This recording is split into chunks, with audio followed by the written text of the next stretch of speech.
For those of you waiting and watching at home, we're going to be getting started shortly. Thank you for your patience.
Hello, all. We will be getting started shortly. One message for the members of the public who are attending this meeting and planning to testify. You may have noticed that a number has been added in front of your name. That number is there so that staff can more easily find you when your name is called to testify. If you remove that number, it will make it harder for us to find you when your name is called. So please do not edit that number. Thank you. And Tom, I think I was told Jeff gave us the go-ahead to start.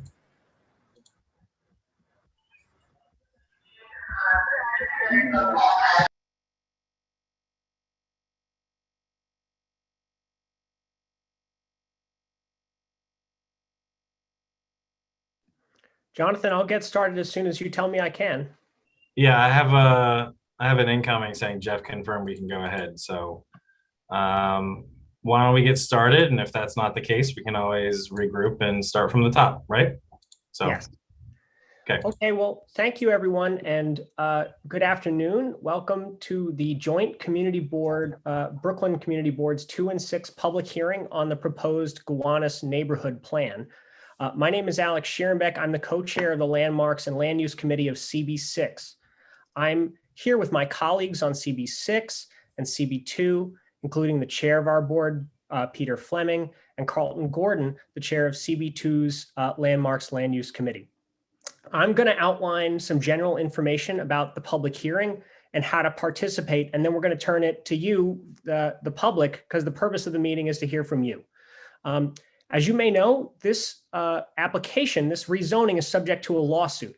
And so the way this hearing is going to be conducted differs from our practices over the past year because we're complying with a court order. A court has prescribed a hearing protocol for this hearing. Now, given the unique nature of this hearing, there's actually a lot of detail about how to testify, the agenda and the hearing protocol. And you can access and read these details online at nyc.gov/engage, or by flagging one of the city staffers at the in-person site, if that's where you are. Now, verbal testimony can be provided online through the NYC Engage portal or by calling in on your telephone. In addition, for those who can't access the remote platform or call in, there's an in-person location available.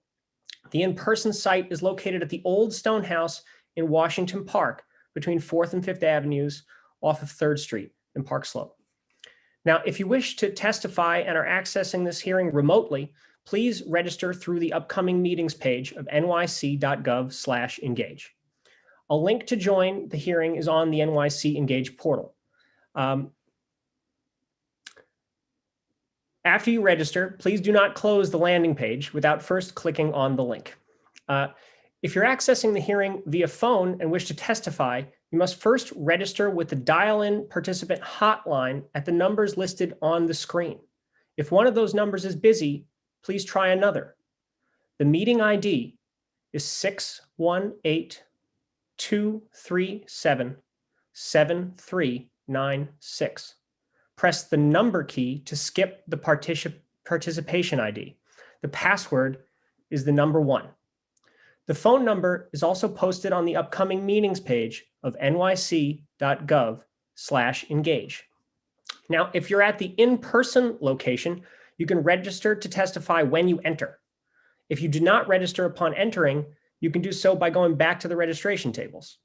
Please note, whether you're accessing this hearing in person or online or by phone, you must register if you want to testify, and registration will close at 7 p.m. I'm going to repeat that. You have to register if you want to testify, and registration is going to close at 7 p.m. Those accessing the meeting remotely will have the option to turn on their camera while giving testimony. When it's your turn to speak, you'll be notified and promoted as a panelist. This will allow you to unmute your microphone and give you the ability to turn on your camera. Please listen closely for your name to be called. There will be a short period where it'll appear that you're no longer in the meeting. Do not be alarmed. You'll rejoin the meeting as a panelist, like magic. If you're accessing the meeting in person and you have registered to speak, staff on site will be calling the names of in-person speakers in groups of roughly 5 prior to their time to speak. Please wait in line outside the Old Stone House until a staff person calls you in. You'll be allowed to speak at the podium in the Old Stone House once I or whoever's chairing the meeting at that period calls your name. Now, if you're accessing the hearing via phone, your name is going to be called from a list of registered speakers. Once your name has been called, you'll be given the temporary ability to unmute yourself. You do this by pressing *6 to unmute your phone. For those listening to the hearing through the online live stream or the in-person event who've not registered to speak but wish to do so, please register to speak through the upcoming meetings page of nyc.gov/engage. It is not possible to testify through the online live stream or in person without having registered. If you decide to speak at the in-person event at the Old Stone House and you do not have access to the NYC Engage portal on your personal device, just get back in line. Staff will register you with the devices on site. For those accessing the hearing via phone who've not registered to speak but wish to do so, you must first register to speak through the dial-in participant hotline that I described a moment ago. It's not possible to testify via telephone without having registered. If you missed those numbers, here's one of them again: 1-877-853-5247. All speakers, remote, in phone, in person, are limited to 2 minutes of testimony. There are going to be very few exceptions to the 2-minute time limit. Elected officials and their representatives are going to be accorded the courtesy of jumping to the front of the queue and are not limited to 2 minutes. If consecutive interpretation services are being used, the time will be extended to 4 minutes. The committee chair will announce when the time limit is reached. Please be mindful of potential background noise during your testimony. Please make sure that if you're watching the proceedings via live stream, that the live stream is muted when you begin your testimony. Otherwise, you will hear an echo. If you wish to submit written testimony, it can be submitted via email to communityboard2 at bk02@cb.nyc.gov or communityboard6 at mike, M-I-K-E, at bkc6.org. Or a hard copy can actually be dropped off into a box at the Old Stone House in person, if you're that sort of person. Lastly, please note that this public hearing and all the testimony provided is being recorded. Now, if Peter Fleming is here, I'd like to throw it to our chair to say a few words before we begin.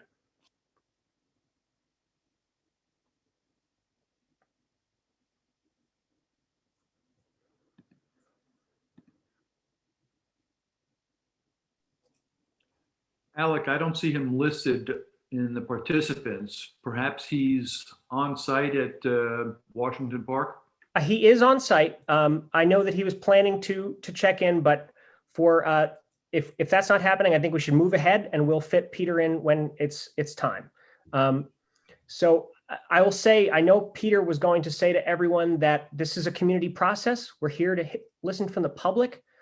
We are going to respect everyone who wants to talk. We ask those who are here, our neighbors who are here, to share their perspectives, to listen, to please turn off cell phone notifications and refrain from clapping, stomping your feet, whistling, or yelling. Oh, here's Peter.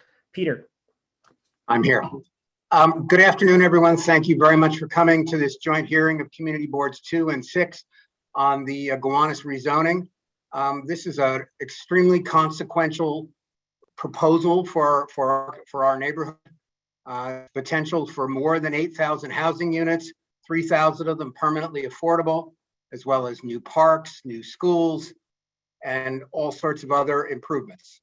At the same time, there are certainly some significant challenges as well to infrastructure, to the schools, to transportation. So it's important that we hear what the public thinks of these things so that we have an opportunity to evaluate things that we might not be aware of. So apropos of that, I'm asking that especially if you're here in person, that you give everyone the courtesy of having their 2 minutes of time, and that you refrain from clapping, yelling, screaming, disrupting, whatever it is that you choose to do, or choose not to do, excuse me. So it's important that we hear what the opinions of the neighbors are. You don't know really what people are going to say, so you have to give them an opportunity to be heard. So we appreciate you listening carefully, and we're going to hear this testimony. Then our Landmarks and Land Use Committee will meet in a couple of weeks, where they will consider a motion. And then on the last Wednesday of the month, I believe it's the 23rd. No, it's not the last Wednesday, it's the fourth Wednesday of the month. On the 23rd, we will have a full community board meeting to actually vote on this. It's important that only community board members are allowed to speak at community board meetings, so that if you have something to say about the Gowanus rezoning, you need to do it at this hearing. And as Alex said earlier, the deadline for registering is 7 o'clock. So if you're interested in speaking, both either in person or online, I remind you that you need to register by 7 o'clock. So thank you very much. I'll be back to give a similar introduction before the evening part of our session. But right now I'm going to turn it back to Alec and wish everyone good luck. And we're interested in hearing what the community thinks of this project. And we'll go from there. Thank you very much. Thank you, Peter. One thing I want to say, I misread the email address to which you should send testimony, written testimony by the end of this hearing. And that is mike@bkcb6.org, mike@bkcb6.org. And before we begin to the public session, I want to ask Jonathan Keller from the Department of City Planning whether he would like to say a few words about the application. Yes, happy to. I have a few slides. Jeff, if you could bring them up, just to walk through quickly. Great. So thank you, Alec, and thank you, CB6 and CB2, for the collaboration to put on this important and unique hearing. I think most of you are here because you know about the Gowanus neighborhood plan and you're here to talk about it and give us your thoughts. But I have a few overview slides to set the stage, and for anyone that is relatively new to the process. The full presentation and a video recording of it is on our website, newyorkcity.gov/Gowanus. And I am Jonathan Keller, Brooklyn office team leader and project manager of the Gowanus neighborhood plan. Next slide. Of course, we're here today at the community board's joint hearing to hear testimony on the neighborhood plan that spans about 80 blocks. 78 or so are in Brooklyn CB6, and 4 partial blocks fronting on 4th Avenue are in CB2. Next slide. We are here today after decades of deliberation and community planning processes that have resulted in really non-action in the Gowanus area. Since the 60s, there have been years of debate and disagreement about how the neighborhood should or shouldn't change, how to clean up the canal and brownfields in a coordinated way. During this time, the world has changed drastically. Major environmental, economic, social, and technological events and shifts have rapidly reshaped what it means to find a home and to find a job, raise or not raise a family. Essentially, the face of what it means to live a good life has changed. And what we know is that the status quo is not what the community wants. And years of no action have left brownfields to sit and contamination to spread while the housing crisis explodes. And climate change has made us more vulnerable and less resilient. Next slide. And so it's within that context of an increasingly volatile world that the community requested a neighborhood study. And what we set out in October of 2016 when we launched our engagement and outreach process to solve for. And what resulted was over a 4-year process of collaboration between the community and government agencies. Next slide. And of course, we held numerous meetings, both large and small, and I won't go into all these community engagement and workshops since we're here to hear from you. And also many of you already lived through it once. Next slide. The zoning proposal that you all are considering and deliberating on would help facilitate a broader Gowanus neighborhood plan that consists of the zoning actions before you all, but also aligning government policies and resources to implement the shared vision of a resilient, inclusive, and mixed-use Gowanus. Next slide. A key component of the proposal is a waterfront access plan that will shape the shoreline into a vibrant, resilient, and active space that doubles as a people mover in and out of the neighborhood, and a connection of open spaces for people to interact with each other and the canal. Next slide. Here's an illustrative sketch of some of the design outcomes that we envision. The waterfront would celebrate and enhance the unique characteristics of the Gowanus Canal, in particular the narrowness and immersive experience attributed to the scale of the canal. The activity and uses envisioned along the waterfront are meant to reinforce what is inherently a social canal lined with vibrant and resilient public spaces. Next slide. And so there's a lot more that you can look at on our website, but here's a summary of the proposal at a glance. The Gowanus plan responds to the needs of both today and the future, with significant amounts of new affordable homes, new jobs, and new open spaces, including a new waterfront park on the Gowanus Green site, new schools and incentives to keep Gowanus mixed use, and improvements to infrastructure, NYCHA communities, and a resilient shoreline, greener canopy, and catalyzing brownfield cleanups. Next slide. So to make all this happen, we, the city, have proposed a number of land use changes, again, that are before you and the subject of this hearing, that need to go through a public review process. And that's what I have, and I can kick it back to Alec, and we can then get started with testimony. Thank you, Jonathan. Okay, so now is the main event. We're going to first hear from two elected officials' offices. First, Brad Lander, and second, Dan Wiley on behalf of Congresswoman Nydia Velázquez.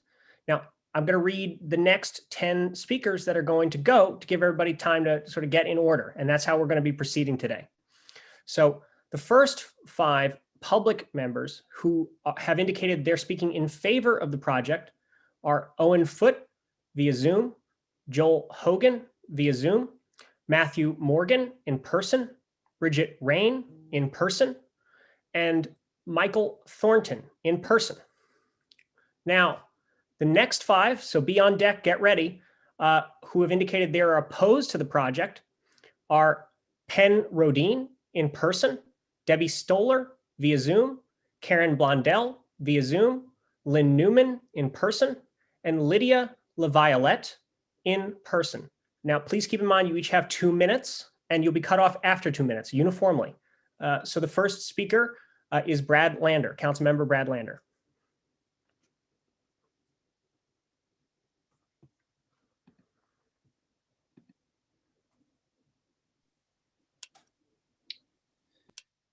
Thank you, Alec. Can you hear me okay? Great.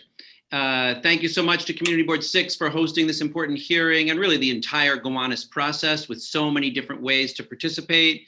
Over the past decade, Community Board 6 has provided thousands of people with the opportunity to participate in shaping the future of Gowanus.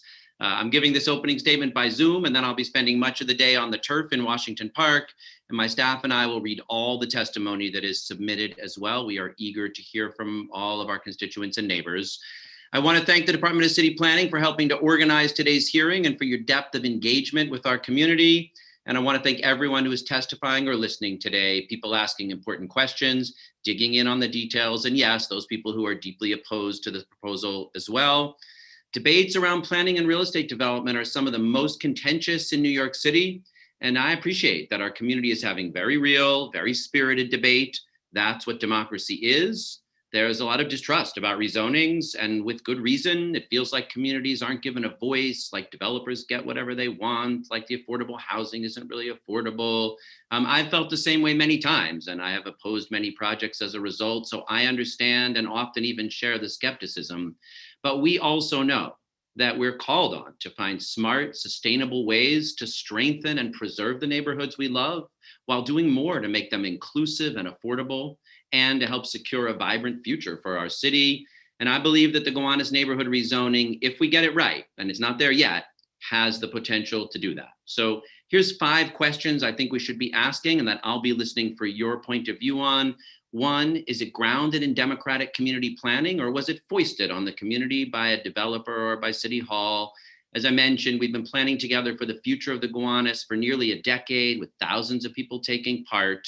The process isn't over, and we'll be fighting to improve the plan all through the ULURP process. But the community has set benchmarks and priorities against which to judge this plan, many of which have already shaped it, and many more of which we're going to hear today and be working on all through the process. Second, does this rezoning share the benefits of our neighborhood better, create a more integrated community and a more integrated city, and offer genuinely affordable housing to people who need it? I believe the rezoning has the potential to advance fair housing goals and promote racial equity by creating new affordable homes in a neighborhood that has very few and without displacement. But we need to dig in on that. I'm a co-sponsor of Public Advocate Jumaane Williams' legislation to require a racial impact study like an EIS, but with racial equity in mind. And while that bill hasn't passed the council, I'm committed to making sure that an independent analysis modeled on the bill requirements is conducted and released in time to inform public review. And this is very important. And as we've made clear from the very start, starting years ago and reiterated at almost every meeting, in addition to the proposed 3,000 units of new affordable housing in the proposal, the plan must be amended to include significant repairs and improvements to NYCHA's Wyckoff Gardens and Gowanus houses. These developments represent the vast majority of existing affordable homes in our community and are badly deteriorating. I'm disappointed, to be honest, that we're here today with the ULURP process underway, and we still don't have a plan to fund and enact those repairs. It's disrespectful to NYCHA tenants, and it further erodes badly damaged trust. If the rezoning doesn't include those commitments with accountability to residents for timely investments, then I won't support it. The third question, does it preserve the things we love about our community and make them stronger? Look, there's no getting around this. The rezoning does not match the low-rise context of the surrounding brownstone neighborhoods. It would allow 18 to 22-story buildings, up to 30 in a couple of places around the canal. And I understand people's wish for a low-rise proposal, even if that would create much less housing. But it does include plans to keep Gowanus creative and mixed use by preserving and creating new space for light manufacturing and artists. It preserves some wonderful historic buildings, and it comes with innovative new tools to invest in schools, transit, and open space.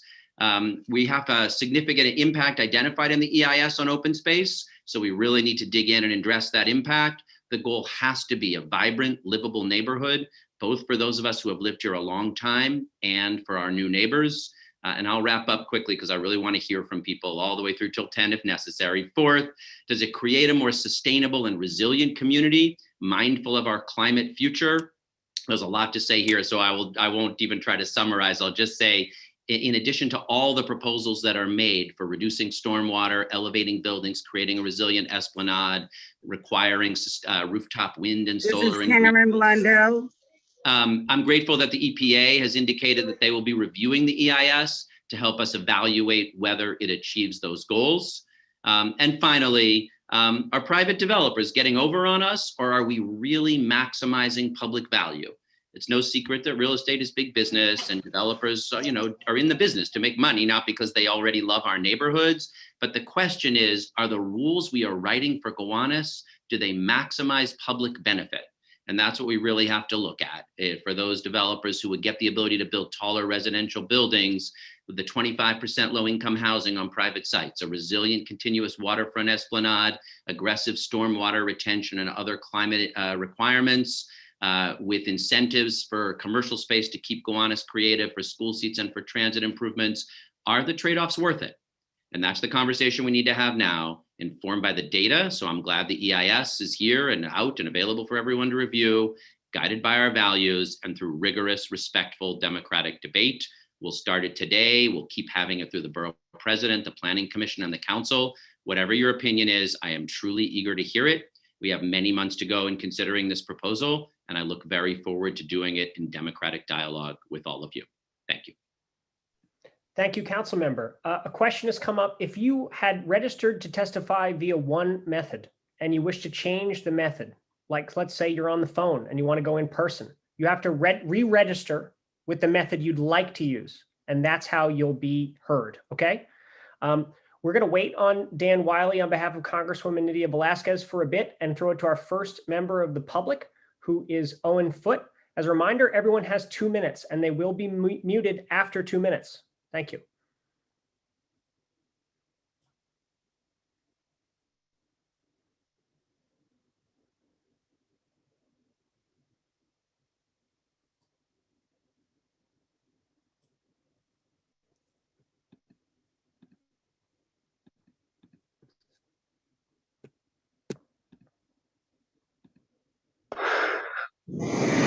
Hello? Owen, you're on. Can anyone hear me? Yes. My name is Owen Foote. I speak as myself today, not representing any organization, in support of the rezoning. You may hear that 3,000 affordable apartments are being promised. Citywide, that may be true, but for Gowanus, it's going to be close to 1,500. But that's still more than all of the affordable housing that's been constructed in the last 5 years. So I have no choice but to support this despite the shortcomings. I encourage Community Board 6 to also support this with a caveat that not only NYCHA funding be identified, secured, and forecast in the city budget, but also funding and a timeline for when the new school and park is proposed. In addition, I also suggest that the Community Board 6 modify or suggest modifications to the WAP. Two things. First, the shoreline lighting is inappropriate. It should be low-level lighting, similar to what we see next to the Lowe's parking lot, and not discourage use of the shoreline to be able to star view after hours. And two, that the railings at the shoreline should not be required to be such prohibitive railings for both on-water and off-water access, and should require opportunities to get on and off the water every 100 feet. What's not within the purview is, in addition, those railings should have mandatory life-saving device throw rings should anyone fall in. We're at the canal often on Fridays and Saturday nights. I invite you to come down tomorrow, well, Saturday night, because tomorrow might be raining, and you'll see how it's used in a very, very dangerous manner. And sadly, this zoning does absolutely nothing to improve it. I think I only had 2 minutes, so I think I'm done. Thank you. Thank you, Owen. Joel Hogan is next.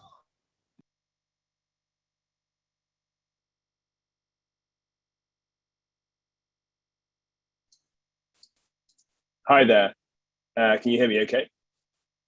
Great.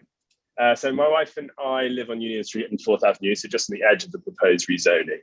And we are in favor because we need affordable housing now. And I'll put emphasis on the now part, because I gather that Gowanus was last rezoned in the 60s. So that's 80 years of a continuing trend of factories moving out of the neighborhood, leaving many parcels dormant, but also 80 years of house prices increasing and gentrifying both Gowanus and the surrounding neighborhoods, forcing lower income families to move out of the neighborhood, particularly persons of color. And our inability to act before now has done generational damage to these families that would have benefited from such a rezoning. And so what I'd like to encourage everyone on this call to think about today is we're not going to agree on every aspect of this rezoning. Like, I don't agree to all the aspects of it. But the damage done in just constantly delaying until we each selfishly want to get exactly what we want from this is going to cause more damage than even a slightly suboptimal rezoning. If we are able to get something perhaps that I disagreed with slightly more through 20 years ago, the families that would have benefited from that, the lower income families that would be benefiting from that up until today, would dramatically outweigh the benefits from me arguing further and trying to get everything I want today. So please take that into consideration. And if we do need to delay this, let's ensure that it's for legitimate reasons. And so, for example, today's hearing was delayed to be both in person and online.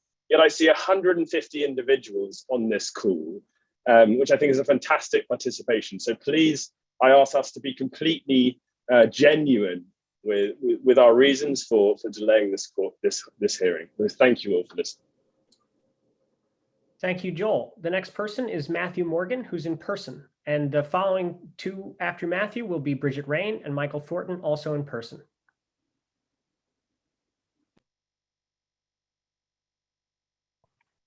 There I am. Am I on? Good. Okay. Yes. My name is Matthew Morgan, speaking in favor of the Gowanus rezoning. I would just like to kind of parrot what the people said previous before me, was that obviously there's some caveats. I'm not a big fan of everything, but I agree that in all, it'll be a positive for the community, because we are a city. We are not a suburb. We're not a rural town. We're the largest city in the nation, 8 million people. So we need a city that works and centers around people. That means creating housing everywhere in every neighborhood for everyone. We need mixed-use spaces, studios, shops, retail spaces on the bottom, and then 100, 200, 300 units on top. You shouldn't have to work there, shop over there, and live here. You should be able to do that all right where you live. Now, even before the pandemic, New York City had a very low vacancy rate when compared to other cities, and there wasn't enough housing. This causes the bidding up of prices, rents going up, people getting displaced. It also causes friends, families to overcrowd, which has negative consequences, like people being stuck in unsanitary conditions and emotional or physically abusive living situations. Look, we need to protect the canal. We need to protect residents of NYCHA. We need to protect the environment, but we cannot hold more housing hostage. We can do all those things at once. Plus, denser areas produce significantly less pollution. In closing, I would just like to say that we should abolish the 421A program, abolish the Economic Development Council, and overall, we should abolish zoning outright. Thank you. And I'm running for City Council in District 39. Vote for me. Thank you. Bridget?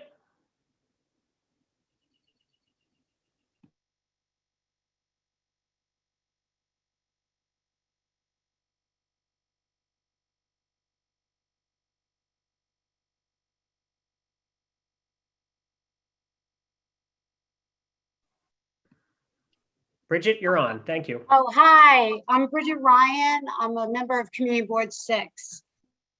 I want to support this plan. I really do, but there is something rotten in Denmark. I said for over a year that I did not want this plan to move forward until the pandemic was over and we could all meet in person. I even wrote about this in the Brooklyner. However, His Honor had different plans. For me to give my vote of approval for this rezoning, I told myself I would need assurances on two things. Proof that the Gowanus Canal cleanup would be done before any resident move in. Proof that existing infrastructure could handle it.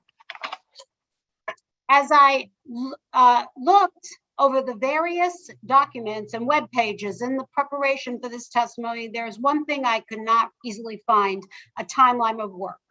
I can find timelines for where we are within the rezoning process, but nothing that shows side by side when the canal will be fully cleaned up, the new sewage tanks will be installed, and when the move-in date for the new residents will be happening. Maybe I didn't look in the right places, but all I saw were pages upon pages of jargon that the average person would not understand. The executive summary of the environmental impact statement alone is 102 pages. Not all of us are architects and engineers. I myself am a teacher. Community boards are supposed to represent the cross-section of people from the community who would be impacted by the rezoning. But when the average person like myself cannot understand what's being written, it gives the impression that someone is burying the hatchet. If I could just be told right here, I right now and right now by the mayor's office and developers that the. Bridget, your 2 minutes are up. Thank you very much. Okay, Take I care. have it on testimony written. Great. Thank you very much. Michael Thornton will be next in person. And after him, so folks know, the next people will be Penn Rodine in person, Debbie Stoller on Zoom, Karen Blondell on Zoom, Lynn Newman in person, and Linda LaViolette in person. Thank you. We can hear you. Thank you. Hi, my name is Michael Thornton. I live with my partner, John, on Union Street in Carroll Gardens. I'm also an academic historian. My specialty is the history of urban planning and urban development. So the Gowanus rezoning process has been both personally very relevant and professionally very interesting. Today, I want to testify in support of the rezoning plan. Recent academic studies have shown over and over again that restrictive zoning and limits on housing production contribute to segregation and inequality in cities all over the country and around the world. In our own district, the downzonings over the past 2 decades have made it harder to build new homes here, driving up rents and prices and functionally excluding many of our neighbors. This rezoning would help us rectify this situation and address the chronic shortfall in the production of housing in the New York City region more widely. For climate reasons, we should be trying to attract people into the city, not pushing them away into the sprawl of the suburbs or the Sunbelt. Here in this district, we have the space, the infrastructure, and the amenities to do this. I really believe our district should do more to build more housing for more people. To kind of wrap up on a more personal note, my partner and I are thinking of starting a family in the next few years. We live in a nice apartment now, but it'd be nice to get somewhere bigger, maybe even buy a home in our neighborhood.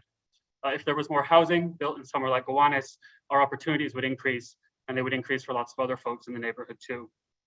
We also want our kids to grow up in a place that's integrated, diverse, where there's always something or someone new, not a neighborhood that's preserved in amber for nice white parents. I realize there are a lot of unresolved kind of technical issues in the rezoning proposal. For me personally, I would love to see parking requirements reduced even further, maybe even to 0. And I hope that the council will choose the most robust, affordable housing options. But overall, this is a really exciting vision, and it makes me excited to live here in the future. I urge the community board and Councilmember Lander to support the rezoning. Thank you. Thank you. After the names I've called, the next 4 people who will be speaking are Marcos Diaz-Gonzalez in person, Martin Bisi in person, Amy Motsney in person, and then Randy Piers via Zoom. So if you're speaking in person, please go to the Old Stone House and get in line.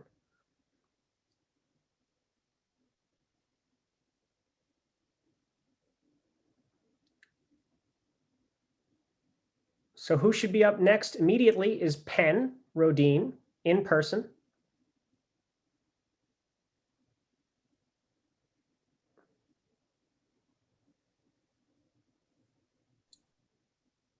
I believe we're not seeing Penn at the Old Stone House at the moment. That's fine. Now, if you miss your time, you can re-register and then get back in line, but your slot that you just had is gone, so you need to re-register. Debbie Stoller is next on Zoom.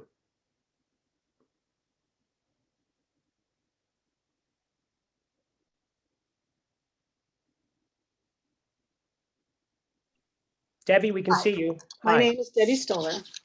I was born and raised in NYCHA housing. Today, I've been living in the neighborhood for the past 18 years. Community board members are being asked to make a huge decision, a decision that is going to transform the Gowanus neighborhood in ways that will make it unrecognizable in just a few years. And today, I want to focus that you are fully aware of the extent of the change that is being considered. Now, to get a sense of what we're looking at, Hudson Yards is 28 acres. The Gowanus rezone encompasses 110 acres. You've seen a bunch of pictures from DCP. I don't know if you've ever seen this one. This shows the Gowanus built up after the rezoning. All of the yellow is new residential development. Right here, we have the area that's 100% affordable. That is a 6-acre parcel. All the rest of these yellow buildings are going to be 75% luxury apartments and 25% possibly affordable. Now, as for heights, all along 4th Avenue here, you're going to have 22-story towers or taller. On this side of the Gowanus, 30-story towers. Over here, 22-story towers. This over here is 32-story towers. We will end up with a neighborhood that will be one of the densest and tallest of the entire borough. 30 stories doesn't sound like that much, but there's only about 20 buildings in Brooklyn that are taller than that. Not only that, we're being told that this is being done to increase diversity in the neighborhood. I'm sure you can understand that if 75% of these new units are going to be market rate for very wealthy people, and only 1 out of 4 apartments will be so-called affordable, this is how we are going to create a white, wealthy neighborhood. Right now, Gowanus isn't even white and wealthy. Those are lies. We're going to be facing, we have millions of square footage of office space and hotel space that can be repurposed to create true affordable housing without the expense of a rezoning like this, which benefits developers and developers only. Thank you. Thank you, Debbie. The next person is Karen Blondell on Zoom.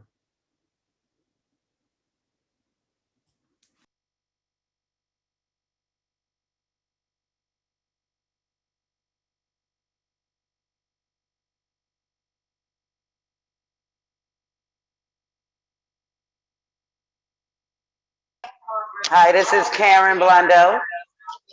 We can hear you, Karen. Please go on. Hi, I am a proud member of Gowanus Neighborhood Coalition for Justice. I'm also one of the founders of Public Housing Civic Association.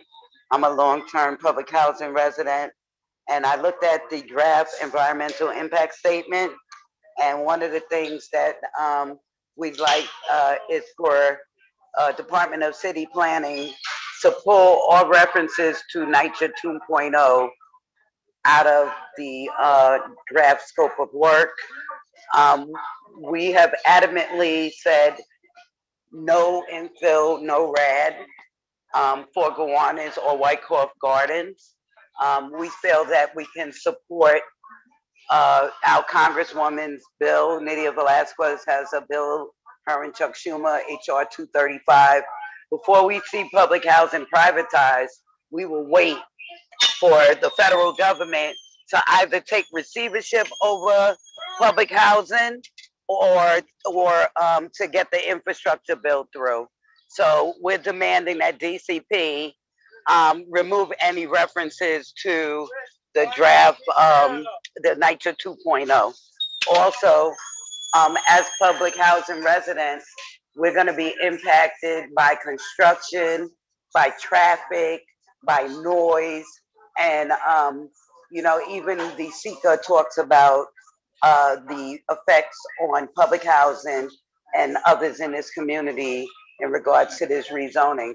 We demand that no rezoning takes place until public housing, who's been here for 30 and 40 years, paying their rents just like a mortgage, are also included in the equity that will be created, that these developers will be sharing prosperity in. We also, I believe your time is up, Karen. Thank you very much. The next 2 speakers are Lynn Newman and Linda LaViolette.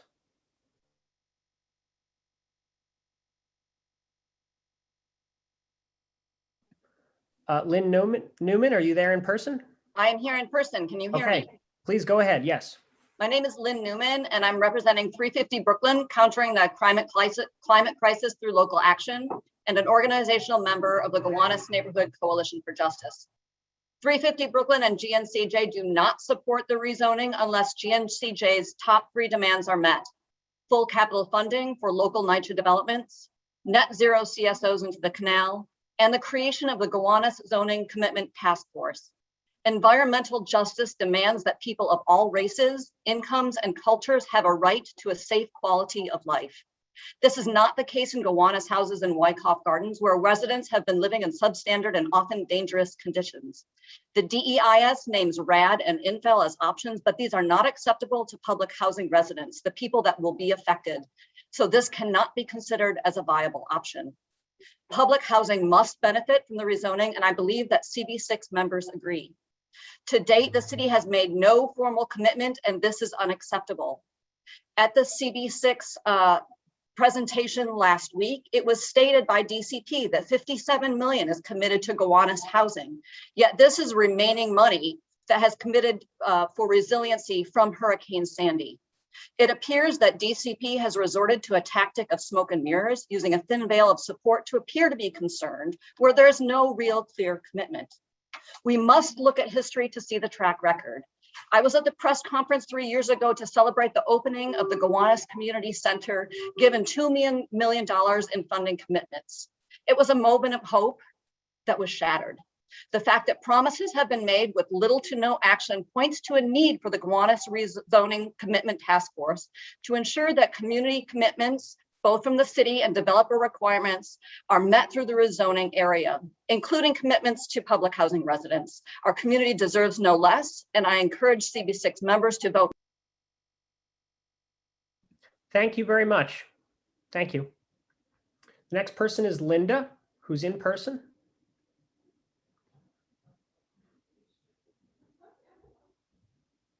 And after Linda will be Marcos, Martin, Amy, and Randy. My name is Linda Laviolette. I've lived in the Gowanus since 1973. I've raised my family here and operated my businesses here. I am very disappointed at the DEIS. I think it's illegal. By law, the city and the state are required to have involved agencies such as EPA, FEMA, and the Army Corps of Engineers. The EIS has totally failed to view the impact of zoning through an environmental lens. It has identified over 133 hazardous sites within an 80-block rezoning. That's more than one per block. The Gowanus rezone is in a FEMA flood zone. What happens when the next flood hits? What toxins will seep into our basements and businesses?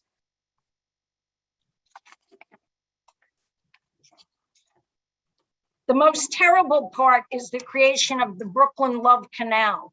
This rezoning has created a false narrative that the rezoning is necessary to create more affordable housing. Yet there is no racial impact study. NYCHA residents have been abandoned by the same elected officials that we've heard from, Brad Lander and Mayor de Blasio, who are pushing for this rezone. While nature remains full of lead and mold, they are advocating putting low-income BIPOC people on the most toxic site in New York State, public place site. This site is deeply polluted with coal tar. Building on these types of sites cause cancer and cannot be remediated to a safe level. Thank you for your attention. I urge you to vote no on the Gowanus rezoning. Send the DEIS back to be rewritten with the involved agencies, EPA. Thank you, Linda. Thank you, Linda. The next speaker is Marcos, who is in person.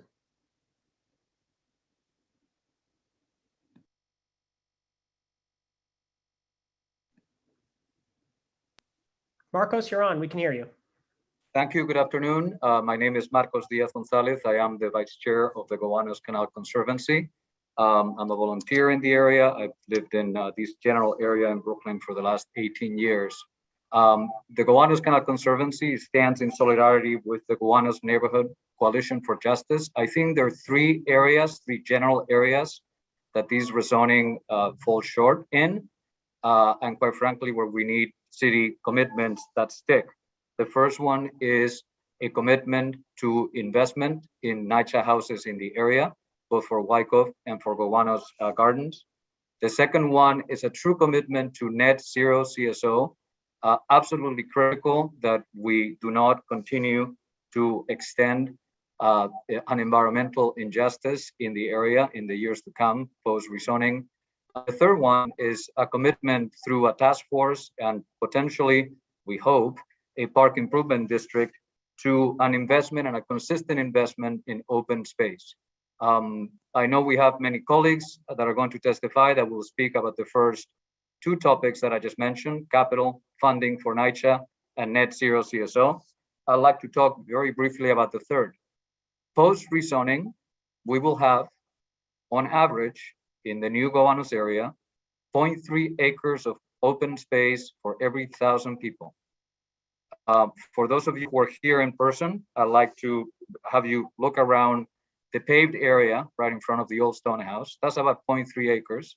I'd like you to imagine 1,000 people, right? We just went through a pandemic, a bit challenging to imagine that. For those of you who are on the phone and you cannot see the area, that's less than 3 basketball courts for every 1,000 people. So please, to the city, extend your commitment to NYCHA funding, net zero CSOs, and open space. Thank you. Thank you, Marcos. Next is Martin Beasy, and after him, Amy Motsney, and after her, via Zoom, Randy Pierce, then Sandy Renz, then Nora Almeida, then Monica Underwood, then Valerie Bell. Martin? Yes, hello, my name is Martin BC. I have BC Recording Studio, which is the oldest music establishment in Gowanus, started in 1981. The reality is I moved here when commercial space was cheap, and that made for a lot of possibilities. You didn't have to really be an entrepreneur or even have a big intention of being an entrepreneur or any kind of money. You could kind of get things started and really build a dream, as I feel I have, with 40 years of recording, lots of bands, lots of diversity. I believe that that gets worse with this rezoning. Just looking at the draft environmental impact study, it underplays how retail and commercial rents will go up. It basically states that there's already upscale retail, so what's a little more? A little more is not going to make a difference. And I disagree completely. I think there's evidence of this. Look at Williamsburg. It just keeping getting worse, and that's going to happen. As soon as you get Gucci coming in, Urban Outfitters, that's the market that dominates. My studio, recording studio, which we all agree should exist, is a place that needs industrial zoning. We are loud, and 24 hours, it's hard to soundproof, and it won't work with sort of mixed use near residential. The DCP has not really given a lot of attention to the music industry, the music sector, where there are like a lot of rehearsal buildings that they agree potentially will get displaced. They haven't really looked into it. There's all kinds of errors. So we believe that our industry, and it's significant, just look at open streets, look at all the people around this sort of funky mix that DCP has promised us, but is not elaborated on. And here you go, hasn't been looked at. Thank you, Martin. If you don't know, folks, Martin is an absolute legend. You should Google him. If you like Sonic Youth, Martin is your guy.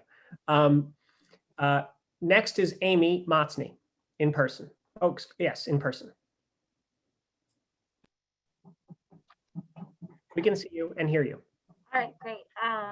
Good afternoon. I'm Amy Motsney, Watershed Senior Planner for the Gowanus Canal Conservancy. We are a proud member of the Gowanus Neighborhood Coalition for Justice, and we stand with our coalition to say that we will not support the rezoning unless our top 3 demands are met. Full capital funding for local NYCHA, net zero CSO, and the creation of a task force that holds the city and all parties accountable for commitments made through the rezoning process. Today, I want to discuss the need for the city to make clear commitments for investment in infrastructure that will improve water quality in the Gowanus Canal and reduce neighborhood flooding. Combined sewage overflow, or CSO, is the greatest source of ongoing pollution to the Gowanus Canal. The overloaded system discharges about 360 million gallons of raw sewage and polluted runoff to the canal each year. To ensure new development does not increase pollution, we demand a net zero CSO rezoning. The environmental impact statement shows an outcome that is better than net zero, reducing CSO by 5 million gallons per year with the forthcoming unified stormwater rule in place. Absent this rule, the city concedes that CSO would increase by 3 million gallons per year. To ensure our demand is met, this new rule must be in effect prior to the first site sewer connection in the rezoning area, and the city must provide transparent reporting on implementation. The EIS shows a projection, but we need to see the reality as it plays out on the ground. As new buildings are constructed, the community must have access to reporting that proves new development does not add pollution or worsen flooding through a community-based task force that holds the city and developers accountable. Finally, the city must anticipate impacts of climate change and acknowledge existing limitations of the sewer system through clear commitments for infrastructure that will address capacity issues. The local sewer model in the EIS is a step towards a flood resiliency study that the community has been asking for years, and the city must commit to further developing this to identify critical infrastructure needs. Thank you very much. That's your time. Thank you. Next is Randy Pierce, who is on Zoom.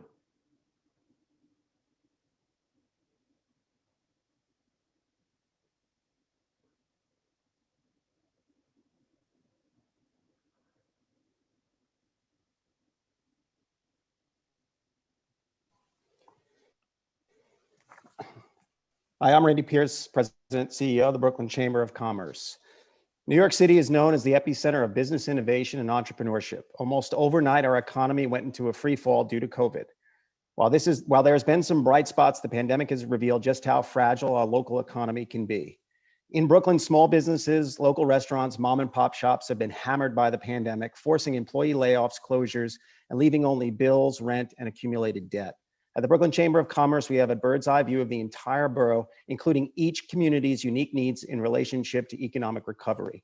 What is consistent, regardless of which neighborhood you visit, is the increased access customers will have to small businesses to help them get back on their feet and thrive once again. In addition to economic initiatives that will benefit the city and the borough, there is an urgent need for local projects such as the proposed rezoning of Gowanus, which will bring new jobs and new housing to the area and new economic opportunities for neighborhood businesses. The economic recovery will be helped by this rezoning in three ways: immediate job creation in the construction industry, literally thousands of good paying jobs; support for existing local small businesses, including neighborhood retail by increasing residential density and foot traffic; and third, creating new commercial space for entrepreneurs and new business enterprises. Now is not the time to forget small businesses or leave them behind. Indeed, small businesses represent 98% of total businesses in New York City. Rezonings like this help to look at recovery in a more equitable way, where every neighborhood can play a role. So the Brooklyn Chamber of Commerce stands firmly in support of this rezoning, and we would urge the community board and the borough president to approve. Thank you. Thank you, Randy. Next up is Sandy, who is in person.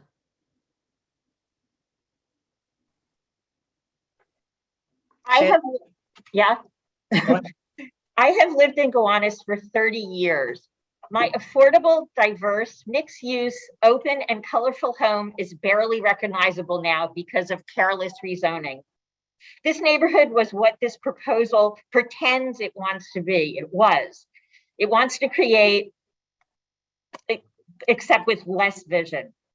Our world is different now, different enough that extra time should be given for serious scrutiny of this proposal. And this is not only because of the pandemic, though the pandemic clearly showed us the importance of open space. Simply said, this rezoning takes away our space. Rushing through this process before the elections is telling. DCP's draft zoning proposal and Brad Lander concurred that this rezoning proposal is based on a robust listen and learn community engagement process. I was part of the proclaimed community outreach along with many others. We gave countless hours of ideas and dreams for the betterment of our neighborhood. The robust part was the same old lip service given to the complete sham of listen and learn.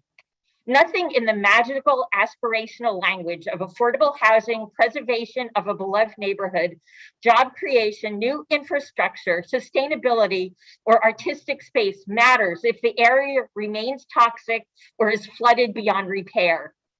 This is the reality, and this proposal does not address those obstacles, not the environmental impact statement or any continued oversight. Atlantic Yards has yet to supply its mandated affordable housing or jobs, and that project began in 2012. That project has also been renamed Pacific Park, just like Gowanus's public place has been renamed Gowanus Green. Changing the name does not validate doubling the population of a neighborhood without any positive. Thank you, Sandy. Appreciate your time. Thank you. Next up is Nora Almeida, who's speaking in person.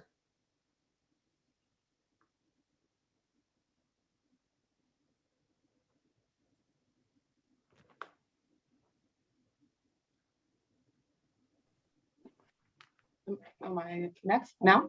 We can hear you, Nora. Okay, my name's Nora Almeida. I'm here today to express my opposition to the current rezoning plan certified by the DCP. I'm also here to express my frustration about the land use process, because I'm not sure the city can hear us, which only allows for a minimal and performative community engagement. I'm not sure how many city council members and the borough president and the mayor or who will have a say in this massive land use change are even in attendance today, because I can't see them. In light of this, I will give my testimony to this community board proxy. And I'm certain that the community board members who are actually here are not weighing my comments or the comments of others who will wait hours today to speak and have already determined their positions on this rezone. I'm a resident of Gowanus, I'm an environmental activist, and I'm a librarian at CUNY. I've extensively engaged in conversations about this proposal and have studied this neighborhood and the municipal land use processes involved in this rezone.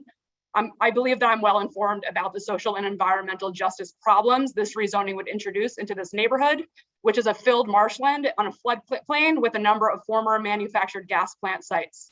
This rezoning will displace people and artists and small businesses. It will fail to ensure capital improvements for NYCHA, will benefit private developers, and will introduce public health risks. Some of my specific concerns with this rezoning are the combined sewer overflow tanks will not be built before rezoning development begins.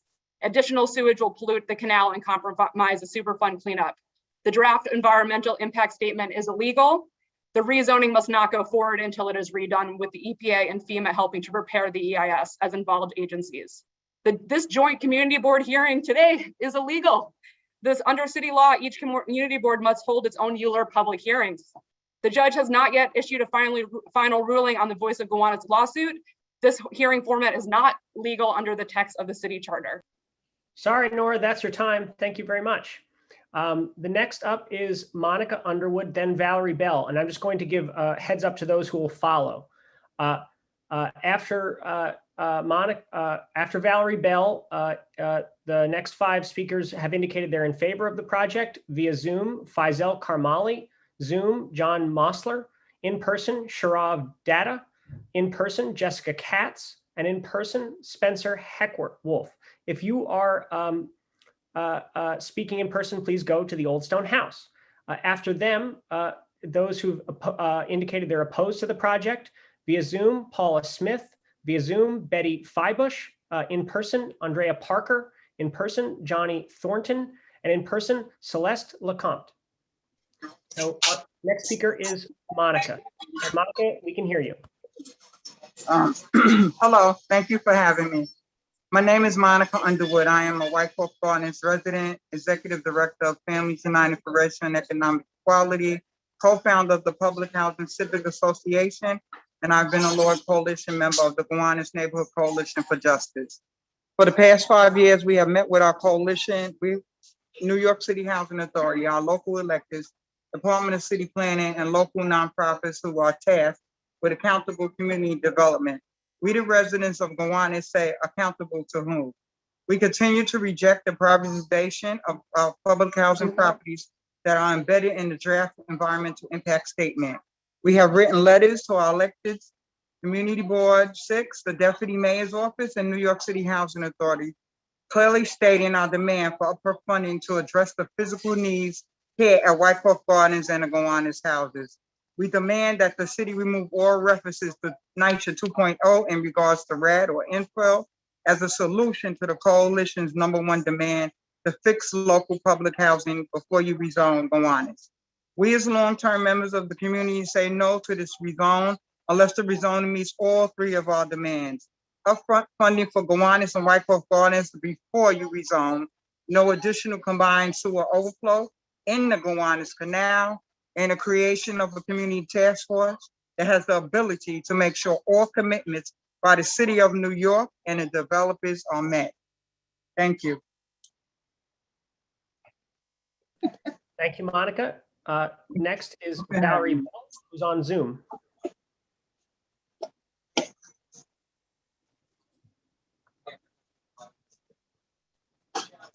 How we doing? Good. You got something written? Or you just gonna talk? You have something written?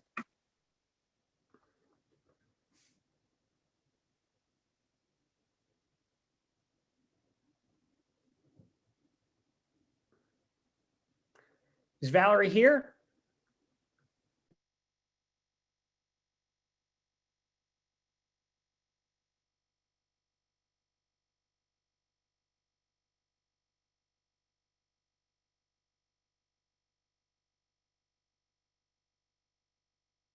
No, Valerie. Okay, next, we're actually going to slot in Dan Wiley, who is here on behalf of Congresswoman Nydia Velázquez.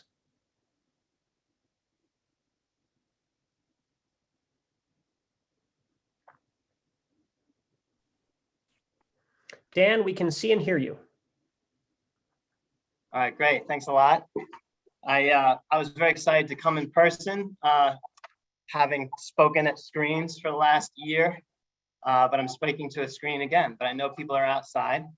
I'm Dan Wiley. I'm District Director for Congresswoman Nydia Velázquez in Southwest Brooklyn. That includes all of Gowanus. I've worked for Congresswoman Velázquez for 20 years and recall when we began the cruise up the canal to call attention to the need for interagency coordination to clean it up. That started with the Army Corps of Engineers doing a partnership with the city and developed into Superfund after that process was too slow and we needed to get a better tool for the job. Congresswoman Velázquez has requested in a letter with her elected colleagues on May 21st for EPA to do a serious written review of the rezoning plan and accompanying environmental impact statement, EIS. EPA's assessment of the impacts CSO increases or decreases into the canal from rezoning related development, and a review of proposed development projects on brownfields, particularly for health and safety. She's calling for greater oversight by the agency and sister agencies. Now, EPA's diligence in pursuit of environmental protection combined with strong communication and community partnership with the community advisory group, which I would point out that Brooklyn can be proud that the Gowanus CAG, as it's called, is the largest and most engaged in the country. And many of those members are here, as well as the community at large. So this trust also with the elected officials, we want to build on that. Congresswoman Velázquez appreciates the work of everyone involved and asks that EPA bring its due diligence to an assessment of the proposed rezoning and coordinate as an involved agency under New York State Environmental Quality Review Act, seeker. I know there's a city seeker as well. Further, since Superfund, you also have the Clean Water Act, the Flood Insurance Act, and the Rivers and Harbors Act jurisdiction and compliance requirements that overlap in Gowanus. So Congresswoman Velázquez likewise is seeking that EPA's sister agencies, FEMA and the U.S. Army Corps of Engineers, coordinate as co-involved agencies under seeker. Now, the Gowanus has seen a lot of involvement by the Army Corps going back to 2002 when it did a cost-sharing agreement with the city on the ecological restoration feasibility study. So they have been involved in the past, and in fact, the listing of Gowanus, the Congresswoman has 3 Superfund cleanup sites in her district. It includes Newtown Creek and also Wolf Outport site in Queens. The Gowanus Canal was the first to be listed in the city, and that is in part due to the groundwork done by the Army Corps of Engineers. So the Congressman is asking them to come back to do an assessment, since we have to look at flood risk as well as the FEMA involvement, and also look at the impacts from contaminated sites, of how safe they can be made, and what the impacts are on the CSOs throughout the canal. We know that there needs to be more transparency on what the sewer shed looks like. And I would point out that we have many coalitions. It includes Red Hook, Public Housing, of course, in Gowanus, Wyckoff, and Warren houses, as well as Red Hook houses. And the flood maps and sewer sheds extend in all directions. So impacts would also be to the Bond Lorraine sewer that runs down Bond Street, goes across Lorraine, makes a U-turn to go up to the Red Hook sewage treatment plant, which is in the Brooklyn Navy Yard in the Congressman's district, which is a circuitous path. And understanding how the whole sewer shed works is something necessary for EPA and other agencies to see transparently, to understand the impact of development. And the last comment I would make on behalf of Congressman Velasquez is that we have seen a lot of progress. We've also seen a lot of promises, and promises need to have some kind of proof in pudding. And we know the kind of pudding we have in the Gowanus Canal, but we would like to see real commitments adhered to when it comes to orders. And we have seen many orders that have had foot dragging and delays.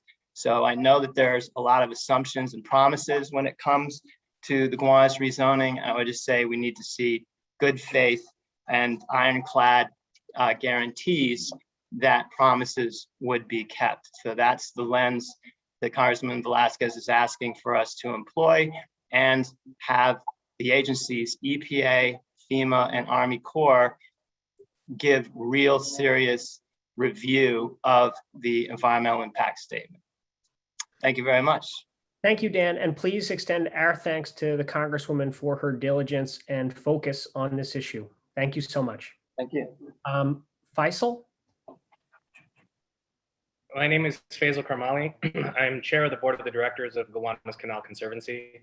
The Conservancy is the lead environmental steward for the neighborhood. If done right, a district-wide Gowanus rezoning offers a promising opportunity to make progress towards a more just and green neighborhood. I'd like to focus on the need for the city to create a community-based task force to hold the city and developers accountable for all the commitments made through the rezoning. My understanding is that there will be three parts of the Gowanus neighborhood plan: the zoning text, the environmental impact statement, and the points of agreement. Many of the commitments that we are advocating for will be in the points of agreement, a list of city commitments negotiated through the ULURP process. These commitments are tracked in the NYC Rezoning Committee Commitments Tracker online. The tracker currently operates as a one-way information distribution system and does not truly support communities in understanding or providing feedback on the ongoing status of such commitments. Given the scale and complexity of this rezoning, as well as the overlaps with Superfund and other remediation activities, such a task force would not only provide up-to-date information, but also serve as a place and process to register issues and ensure accountability around implementation. Critical to GCC's mission, we believe this task force must receive reporting on combined sewer overflows, water quality, and sewer modeling, as well as provide a mechanism for the community to provide input into waterfront esplanade designs prior to certification. The creation of such a task force would ensure that the community remains empowered to engage with the rezoning as it's implemented, and would give the community a mechanism through which to ensure that the commitments that the city makes are fulfilled. The city has made extensive efforts to make this rezoning process inclusive and has made meaningful efforts at hearing and integrating community interests. A task force would be an extension of this effort and mitigate concerns that the Gowanus rezoning may fall prey to unfulfilled promises as other rezonings have in the past. Further details on the task force will be included in our testimony. Thank you so much. Next is John Mosler.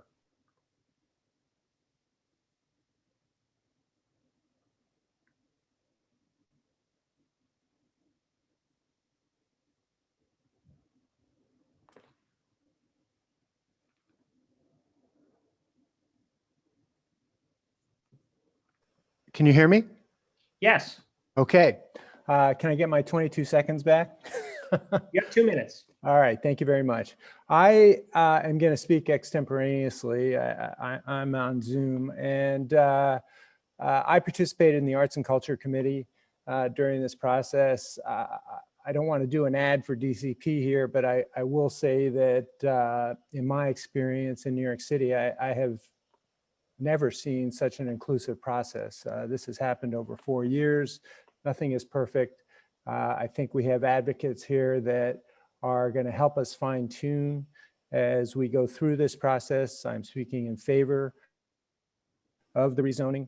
I do believe, and very, very importantly, that Jonathan Keller, Winston Van Engel, when I got involved in this process, these are people that are accessible, good human beings and are going to listen.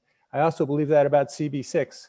I don't know CB2 as well in terms of my participation in some of those meetings. I do believe, and I want to say this, that I take solace, and I hope others take solace in the fact that as this process goes forward, you're going to have a very receptive and well-educated audience.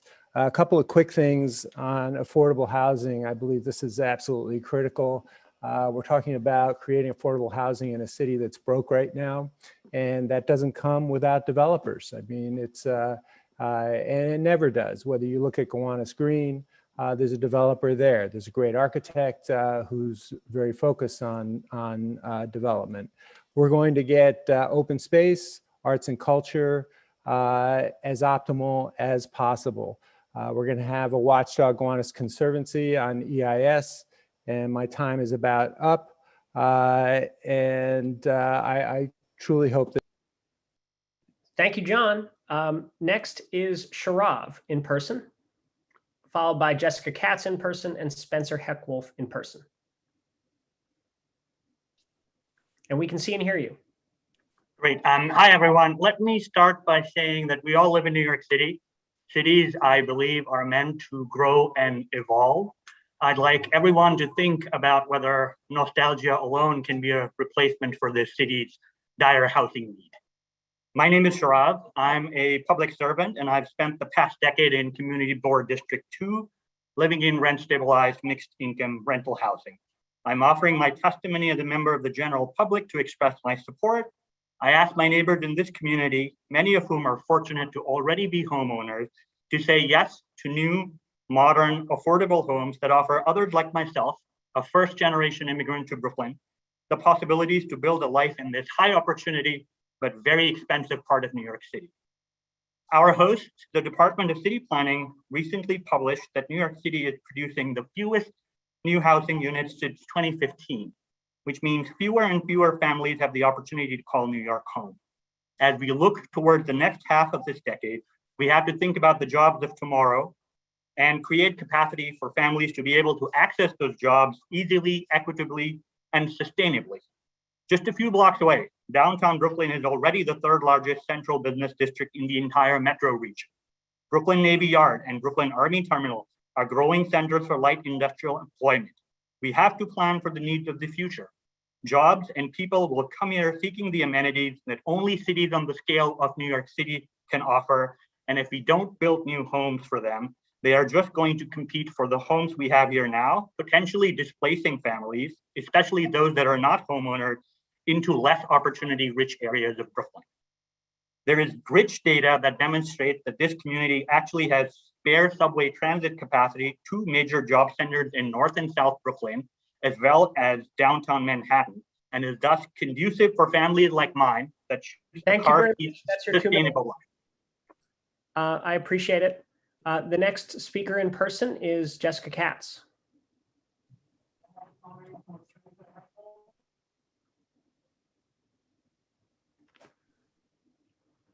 We can see and hear you. Great, thank you so much. Thank you for the opportunity to speak on behalf of in support of the Gowanus Neighborhood Plan. My name is Jessica Katz. I'm the Executive Director of the Citizens Housing and Planning Council, or CHPC. We're a nonprofit dedicated to addressing the city's housing and neighborhood needs. New York City is in a housing crisis. On any given night, there are over 50,000 New Yorkers experiencing homelessness. Nearly half of our residents are rent burdened, with limited access to affordable housing opportunities in amenity-rich neighborhoods. Yet despite the strong demand for affordable housing, New York City ranks far behind our peer cities in housing production. Cities like Seattle and Austin have approved 5 times as many new housing units per capita as New York City. That said, a major component of the city's housing crisis is our failure to adequately maintain our public housing stock. And CHPC fully supports efforts to ensure that local NYCHA developments are fully renovated as part of this neighborhood plan. There's a clear need for expanding access to affordable housing in New York. The proposed Gowanus rezoning is an integral step in achieving this goal, with more than 3,000 new affordable units expected to be built. Near 11 different train lines, the neighborhood is more transit accessible than any other rezoning under this administration. Gowanus also has a high concentration of job opportunities with over 14,000 jobs per square mile. Quality of life and access to services contributes to the neighborhood's above average life expectancy. As we've heard today and throughout the process, this amenity-rich neighborhood is uniquely suited to accommodate more dense development. We want to thank Community Boards 2 and 6 for your service and your dedication to building a stronger, more resilient, and more equitable neighborhood. We also appreciate your dedication to considering the needs of your neighborhood into the future and not just the needs of today. Your future neighbors will thank you for considering their housing needs as well as your own. Over the course of many community engagement events, in post-pandemic, we saw a spike in virtual participation. Thank you very much. Next is Spencer Heckwolf, who is registered to speak in person. We are not seeing Spencer there. Okay. Next is Paula Smith, who's registered to speak via Zoom. And after her is Betty Feibush and Andrea Parker, Johnny Thornton, Celeste Lecomte, and then Casey Dillenberzer.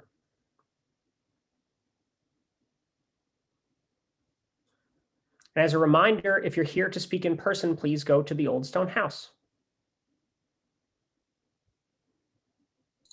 We don't see Paula either. Okay, is Betty Feibush here on Zoom?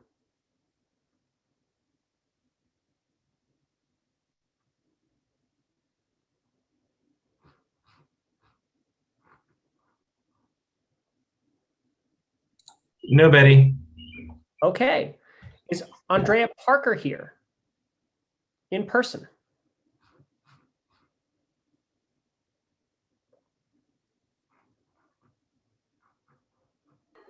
Hi, Andrea, we can see and we can hear you. Great, hi. I'm Andrea Parker, Executive Director of Gowanus Canal Conservancy. We're a proud member of the Gowanus Neighborhood Coalition for Justice, and we will not support the rezoning unless our top 3 demands are met.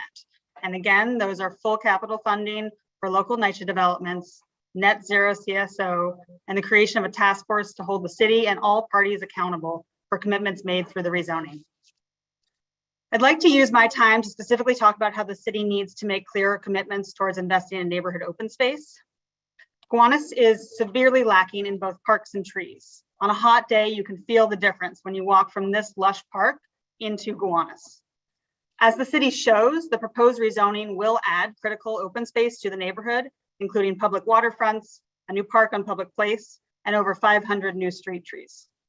However, this increased open space will still be a fraction of the ratio the city recommends, and it's particularly low on active spaces, which are critical to supporting a more residential neighborhood.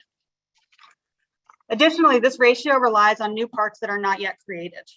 We have seen in too many prior rezonings, the city promises open space, but does not commit to a firm timeline and funding. We cannot allow the same mistake here. So the city must commit in the points of agreement to creating and supporting creation of more open space in the immediate neighborhood, as well as investing in existing open spaces. This should include capital commitments and timelines for the planned parks at the head of Canal and Public Place, including commitments for boat access at both sites, Additional commitments to build new open space on up to 6 acres of available city-owned land throughout the neighborhood, including the Salt Lot, the Transit Plaza, under the tracks, and green space on 4th. Renovations and improvements to ensure that existing parks and open spaces can support a growing population, including a critical bathroom at St. Mary's Park, as well as Old Stonehouse Annex in this park. That's your 2 minutes. All right, I'll spend more. Next is Johnny Thornton, who is in person. And just want to remind everyone, if you missed your slot, you can re-register to have an opportunity to testify. Johnny, we can see and we can hear you. You have 2 minutes. Hello, my name is Johnny Thornton and I'm the Executive Director of Arts Gowanus, and I'm also an artist who works in the neighborhood. Our mission at Arts Gowanus is to support, promote, and advocate for the local artists in order to create a sustainable arts community in Brooklyn. Arts Gowanus is also a proud member of the GNCJ, and we fully support the top 3 demands. We believe these demands are 100% necessary to move our neighborhood forward in a responsible and equitable way. Arts Gowanus believes that the creativity of local artists contributes to the vibrant cultural life and energy of New York City. It is critical not only for the artists, but also society in general, that the arts continue to thrive in Gowanus. Every artist is its own small business, and like so many neighborhoods before it, the creative community has been continuously priced out of their workspaces and forced to move out of the neighborhood. We believe this cycle needs to change. As it stands now, Arts Gowanus has already become unaffordable for large portions of the creative community. To this end, we are working towards an agreement that would create permanently affordable artist workspaces in the neighborhood, guaranteeing subsidized studio spaces at a price point that we feel would be affordable to artists of all income levels. These considerations need to be ironclad and remain in perpetuity to ensure affordable artist workspaces. Without this rezoning will accelerate displacement, forcing artists out of the community. An agreement is yet to be reached. As a member of the creative community and as a representative of Arts Gowanus, I'm here to ask CB6 and New York City Council that the rezoning not be approved without first ensuring long-term and affordable artist studio spaces in Gowanus. Artists help make Gowanus a creative and vibrant community and can no longer be displaced. The retention of artists in Gowanus will assure that critical creative vibrancy into the future. Thanks. Thank you, Johnny. My understanding is that Celeste isn't in line at the Old Stone House. After her will be, or she won't be here. So Casey Dillenberger, who's on Zoom. And let me just read the next group of people. On Zoom, after Casey will be Aaron Kleinman, then Ankur Dalal, then Heidi Dolnick, then Vincent Levine, then Andrew Sikchon, then via Zoom, Sue Ellen Strom, then via Zoom, Katya Kelly, then via Zoom, Victoria Cambranis, then in person, Diana Gruberg, and in person, Susan Young. And to all of you whose names I have butchered, I apologize. My name is hard to pronounce too. I'm doing my best.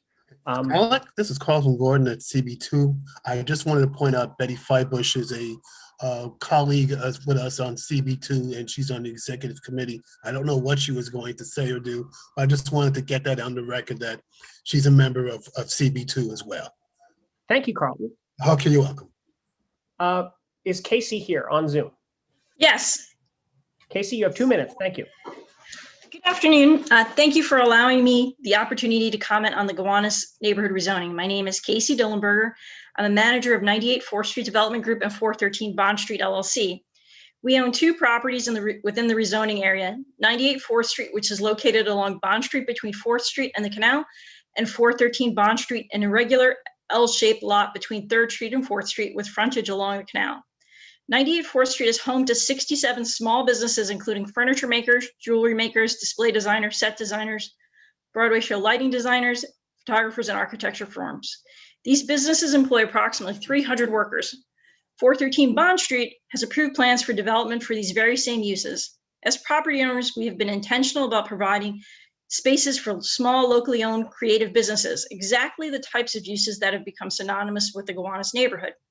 I'm here today to raise 2 specific issues that undermine our ability to develop and retain industrial manufacturing uses on our sites.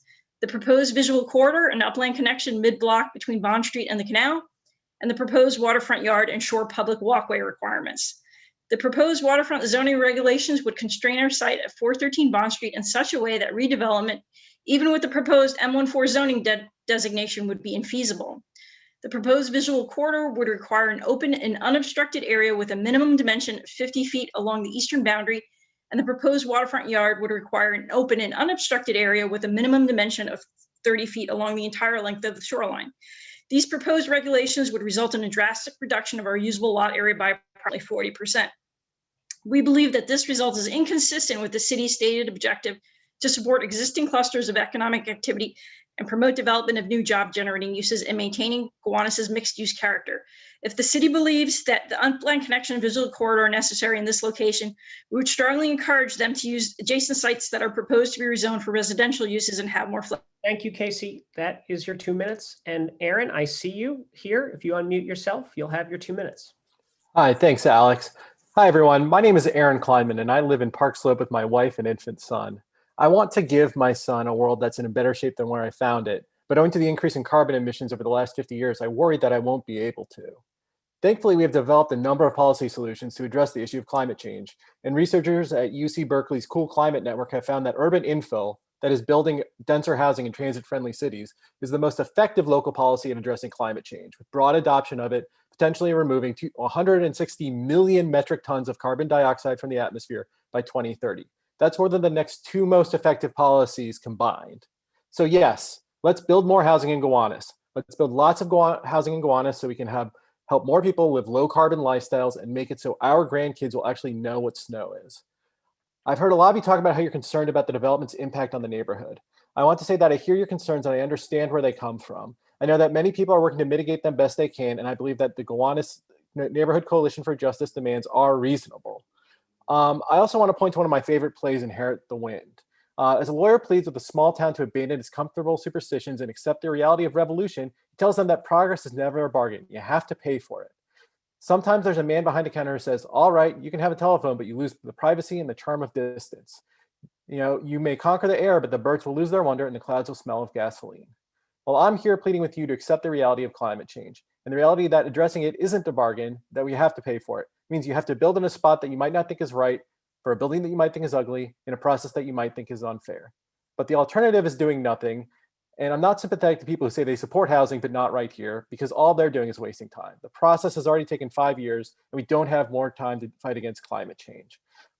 So again, I want to send a message to everyone that liberalism can work for everyone, meet the needs of the people, and build housing for the residents of New York City, because otherwise, what ideologies will they turn to? Thank you very much. Thank you, Aaron. Ankur is not here, so the next is Heidi in person, followed by Vincent and Andrew.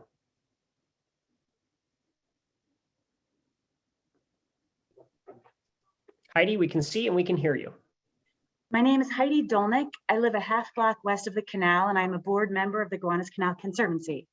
We stand with the Gowanus Neighborhood Coalition for Justice to say we do not support the rezoning unless our top 3 demands are met: full capital funding for local NYCHA developments, net zero CSO, and the creation of a task force to hold the city accountable for commitments made through the rezoning process. In the 8 years we've lived here, the most excited my 2 young daughters have been about their neighborhood were the handful of times we stumbled into some artistic happening in and along the water, like the free collage art workshop or the evening orchestral flotilla. Now, as our neighborhood is about to be transformed, we are determined to preserve this community's creative, interactive, and spontaneous energy that breathes life into its open spaces. We are demanding that the city ensure developers go beyond the generic minimum requirements, setbacks, benches, and lighting. These passive esplanades wedged between a towering apartment building and the water devolve into fortress-like bunkers that foster vandalism and isolation rather than vibrant interaction and inclusive activities. Gowanus's creative energy is a blessing. We should look for ways to fuel it and give it space rather than force it to spring up through the cracks. The private waterfront property owners must do more, and it's up to the city to ensure they do. The city must work with local stakeholders to form a parks improvement district or similar entity that will permanently maintain the hardscaping and landscaping of these open spaces and make sure they thrive with programming that engages the community. Boat docks, pedestrian bridges, playgrounds, barbecues, outdoor stages, historic and cultural signage are just a few examples. A community-led task force must be created to give people in the neighborhood a voice in how these public realms are designed and programmed. This future public amenity must truly be an asset, one that nourishes the organic, singular nature that makes Gowanus what it is today. Thank you, Heidi. Next is Vincent on Zoom.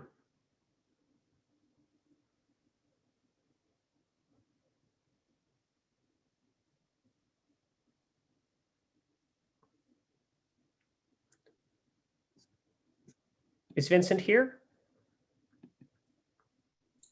I haven't heard otherwise. No Vincent. Okay. Then next is Andrew in person, followed by Sue Ellen, Katya, Victoria, and Diana. We can see and we can hear you. Hi, how are you? I'm going to tear up what I was going to speak about. You're going to put 950 apartments on the most toxic site in New York State. It's going to come back to haunt Bill de Blasio and Brad Lander. Toxic plumes are going to rise out, but by the time they do start to harm people in 20 years' time, they'll be out of office and long gone and have no more concerns. It'll be the legacy of their children. Let me tell you this, the talk of building it high, inclusionary housing, it's all about building it high so we can have as many affordable apartments as possible. Look at 363 Bond. See what they advertise those luxury apartments for. They make no qualms about it. Luxury living on the Gowanus Canal. I ask all the members of CB6 and CB2 that have real estate holdings in the Gowanus Free Zone area to accuse themselves. I ask any of the speakers talking today that are pro and have ties to the real estate industry to admit such. I also want to point out that all these talks of an abundance of alternate transport in the industry and infrastructure is baloney. If you look at the actual DIS in Appendix G, you'll see that there's going to be traffic snarls of 29 minutes and 43 seconds on the B37 line going up 3rd Avenue, that the F train is going to be oversubscribed by 14 people per car, per train in peak hour times. This is nonsense. No parking just means more apartments and more money for the developers. What about if we flipped it? Let's make it 75% affordable and 25% luxury. They wouldn't go for that, would they? And then we'd have to build it, 120 stories high? The infrastructure is not there to support this rezoning. The environmental issues are plain and obvious. This is an absolute disaster for this area. Do it right. This is not right. Thank you. Thank you, Vincent. Andrew, in person.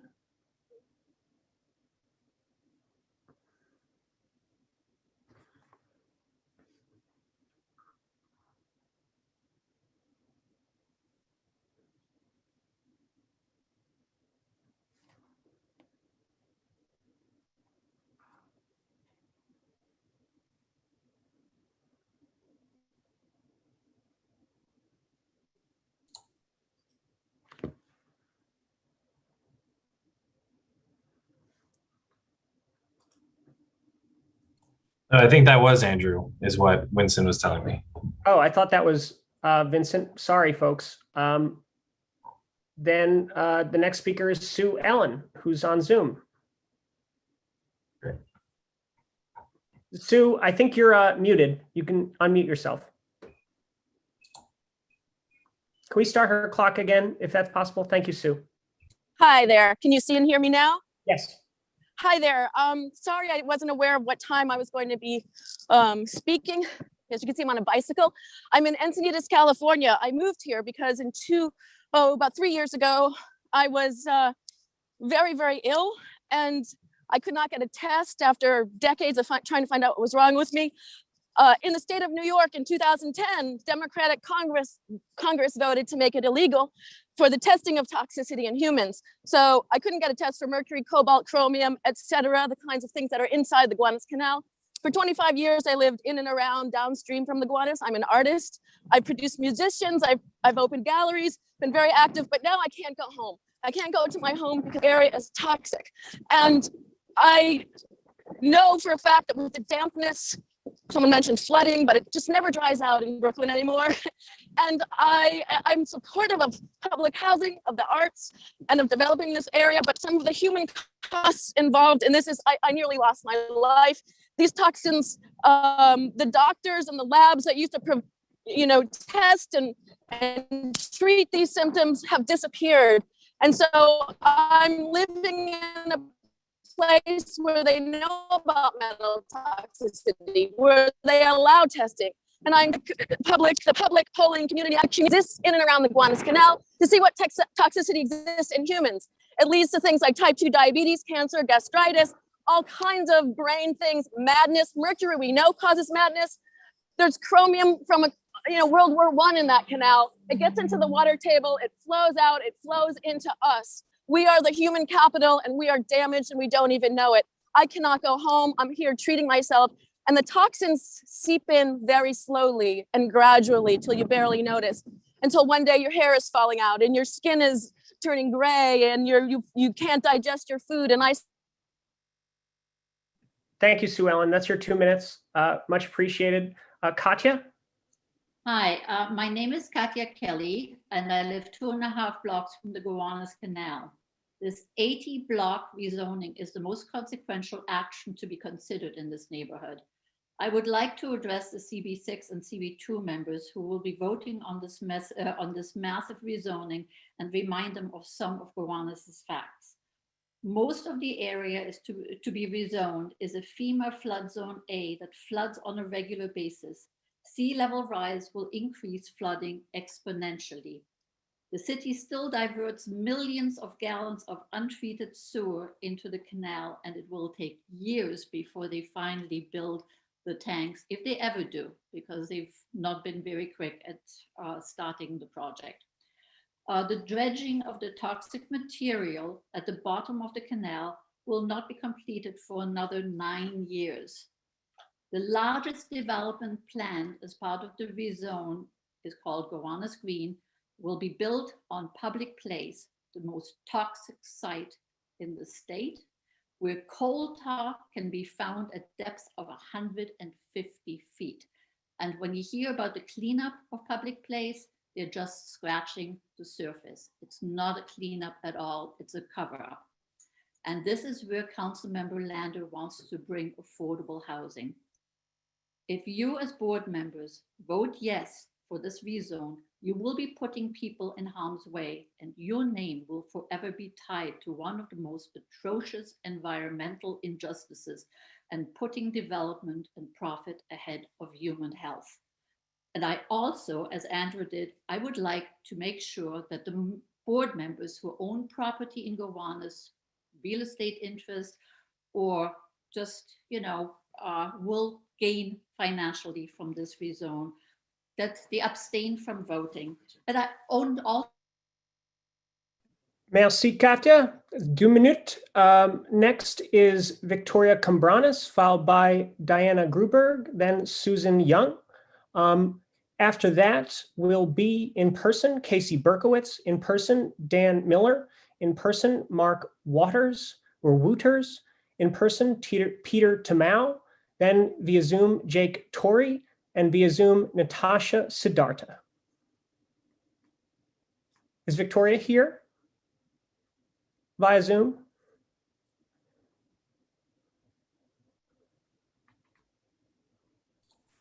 No.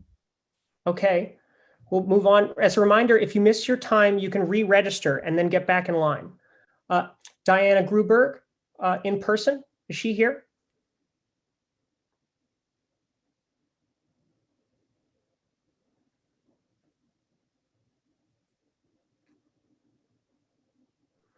Hi, we can see and we can hear you. Hi, I am Diana Gruberg. I'm a resident of CB6 and landscape director of Gowanus Canal Conservancy. We are a proud member of the Gowanus Neighborhood Coalition for Justice. And as many have said so far, we will not support the rezoning unless our top 3 demands are met. Full capital funding for local NYCHA developments, net zero CSO, and the creation of a task force to hold the city and all parties accountable for commitments made through the rezoning process. For the past 5 years, I've been working to advocate and care for green spaces in Gowanus with a firm belief that it is community engagement and sustained long-term maintenance and programming that truly bring our public realm to life. The Gowanus rezoning proposes critical open space on private and public land, and even more will be needed to support the population. Private developers will be required to construct and maintain about 4 acres of public waterfront space, but they have no mandate to provide programming or to receive community feedback on design to ensure that these spaces meet community needs. At the same time, proposed city-owned public spaces lack funding for maintenance and programming entirely.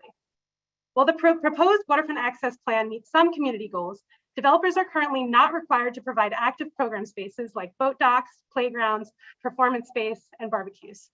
Instead, the current plan risks creating a passive waterfront like we typically see under waterfront zoning. The city must require that the waterfront include at least 50% active program space and give the community a real voice in the waterfront certification process to inform the design of the public space built on each property along the canal. This should be overseen by a community-based task force to hold everybody accountable. The city must also commit to work with local stakeholders on the creation of a parks improvement district that would tax new development to fund programming and maintenance of public space. This would support our incredible community of performers, artists, boaters, and stewards that make Gowanus special. The neighborhood plan has potential to create a vibrant waterfront, accessible and welcoming to all. Thank you. I'm sorry, that's your time. Next is Susan Young, who's in person.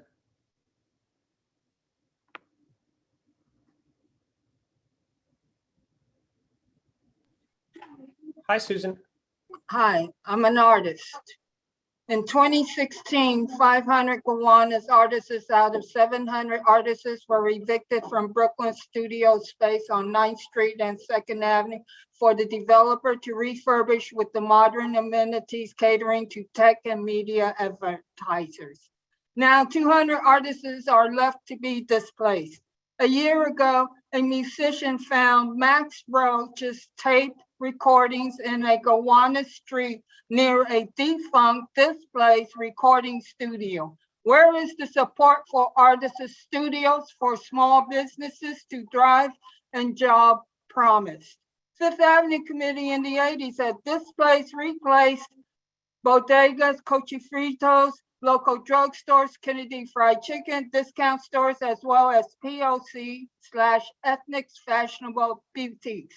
The only diversity is Iman House, a little storefront for fending leftover rent stabilized tenants and providing writers workshops for women of color.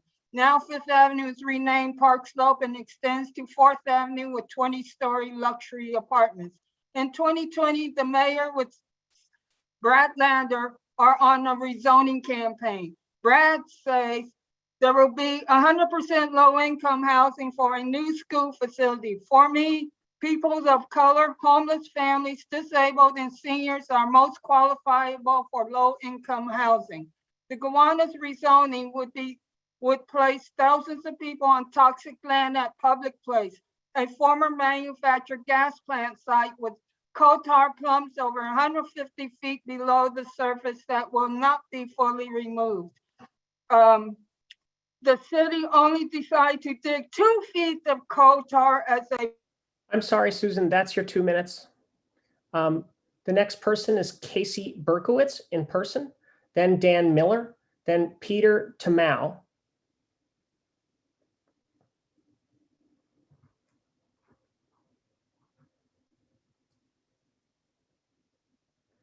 And after Peter will be Jake Torrey on Zoom and Natasha Siddhartha on Zoom. After her, in person will be Toby Hyde, in person Alexia Nazarian, via Zoom Diana Reyna, via Zoom Sandy Hornick, and via Zoom Nathan Elbojan. And Casey? Is Casey here? Winston says no, Casey. Okay. Is this Dan? Dan, we can see and we can hear you. Hi, my name is Dan Miller, and I'm here because I'm one of the 600,000 people who took new jobs and moved to New York City, the greatest city in the world. Unfortunately, this is since 2010, the city has created 600,000 jobs, and we've only built 100,000 units of housing. So we know what to do. We know what how to solve this problem, people improvise. And you know what improvising looks like? It sucks. It is people cramming together. It is people living with roommates when they don't want to. It is people living in studios that are too small for them, people living in illegal basement units. This is what New Yorkers do because they want to live in the greatest city in the world, and the greatest city in the world is not welcoming them, is not building enough housing, is not making a place for newcomers who want to make this city even better. This rezoning is a chance for you to fix that, a chance for you to add desperately needed new housing units. We need more homes. Our apartments are overcrowded. I know people who have stayed in toxic relationships because they didn't want to move out, because they couldn't afford rent.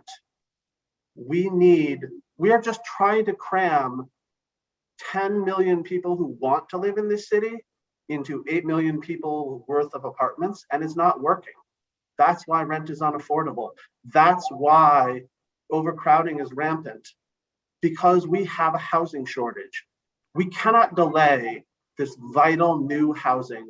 We need to approve this rezoning and build, build, build. Thank you, Dan. Next is Peter Tamau in person.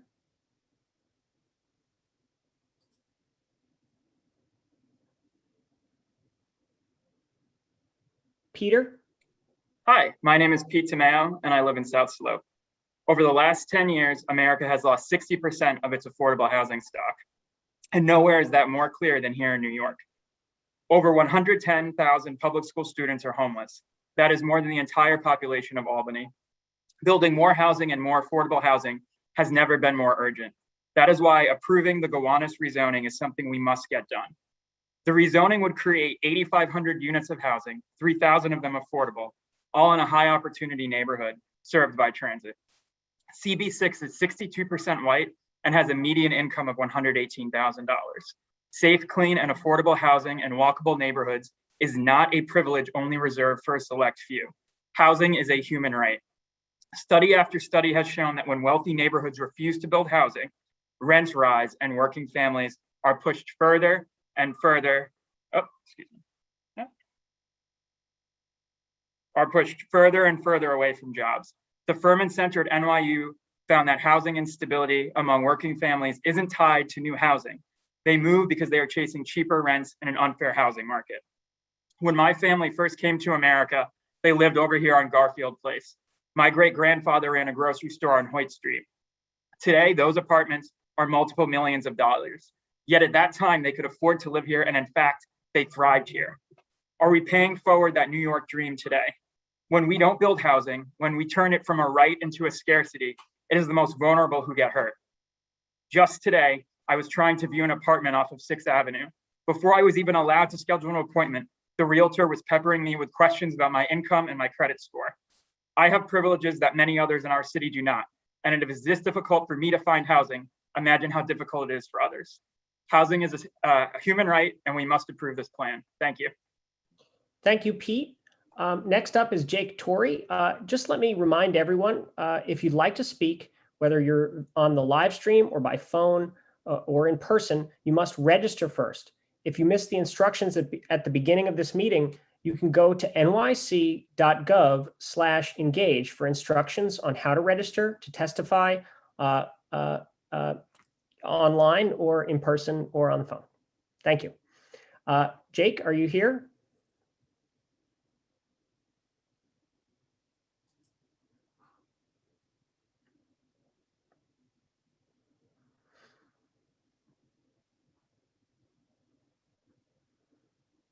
Going once? Okay, we'll move on. I don't think we see him. Okay, to Natasha.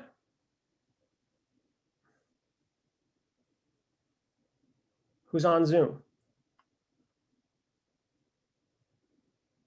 And no, yeah, she's not here either.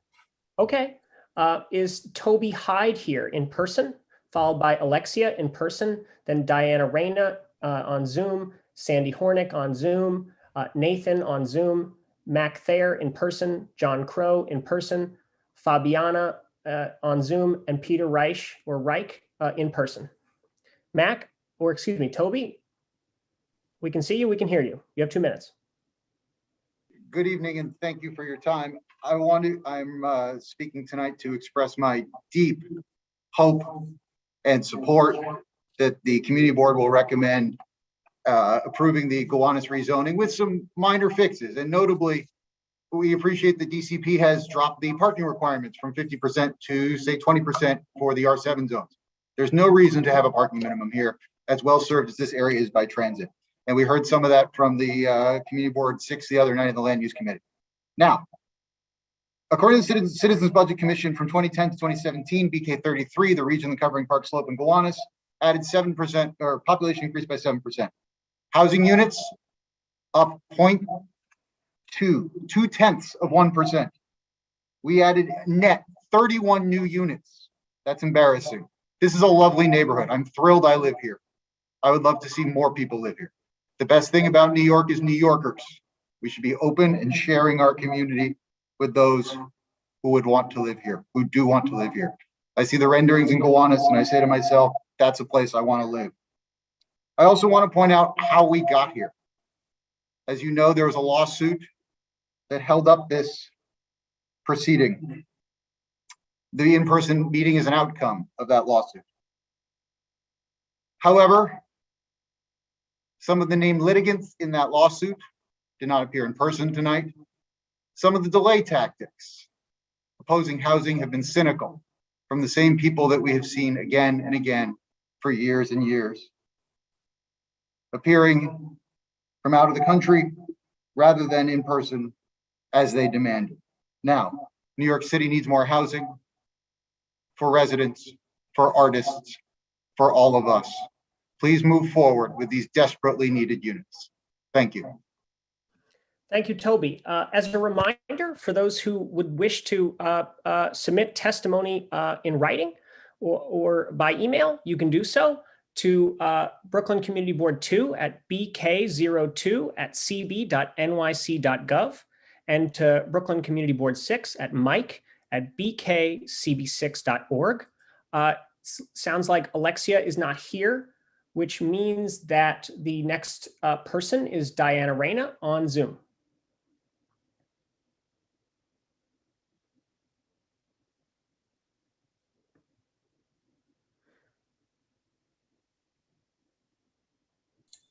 I'm seeing no Diana. Okay, the next person after Diana is Sandy Hornick, followed by Nathan, followed by Mac in person, John Crow in person, Fabiana on Zoom, Peter Reich in person, Ben Margolis on Zoom, Benton Heimsath on Zoom, Andrew Matsuka in person, Will Thomas in person. Is Sandy here on Zoom?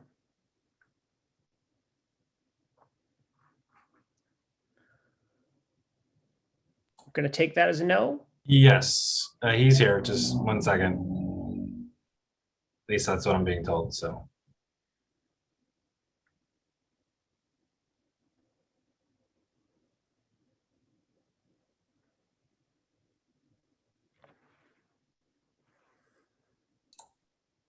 Sandy, we promoted you to panelist. Can you unmute yourself if you're here by your computer?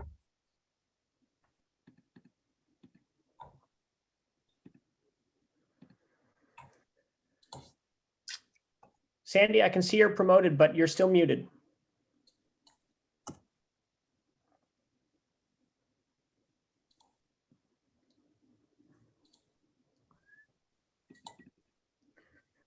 Okay, we've asked him to unmute, and I don't think he's accepted, so he may be away from his computer. So we'll I see you're unmuted. Hello. Hey, welcome. I can hear you. You have 2 minutes. Hi. Good evening. My name is Sandy Hornick, and I am a zoning consultant speaking on behalf of the Old American Can Factory, an industrial cultural institution which operates in the heart of Gowanus and within the proposed Gowanus rezoning area. As a planner with over 5 decades of experience working in New York City land use and zoning matters on the regulatory, develop, and community sides, I can say that the development plan for the can factory's expansion is an innovative and unique development project. It proposes to forgo the more remunerative return available from a largely market rate development to preserve and grow historical mix of arts and artisans that both the community and the city has sought. It is stewarded by a developer operator that's proven its commitment to Gowanus for 30 years. In its programming, design, and financing, this project is a once-in-a-generation opportunity for the community to expand and enhance its economic, housing, and cultural resources. Nevertheless, the proposed rezoning for the can factory site, which arbitrarily limits the as-of-right height of new buildings, creates an unviable development scenario and promotes a largely market-rate residential development. This obstacle is easily resolvable. It can and should be changed so as to encourage this project into development immediately upon approval of a final Gowanus rezoning. Having served for years as the zoning director and director of strategic planning at the Department of City Planning, I know that there is no reason that the agency, with its talented and dedicated staff, cannot resolve the issue and support this project. And I ask the board to urge DCP to do just that. Thank you. Thank you, Sandy. Nathan on Zoom, are you here?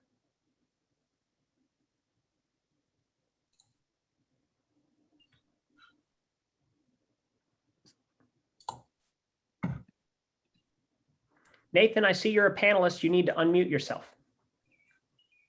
Hello. Hi, we can hear you. You have 2 minutes. Okay. Good afternoon. My name is Nathan L. Bogan, Executive Director of the Old American Can Factory and President of EXO Projects, the developer and operator. The Can Factory is an historic 6-building, 130,000 square foot industrial complex at the nexus of Gowanus on the corner of 3rd and 3rd.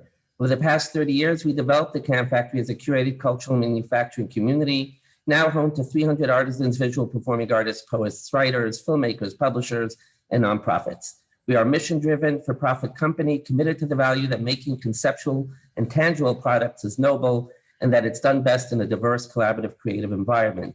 8 years ago, the Can Factory initiated a planning process seeking to grow the Can Factory into a 24/7 community that would include work-live units for artists, artisans, with a substantial percentage committed to aging practitioners, as well as affordable housing required by NIH. This planning and design process was conducted with a team of consultants at great financial cost and worked closely with Councilmember Lander's office and with DCP during its community visioning process. Over these years, the Can Factory and its expansion plans was held by many in city government and in this community as the model for Gowanus mixed-use development, and it was communicated consistently that this rezoning plan should and would accommodate the Can Factory's expansion needs, given its revered place in the community. However, the proposed neighborhood plan as it reads today, while workable in terms of use and density, provide 2 major obstacles to expansion, and I'll speak of just one. The proposed zoning allowed heights of new buildings around the Can Factory to rise as high as 300 feet, while the height at the Can Factory site was lowered from the current sky exposure plane to just 145 feet. The Can Factory's expansion plans, committed to preserving the existing low-rise historic buildings, necessitates that any new building be relegated to narrow sections on the site and set back from the historic buildings. At 145-foot limit, the Can Factory will be able to develop less than Nathan, 65. I'm sorry, that's your 2 minutes. Thank you very much. We appreciate it. Is Mac Thayer here in person? I believe, let me see, no Mac Thayer and no John Crow. Oh wait, Mac Thayer is here. Sorry, Winston said he's here. Thanks for bearing with me. Mac, we can see you, we can hear you. You got 2 minutes. Can I take my mask off? You can do whatever you like in that department. All right, thank you. Thank you, everybody. Well, as far as I'm concerned. Go Is it ahead. okay with you guys too? Yeah. All right. So thank you, everybody. Good afternoon. I'm representing the community group GowanusLands.org. We are an open space advocacy group here in Gowanus, and we're here today to provide comment on the proposal from DCP for certain rezoning actions in the Gowanus neighborhood. First, we want to say a few words on the importance of open space in Gowanus and the current state of open space. We think there's widespread agreement that parks and open space are vitally important for our community's health and well-being. We also think that there's widespread agreement that Gowanus currently has far too little open space as compared to adjacent neighborhoods, as compared to the overall city average, and as compared to both state and federal standards. We've seen this reflected in a lot of reports that have come out. The Parks Department for years has listed Gowanus as underserved for open space. We also think there's widespread recognition of the open space problem in the community, according to our polling data, which is available on our website, and was conducted by a professional public opinion polling firm in March. 85% of CB6 residents think Gowanus needs more parks and open space. So all that said, we believe it's very important that any proposed rezoning actions address the open space issue and provide sufficient parks and open space for the community. Unfortunately, the proposed actions would quite clearly be very bad for parks and open space in our community. According to public documents, the rezoning actions would double the population of the neighborhood from 20,000 to 40,000 people without making commensurate improvements in open space in an area where open space is already far too low. And we find that the DEIS reaches the same conclusion, and I quote, "It is concluded that the proposed actions would result in significant adverse impact to open space due to the added residential demand placed on active open space in an area that has limited available open space resources." So frankly, we think this is unacceptable, and we think that this rezoning proposal should not move forward unless significant modifications are made to address parks and open space. Can we give Mac another 20 seconds? Because we started the clock a little early on him. Sorry. Mac, do you have anything else you wanted to say? Thanks. I did have one final point, and that is that we would like to propose a specific solution to address the open space problem, which is to turn public place into a public park in line with the community's longstanding vision for this site. I have additional comments, which I think will be too long to read. You can submit them in the written testimony. Thank you so much, Mac. John Crow is not here, which means I believe we're on Fabiana on Zoom, followed by Peter Reich in person, followed by Ben Margolis, Zoom, Benton, Zoom, Andrew Matsuka in person, Will Thomas in person, Rita Miller in person. I see Linda again in person, Gabriella Schwed, Zoom, Yazena in person, Nick Esposito, Zoom, Karen, Zoom. Now, if you're speaking in person, please go to the Old Stone House and alert city staff that you're here. Thank you. And is Fabiana here on Zoom? We do not see Fabiana. Okay, that means we have, is Peter Reich here in person? No Peter Reich. Is Ben Margolis here on Zoom?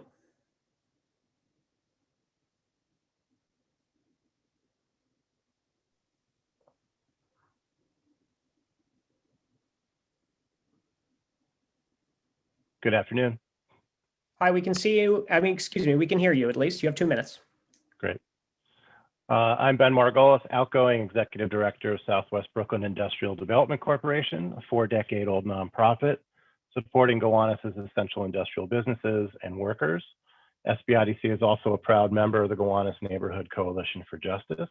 As you've heard previously, our coalition will not support the rezoning unless there are commitments to full capital funding for local nature developments, net zero CSOs into the canal, and the creation of the Gowanus Zoning Task Force to create accountability and partnership in implementation if a rezoning is passed. In addition, I implore that CB6 help us fight for protections and incentives for the manufacturers and those in the creative industries that help make this neighborhood unique and beloved in the first place. The DIS currently shows displacement of 45 businesses and 600 employees with no mitigation. CB6 should demand a plan to help those displaced. SBIDC is here to help. One specific project that CB6 must help with is ensuring that the Old American Can Factory, a haven for the creative industries for 3 decades, can fully implement its innovative and unique development plan, a plan that I've had the privilege of supporting. In lieu of a residential-only project, it proposes to preserve and grow the businesses and artisans that this community has always celebrated and supported, and to provide affordable living space for aging artists and lower-income residents.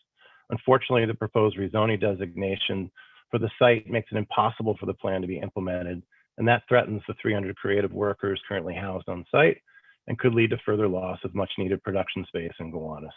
The issue is easily resolvable, and I implore CB6 to work with city planning and the developer to do so.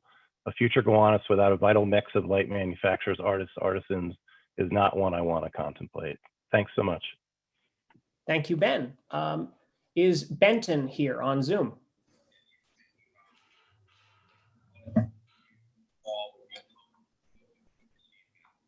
Hi, can you hear me?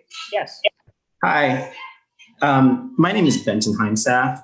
I'm a resident of Gowanus. I live right on the border of Gowanus and Park Slope. And I just want to say I strongly support this rezoning. Thank you for the time to let me tell my opinion. I've lived in the neighborhood as a renter for about, I don't know, 2.5, 3 years. And in that time, I've been going to these meetings, I've been going to this outreach, and I've been saying for a long time that this neighborhood is great. We need more neighbors. We need, it will be even greater if more people of all income levels could live here, could access the amazing amenities and small businesses, access to transit. My goodness, it's a great neighborhood. And, I would love for me and my wife to live here and buy a home here. The problem is, as everyone here knows, if you go look at the listings, the home prices are $2, $3, $4 million, way out of any normal person's price range.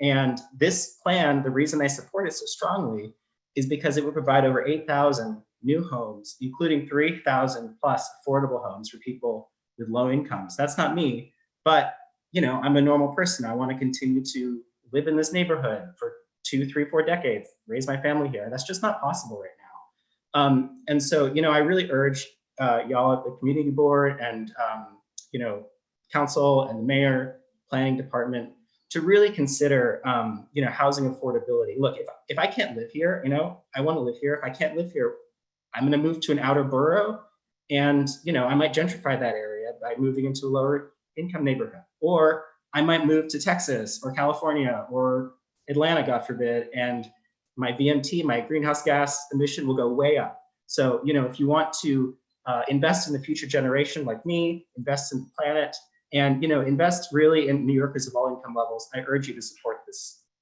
rezoning. Thank you. Thank you, Benton. If you do move to Atlanta, don't run for public office there. Andrew isn't here, I hear. So is Will Thomas here in person? Oh, there's Will. Will, you have 2 minutes. Beautiful. Hello, everyone. My name is Will Thomas. I'm here to support the rezoning of Gowanus as the executive director of Open New York, an independent grassroots pro-housing organization. Allowing more homes here would help to alleviate New York's housing shortage and help to fight displacement in other neighborhoods. I believe everyone knows on some level that New York has a terrible housing shortage, but let me throw out some numbers to remind everyone how bad it is. Between 2010 and 2017, median rents increased by more than double median wages. Homelessness has reached the highest level since the Great Depression. Pre-COVID, 1 out of every 10 elementary school students in New York City public schools attended from homeless shelters. Right now, post-pandemic, we need all the affordable housing we can get, and the thousands of below-market homes that this rezoning offers are a great place to start. That said, the 5,500 market rate homes this rezoning will allow will also help by preventing displacement in other neighborhoods. The median household income of the rezoning area is well over 6 figures. Gowanus is a very desirable neighborhood, and although it will be many families' first choice, if the wealthy can't find new places to live here, they will simply bid up the price of existing housing until they can move into an existing place on the market. The families who would otherwise have lived in those homes will instead move to more affordable neighborhoods. As displaced demand increases, up goes the rent, forcing current tenants to allocate ever larger shares of their income to stay in their homes and knocking those who can't pay to the street. If you don't let young professionals live here, they won't disappear. They will further displacement pressures deeper in Brooklyn in places like Sunset Park, Flatbush, and Midwood. To put it bluntly, we live in a city where there aren't enough homes for the people who want to live here, with horrifying human consequences. That is the terrible shadow of the neighborhood, the quality of life issue to address. I would especially ask Councilmember Lander and DCP to prioritize solutions there over anyone's aesthetic concerns. Thank you. Thank you, Will. Looks like Rita Miller is no longer going to speak. I have next up Linda in person.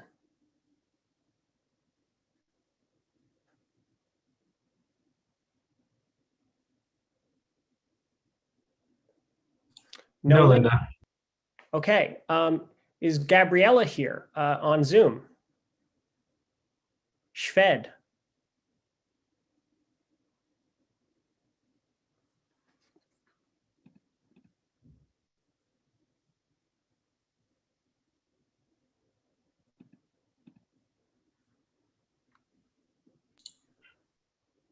I don't think we have Gab, or sorry to butcher people's names along with you, Alec. Yeah, we're trying our best. I'm sorry. And is Yazena here in person? That's a negative. Okay. Is Nick Esposito here on Zoom?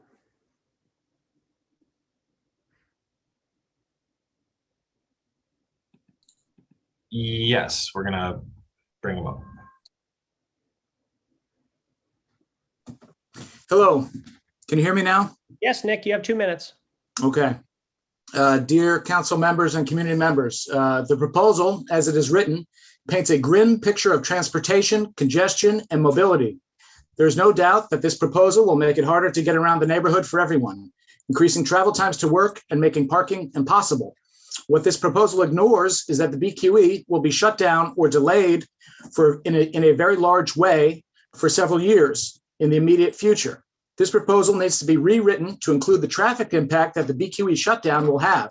Currently on Smith Street, with no events, it can take 30 minutes to go 10 blocks by car at different points in the day. When the BQE is shut down, motorists take local streets such as Smith Street and Columbia Street. This added volume, in addition to construction volume in this proposal, will make the streets immobile. Many politicians are anti-car. Those same politicians also have full-time drivers as part of their employment package. Street congestion is not solved by making owning a car unpleasant. Council members should vote no on this proposal because it is not truthful to the reality of ground transportation over the next 5 years. I'm Nick, and I'm a lifelong Gowanus resident. Thank you. Thank you, Nick. Next is Karen Minetti on Zoom, followed by Chris Walters, Marcel Negrete on telephone, Nathan Bachelis, I'm sorry, Nathan, on Zoom, Elizabeth Tortolani in person, Todd Fine in person, Benjamin Shepard in person, Marlene Donnelly in person, and Winslow Dennis on Zoom. Karen, we can see Hi. you. You have 2 minutes. Great. Can you hear me? Yes. Wonderful. Thanks so much. I've had a studio, an art studio in Gowanus for over 6 years. As an artist in the community, I've seen firsthand how artists are priced out of the very community that they make so vibrant and desirable. I initially moved to Gowanus after being priced out of the Dumbo neighborhood. And my first Gowanus studio was located very close to Whole Foods, and I knew that meant it wouldn't last long. My next studio was on President Street, and while the new Starbucks at 4th Avenue was a welcome sight, ultimately it meant I had to move yet again. It's so discouraging to know that every couple of years I have to keep moving while also paying more for my workspace. Beyond my own experience, I've also witnessed stalwart organizations like Trestle Gallery and Brooklyn Art Space having to move further afield to Sunset Park. As a member of the creative community, I'm here to ask CB6 and the New York City Council that the rezoning not be approved without ensuring long-term and affordable artist studios in Gowanus. Without guaranteeing sustainable and affordable artist workspaces, this rezoning will accelerate the lack of affordability that have forced artists out of our community. I'm also proud to be a board member of Arts Gowanus, the organization that has shaped my career as an artist and part of the community. Upon coming to the neighborhood, Arts Gowanus created such a tight-knit and vibrant community that I felt at home immediately. They gave me the opportunity to network with other artists, curators, and galleries, which led to close friendships and much career advancement. The annual Open Studios event alone brings a high level of visibility to Gowanus artists and has launched many successful careers. I'm thankful that I have been able to give back to the organization that's been so vital for me. Arts Gowanus has entered into negotiations with several developers to ensure subsidized studios for the artists in Gowanus. I urge the CB6 and the New York City Council not to approve this rezoning unless an adequate agreement has been reached that. Thank you, Karen. That's your 2 minutes, but I think we got your message. Thank you, Karen. Is Chris Walters here on Zoom? Yes, I am. Thanks. Can you hear me? Yes. Great. Thank you. Thanks for the opportunity to testify. My name is Chris Walters, and I'm the Land Use Policy Coordinator at the Association for Neighborhood and Housing Development, ANHD. ANHD is a nonprofit organization whose mission is to build community power to win affordable housing and thriving, equitable neighborhoods for all New Yorkers. We have provided technical assistance and support to community groups and numerous neighborhood rezonings during the de Blasio years. This is the first of those rezonings that we feel could advance racial equity in our city, but only if it is done right. The Gowanus rezoning is a chance to advance racial equity by bringing more affordable housing at a higher ratio than is being produced today to a whiter and wealthier community district, making housing there accessible to a wider range of New York households. This only works if racial equity is centered through all aspects of the rezoning. This means first and foremost committing upfront funding for full capital needs at local public housing developments, Gowanus Houses and Wyckoff Gardens, $274 million. Preserving this vital source of affordable housing is crucial for the neighborhood's future. If its capital needs aren't met, its residents stand the chance of being displaced. This means also protecting and strengthening industrial jobs, especially in the adjacent IBZ. The industrial sector plays a key role in creating a robust working middle class, providing access to good paying jobs while often not requiring a college degree. Over 80% of those employed in the industrial sector are people of color. These are the types of jobs that must be preserved and grown as part of this rezoning.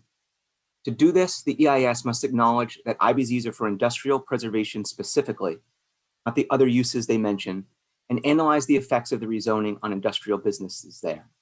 The city must commit to deeper protections for industrial businesses, including limiting competing uses, a specific capital dollar commitment for infrastructure in the IBZ, and specific dollar amounts for workforce development.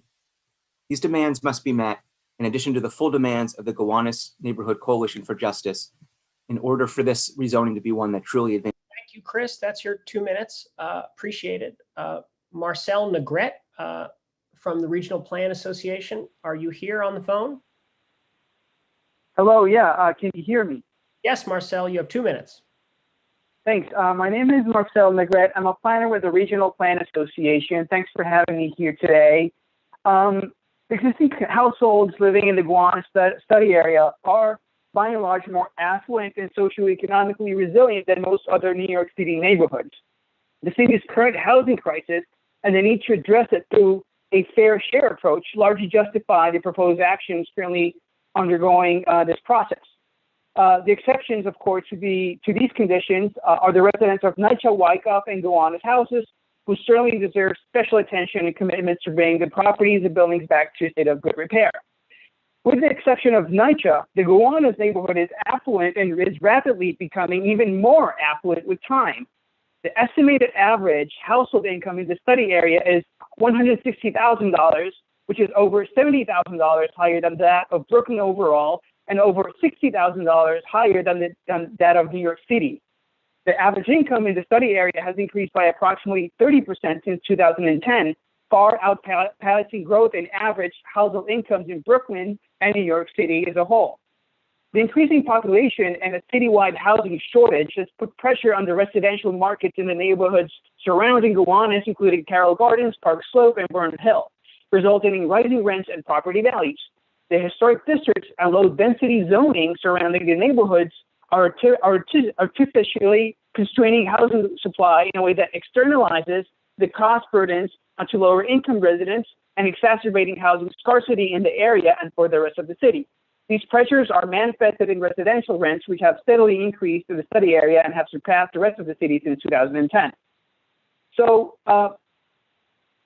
there's lots of details to get right, and we'll be submitting more in written testimony. But we just encourage the community boards 2 and 6 to approve and move forward with this consequential decision. Thank you, Marcel. Thank you so much. Appreciate it. Is Nathaniel here on Zoom? And after Nathaniel, let me give some notice to the folks that will go after. Elizabeth Tortolani in person, Todd Fine in person, Benjamin Shepard in person, Marlene Donnelly in person.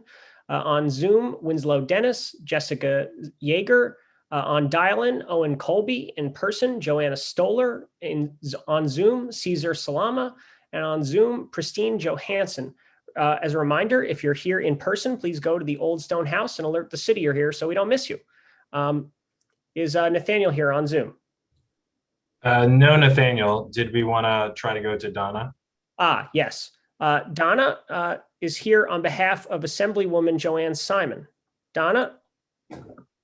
Yes, hi, everybody. Thank you so much. I am here for Assemblymember Joanne Simon. She has been delayed because she is in session today, and she would like me to read the statement for her. So imagine her voice, please. I have been fortunate to represent the 52nd Assembly District of Brooklyn, including Gowanus, Brooklyn Heights, Borum Hill, Carroll Gardens, Cobble Hill, Dumbo, Fulton Ferry Landing, Park Slope, and a small part of Red Hook, Vinegar Hill, and Prospect Heights in the New York State Assembly since 2015. In order to adequately review the rezoning proposal, a great many of my local government colleagues and constituents believe, and I agree with them, that the city's uniform land use review process, especially the DEIS, EIS, should be guided by the EPA's assessment of whether the plan is consistent with Superfund remedy requirements related to the environment and human health. The community has made it clear that safety concerns around migration and vaporization of polluted compounds, given the proposed future uses of affordable housing and a school on the site, must be the city's priority. It's also imperative, given the necessity to fully address flood resilience zoning requirements, that the plan meets the no net CSO goal that our offices and our communities have established for this rezoning. The proposed rezoning must meaningfully contribute to a cleaner canal and result in more sustainable, resilient, and healthy community in the coming decades. One way to ensure that rezoning and development actually serve a community's current and future needs is to make sure the community is listened to and actively engaged.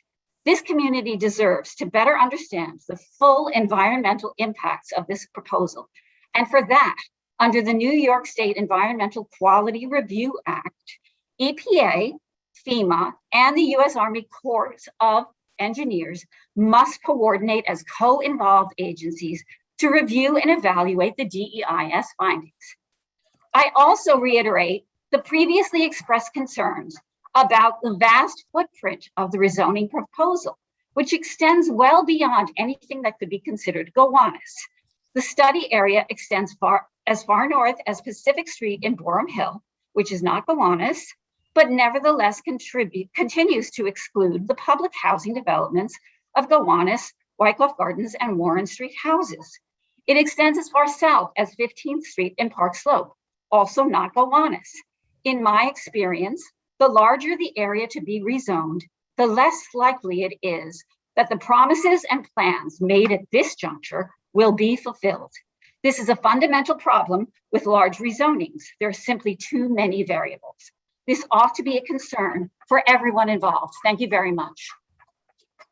Thank you, Donna, and please thank Assemblywoman Simon for us.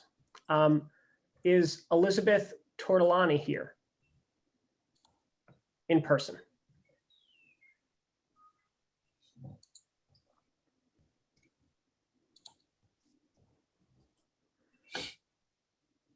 Peter. Hi. Here's a brief, just a brief commercial, everyone. I'm Peter Fleming. I'm the chair of Brooklyn Community Board 6. I just wanted to welcome everyone here for the evening portion of the session.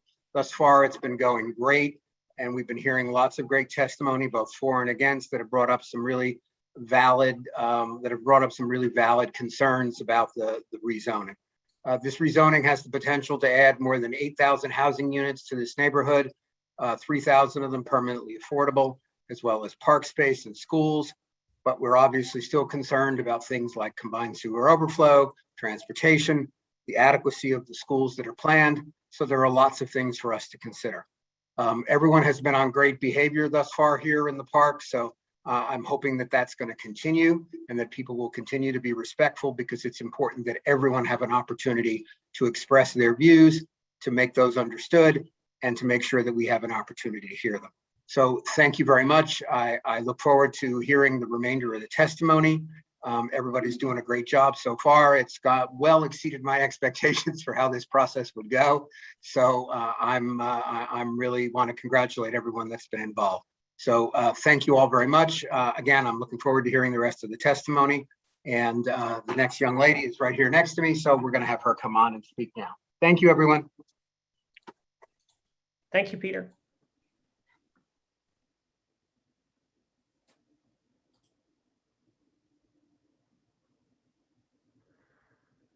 Elizabeth, we can see and we can hear you. You have 2 minutes. Hi, great, thank you. I'm Liz. I'm the proud owner of Citywell Brooklyn, which is a boutique bathhouse in Gowanus. I've been the owner for 5.5 years. This oasis, I've invested my last 13 years of my life and has become an incredible asset to the community and my all-female staff. For me, it has been the culmination of my life's work. I was initially drawn to Gowanus 12 years ago when I was looking for a space because of its industrial feel and old school vibes. I love being part of the Italian community and have loved the treasures of spaces you could always seem to find there. Not to mention the people and the ability to see beautiful sky and sunsets, even in the evenings. My business is located on President Street between 3rd Avenue and Nevins. The proposal to knock down across the street one-story warehouses and build 13 to, I've even heard 33-story apartments right across the street from my boutique spa and outdoor oasis. Pre-pandemic, my years of complete dedication had finally paid off and I was becoming finally a profitable business. That all came to an abrupt halt mid-March. I lost 4 months of rent, which I had to pay, countless months of income, and it has been a slow start to bringing the business back. We are blessed, though, to have an amazing outdoor space, which has helped us to stay open and even thrive during these past months. But we are finally getting back on our feet after the 1.5 years. But the looming construction is a constant concern. We use the outdoor space for massage, acupuncture, and other healing services. The noise, dust, and disruption will be unbearable for my clients and my staff, not to mention the negative impact it will have on the business. I am about to sign a 5-year lease and I am just worried about what the demo and construction is going to do to my business. The other day, as they were doing road work to expand the sewage pipes, it was horribly disruptive in the 2 days, and they also hit my gas line in the midst of it all. I understand the need for growth and for affordable housing, but we will lose the charm and the character that we are drawn to in the first place in Gowanus. Thank you, Liz. That's your 2 minutes, but we very much appreciate your testimony. Thank you, Liz. Is Todd Fine here in person?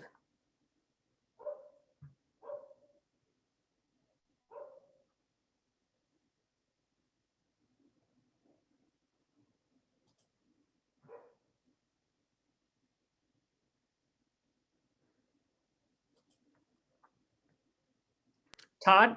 Yes. Yes, hi. 2 minutes. So across from the field here, there's a large sign by the Gowanus Neighborhood Coalition for Justice saying that the rezoning should be conditioned on support for NYCHA. And there was a press conference earlier today with Council Member Brad Lander and Steve Levin saying that they were going to demand of the city that they do that, and they wouldn't support the rezoning until that's done.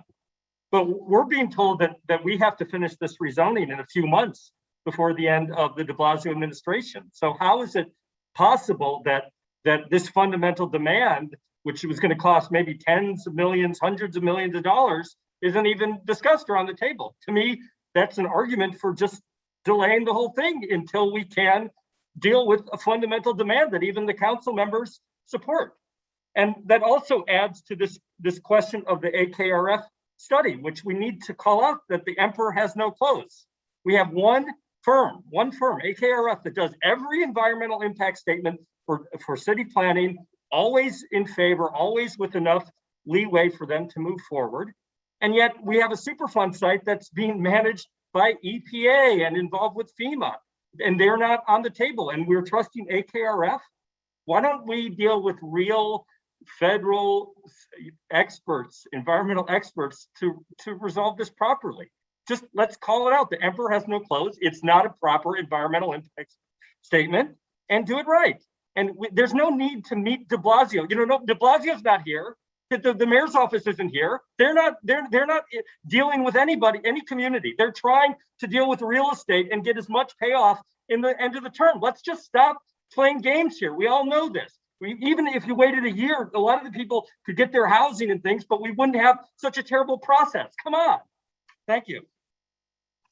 Thank you, Todd. Is William Meehan here on Zoom?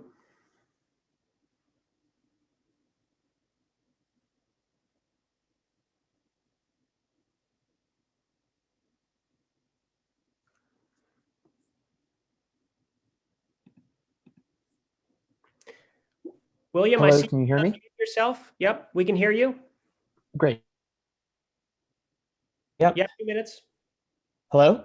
Yes, you have 2 minutes. Okay. I am a homeowner in the area, just across Flatbush and Prospect Heights, and I want to support this rezoning for its potential to create, over 8,500, but especially the 3,000 new affordable homes. This is the first rezoning that's in an affluent area, and I think it's important their weight to mitigate the housing crisis. And I really appreciate that the new homes will allow less wealthy New Yorkers to live in the neighborhood too, with close access to jobs in downtown Brooklyn and in the city. I only have one modification that I'd like to request, that the rezoning either completely eliminate parking minimums or even institute parking maximums. We're in a climate crisis in addition to a housing crisis. Car storage induces driving. We have more than enough capacity on the F and G and R to run more trains, as well as potentially providing bike parking instead. But otherwise, I think this rezoning is a great benefit to the community, and so I'd like to support it. Thank you. That's it. Thank you very much. Is Benjamin Shepard here in person, who'll be followed by Marlene Donnelly, Winslow Dennis on Zoom, Jessica Yeager on Zoom, Owen Colby on the phone, Joanna Stoller in person, and Caesar Salama. William, we see you. You have 2 minutes. Benjamin? Or sorry, I'm sorry, juggling here, Benjamin. Thank you.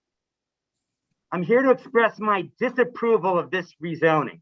My testimony is based on my experience as someone who's lived, worked, and brought up kids in the impacted area for well over 2 decades.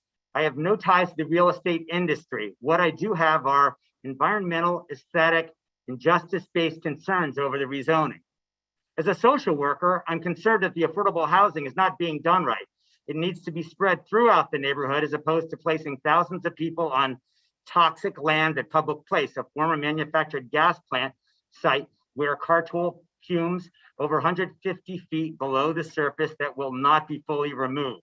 The combined sewage overflow tanks will not be built before the rezone development starts. This risks undoing the Superfund cleanup remedy. The draft environmental impact statement is illegal. The rezoning must not go forward until it is done with EPA and FEMA helping prepare the environmental impact statement as involved agencies as required by law. The process for this hearing is flawed. The joint community board hearing tonight is illegal under city law. Each community board must hold its own ULURP public hearing. The judge has not issued a final ruling on our Voice of the Gowanus lawsuit. Thus, this hearing format is not legal under the text of city law, not uniform or equal to what other neighborhoods were afforded. And the city is rushing this during a pandemic to exclude the community. The Gowanus rezoning would place thousands of people in a FEMA flood zone A and permit land elevation charges that put residents in Gowanus houses in increased flood risk. This is not a community-based plan. This is window dressing by politicians and developers and nonprofits. The nonprofits cannot hide the fact that this plan is being imposed on us. It is primarily about developer profits, not affordable housing, racial justice, or cleanup. Benjamin, that's your 2 minutes. Sorry again about the name. Your time is up. Benjamin, I don't know if you can hear me, but your time is up. I'm sorry about that. Is Marlene Donnelly here in person?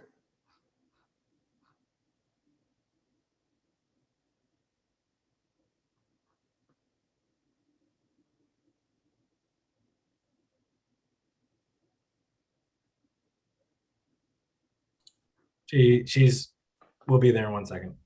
Great. Marlene, we can see you. You have 2 minutes. When you're ready, Marlene. I just called Joanna Stoller. I don't know. Okay, I'm not sure. Okay. Well, I'm Marlene Donnelly. I've lived here for the past 30 years, living, raising my children and working in the Gowanus neighborhood. I am also a member of the Gowanus Superfund CAG, and I am a member of FROG, the preeminent environmental group in Gowanus that brought the Superfund cleanup, where we are finally getting toxic material removed from our community. First, I'd like to say that I'm disappointed in my government in its handling of the ULURP process under the pandemic. It has been sad to see the government that calls itself progressive acting in an utterly suppressive manner in an effort to hand over huge land equity increases to corporate developers at the expense of civic democracy. It is the expense of this corporate development that is driving the unaffordability in our community, in all of the city. It's time to stop limiting government development to corporate development. The city's insistence that this Zoom meeting was allowed investors living in places like New Jersey to have a footing in our ULURP process that is meant for our local community is something the community is for the community's sake. We only hope that none of these present practices are allowed to be continued as the community moves forward out of the pandemic. My primary comments here under the ULURP process is to address the entirety of the EIS. The New York State secret law tells us that all involved agencies must be part of the preparing of the DEIS for land use changes as proposed for Gowanus. Gowanus has a number of involved agencies like the EPA, FEMA, New York DEC, and even possibly the Army Corps and HUD that have been jurisdictional responsibilities in Gowanus, and that these agencies may merely comment on the DEIS denies the public and the community board the opportunity to review the input of these involved agencies at this time. It is my understanding that— Marlene, that's your 2 minutes. Thank you very much. We appreciate it. Is Winslow here on Zoom?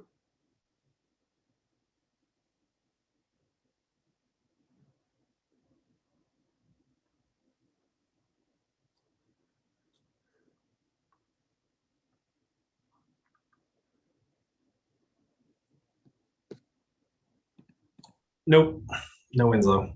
Okay, that means Jessica Yeager, are you here on Zoom? Yes, hi. Thank you so much. My name is Jessica Yeager. I live nearby and I'm on the board of the Fifth Avenue Committee. I'm here today to testify in support of Gowanus Green and in support of the Gowanus Neighborhood Coalition for Justice's priorities. The Fifth Avenue Committee is a 43-year-old nonprofit comprehensive community development corporation whose mission is to advance economic, social, and racial justice. FAC was founded to fight the practice of redlining locally and the disinvestment and segregation that persists today from that government-sanctioned practice of systemic racism.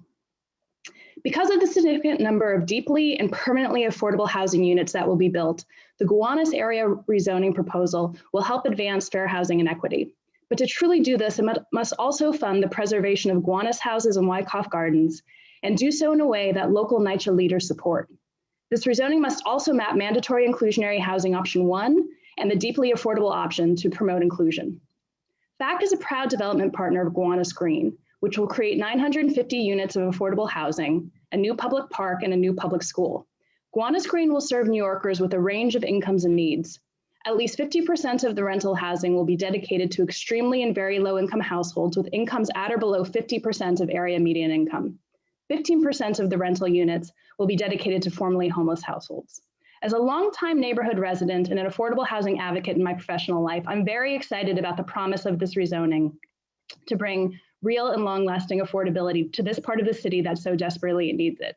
Thank the you. affordable housing created through MIH and Gowanus Green will be permanently and deeply affordable, and the additional market rate housing units will help meet the overwhelming demand for housing in our neighborhood and city. But at the same time, we must not miss this opportunity to address the substantial needs of our local NYCHA developments. Jessica, thank you. I'm sorry, I think we had an issue with the clock, but I believe you got your 2 minutes and we very much appreciate your comments. Is Owen Colby here by phone?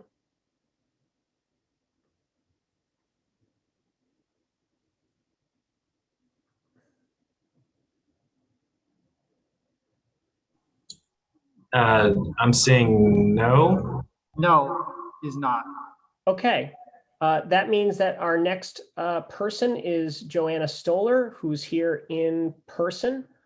And after her are Caesar Salama on Zoom and Pristine Johansson on Zoom. And then in person, David Congdon, in person, Lucy Coteen, in person, Miranda Sealaff, on Zoom, Larissa Fuchs, on Zoom, Brandon West, on dial-in, Bridget Zamzow, on Zoom, Robert McCool, on Zoom, Derek Wallenstein, on Zoom, Christian Sharon, and on Zoom, Douglas Hanau. And just as a reminder, if you wish to speak today, you must register by 7 p.m. Thank you. And Joanna is not here. Okay, that means that our next person is Caesar Salama. Caesar, are you here on Zoom?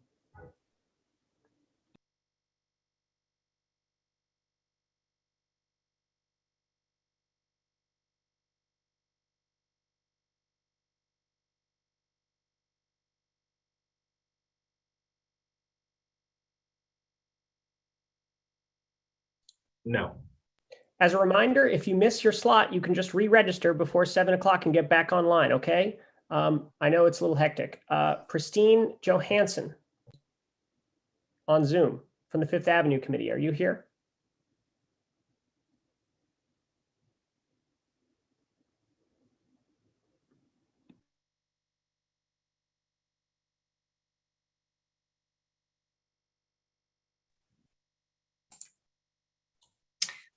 Hello, I'm Christine Johannesson. I'm a co-chair of the Fifth Avenue Committee. I'm testifying in support of Gowanus Green and also support the Gowanus Neighborhood Coalition for Justice demands and priorities, including the capital funding for local NYCHA communities and ensuring local accountability related to the commitments associated with the rezoning. I don't want to repeat some of the things that my co-board member just mentioned, but I just wanted to point out that the community around Gowanus has changed since FAC has been in the neighborhood, and a lot of people probably don't know that the community was not as was much more diverse, and in order to maintain and improve the existing racial and economic diversity within CB6, this rezoning is important.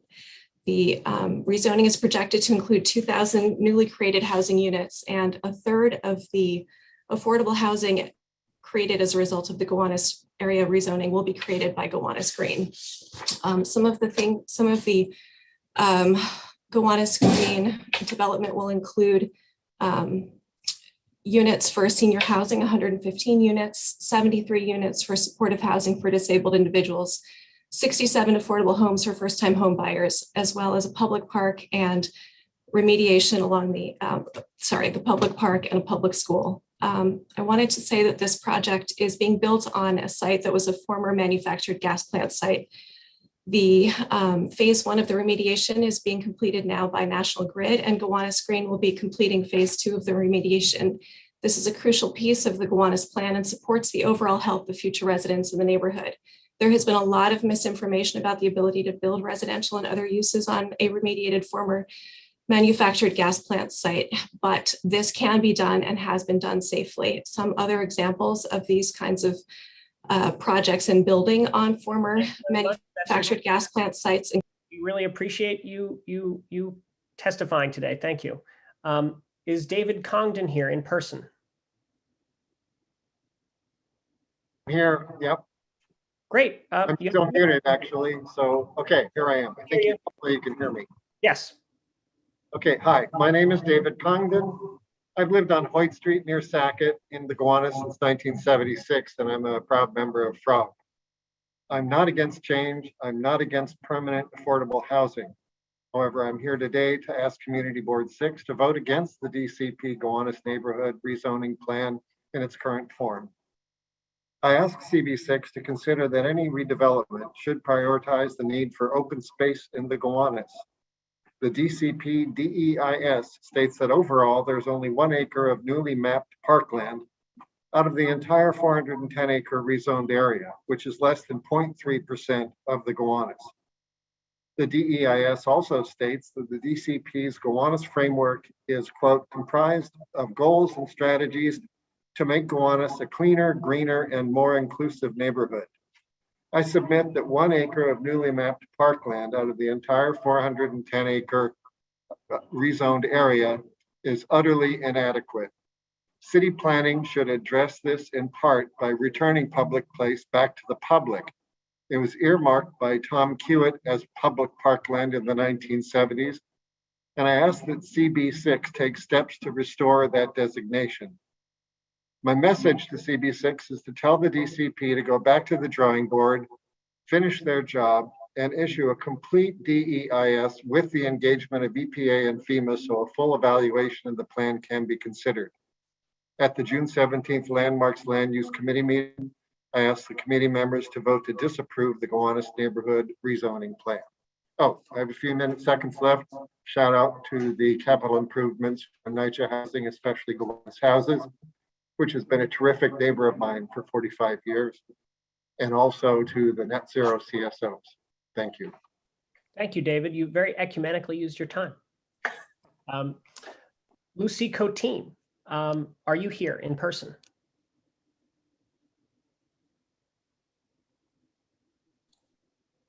She's walking in. Okay.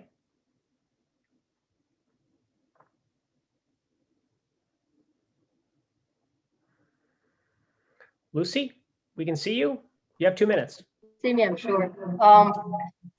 Do I start? Oh, hi, good evening, everybody. The city has done almost no work on a massive sewage and stormwater retention tank necessary for the Gowanus Canal Superfund cleanup, despite the federal government ordering them to begin the process 7 years ago, which could put the Big Apple on the hook for $60,000 per day in fines for every day they stalled.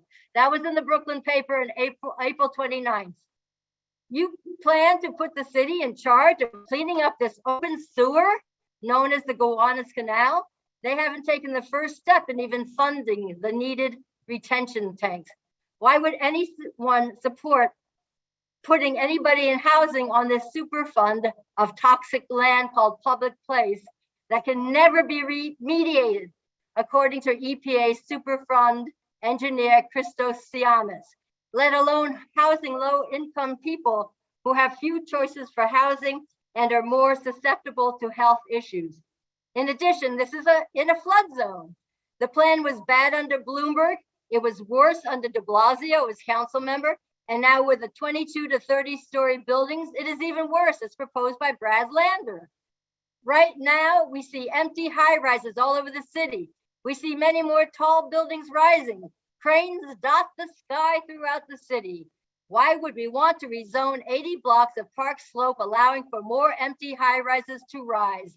The zoning would allow the destruction of what is now human-scale housing, allowing for 20 to 40,000 more residents at a time when the city is leaking residents.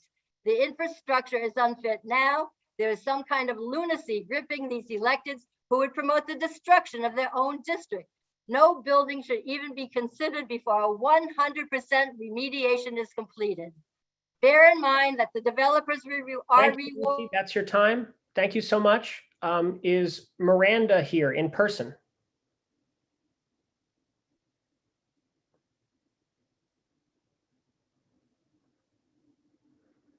It's a reminder, if you're speaking in person, please go to the Old Stone House and alert city staff that you're here.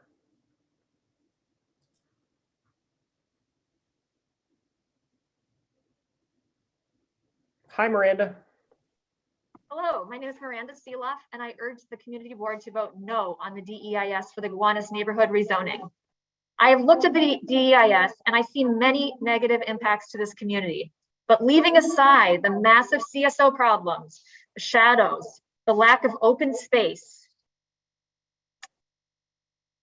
more traffic, less parking, I just want to reflect on my own direct experience. I've been living on Laqueer Street near Public Place for over 10 years in a rent stabilized unit. Because of this apartment, I have been able to build a career as a musician and as a music teacher, co-founding an orchestra, bringing new music to life in Gowanus venues like iBeing Music Studio and Shapeshifter Lab, creating community among families who study music with me and contributing positively to the cultural landscape of New York City. Last summer, my neighbors and I were disturbed for weeks by the smell of the coal tar they were digging up on Public Place. The pervasive odor we smelled reflects the seriousness of the pollution on that site.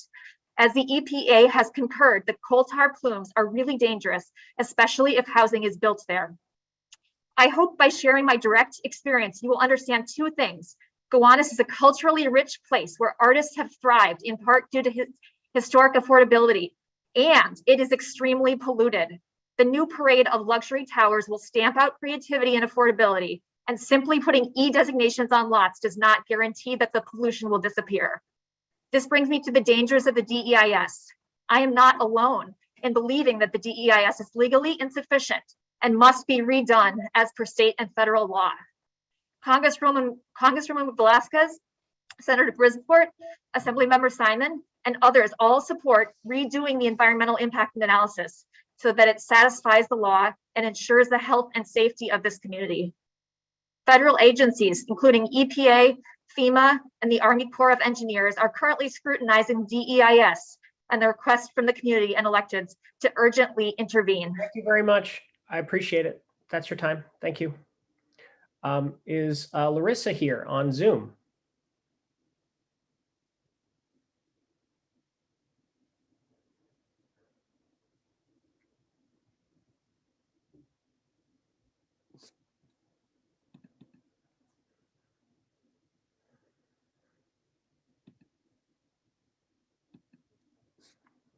I don't see Larissa. Nope. Not Okay. here. Is Brandon West here on Zoom?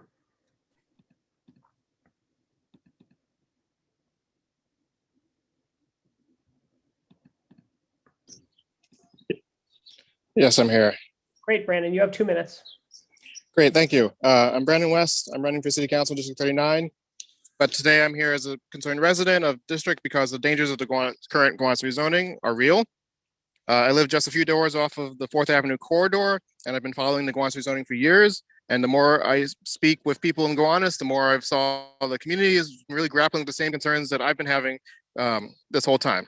From neighbors, members of GNCJ, and other activists, people are rightfully worried, and we can't dismiss that.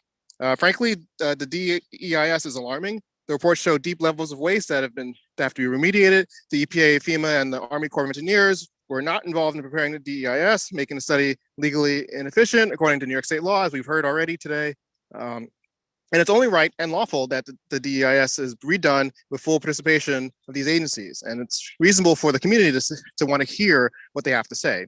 And often when someone opposes the rezoning, there's often a jump to claim that we are against housing being built and that we are against low income and Black and brown folks moving in alongside high income earners. This tactic is and always been, in my mind, a little disingenuous because I want to see Gowanus and 4th Avenue with more affordable housing and integrated green space. But this isn't about this, it's about the plan, and the current plan is dangerously flawed, and our neighbors and community are at risk and will bear the impact. So we have to prioritize people over profit, and it needs to happen now before it's too late. Thank you for your time. Thank you, Brandon. Next is Bridget Zamzow on the phone.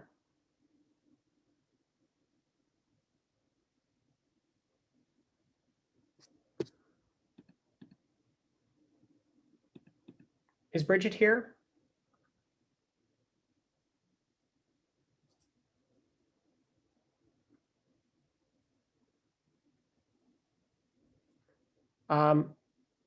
If not, give us just no. Okay, yeah, nope. Okay, then Robert McCool on Zoom.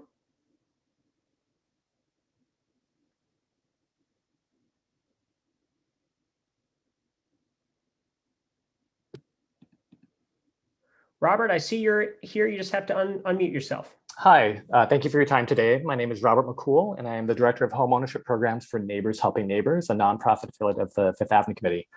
I'm testifying in support of the rezoning and of Gowanus Green. I also support the Gowanus Neighborhood Coalition for Justice demands, which include upfront capital funding for local NYCHA communities and ensuring local accountability related to the commitments associated with rezoning. All of the mandatory inclusionary units produced through the rezoning will be desperately needed and will be affordable to families at an average of 60% of AMI.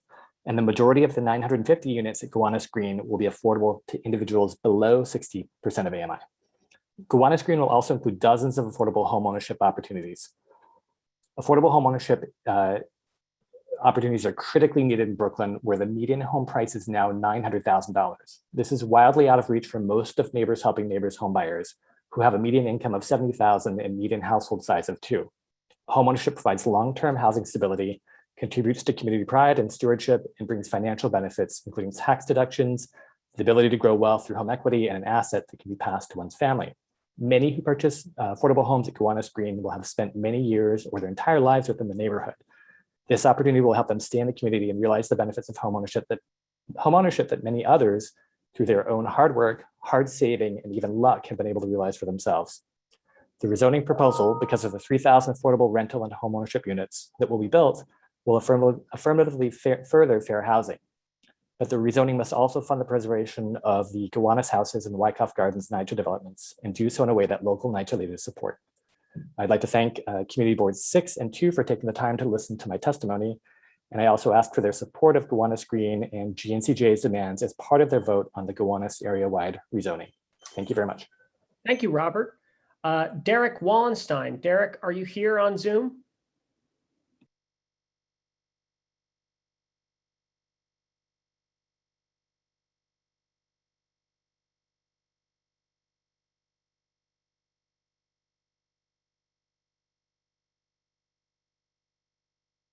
No.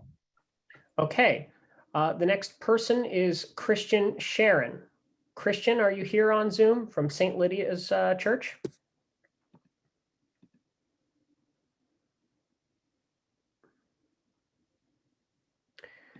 In the meantime, after Christian would be Douglas on Zoom, then Brad Vogel in person, Kristen Theodoris in person, Renee Monrose in person. I see a name, Just Westfield in person, and then Marcy Orchard. So if you're in person, please go to the Old Stone House and alert City that you're here. Is Christian here? I believe no is what I'm getting told. Okay. So Douglas, are you here, Douglas, on Zoom?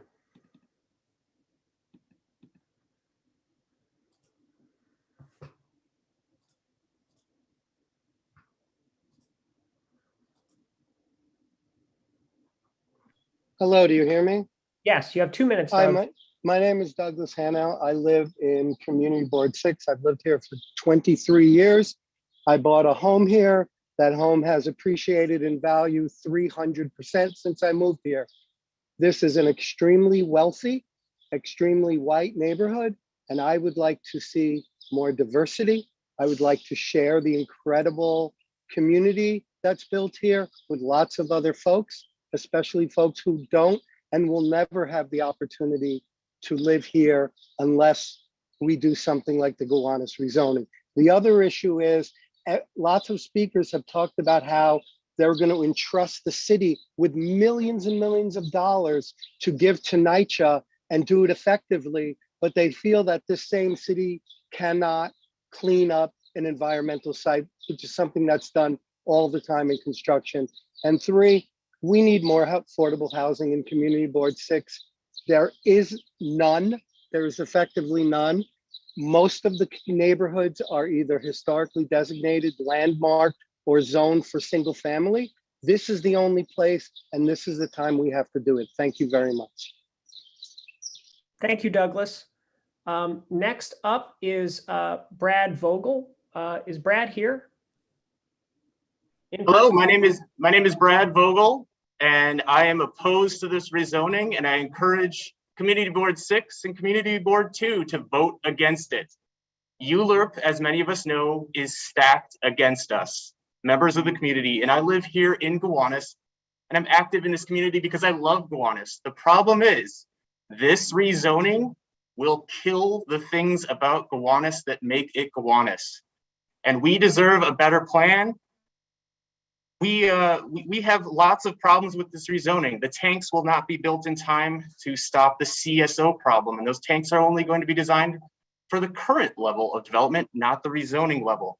The EIS, as people have noted, is illegal. It should not go forward, and neither should this process until it is redone with full involvement of FEMA and the EPA.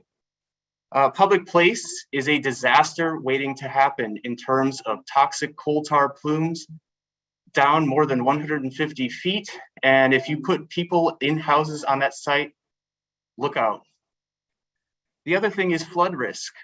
This is low, Gowanus is a low area, and there's a reason that back in the day, people built manufacturing down in the valley and put the houses up on the hills. It's because it's a place of great risk. We should not be putting thousands of additional people in that place of increasing risk. This is not a community-based rezoning. Let me be clear. We should be able to do much better. And unfortunately, our public officials have basically let this thing go. And I hope that the community board members will realize that they have very little power. But this is their place. This is their one point of power. And I hope that they will go down on the right side of things by opposing this deeply flawed and problematic rezoning. Thank you, Brad. Is Kirsten Theodos here in person? Or Kristen Theodoris? I'm sorry, it's spelled two different ways in my two spreadsheets. I'm sorry. No. So then is Renee here in person, who'll be followed by just a Westfield in person, then a Marcy Orchard on Zoom, then a Stephanie Cinto on Zoom, then in person, Ben Rotter, then in person, Elena, then in person, Rachel Fee, then in person, Emily Chiavelli. So our next person should be Renee Monrose in person, if they're here. Renee, we can see you, we can hear you. You have 2 minutes. Hi, my name is Renee Monrose, and I urge the community boards to vote no on this whole plan, and specifically on the draft environmental impact statement for the Gowanus neighborhood rezoning. I'm here as a representative of the citywide Land Use Alliance and the Broadway Residents Coalition. The DEIS is legally insufficient and must be redone as according to state and federal law. Congresswoman Velasquez, Senator Brisport, and Assembly Member Simon and others all support redoing the environmental impact analysis so that it satisfies the law and ensures the health and safety of the community. Federal agencies, including EPA, FEMA, and Army Corps of Engineers, are currently scrutinizing the EIS and the request from the community and electeds to urgently intervene. Given the above, please be on the right side of history and either vote no or postpone your vote until the DEIS is redone. You don't have to trust us or take our word for it. Instead, put your trust in the agencies who have the expertise and legal mandate to do the proper environmental analysis as required by law.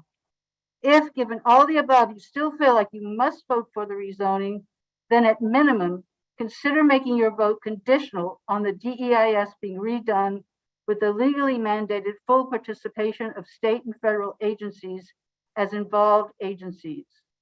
Thank you. Thank you. Is Marcy Orchard here on Zoom? Excuse me, I'm sorry. Is a person with just the name Westfield here in person? I'm seeing a no. Okay. Then is Marcy Orchard here on Zoom?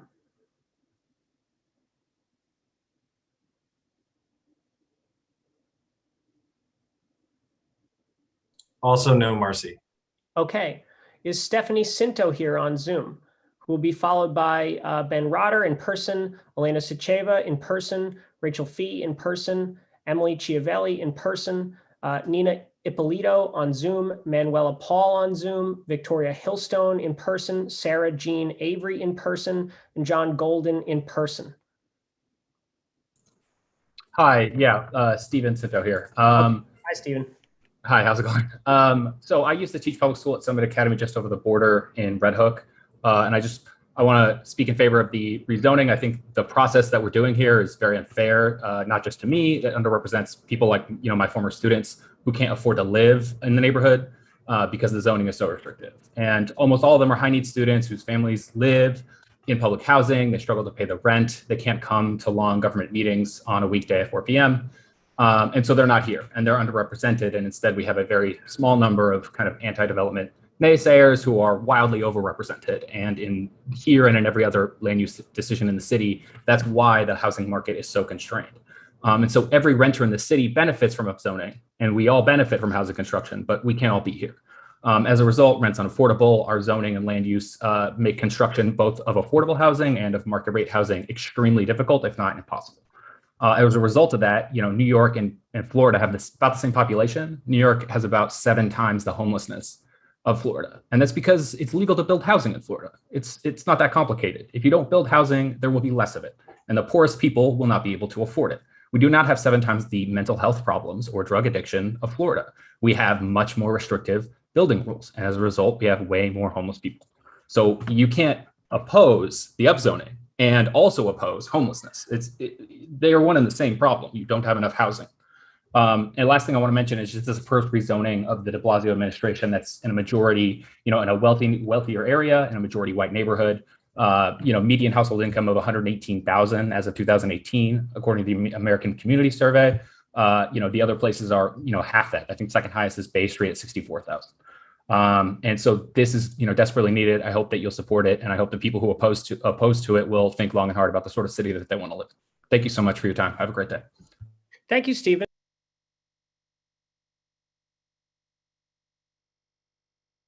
I'm sorry, I didn't unmute myself. Is Ben Rotter here in person? And thank you, Stephen.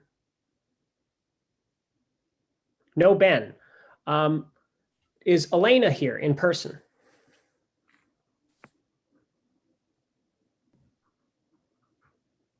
She's walking in.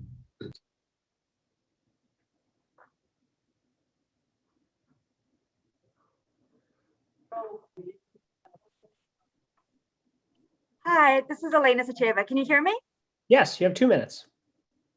Thank you. My name is Elena Sacheva, and I'm a lifelong Brooklyn resident and a Gowanus resident of over 3 years. And I'm here to testify in support of the Gowanus rezoning.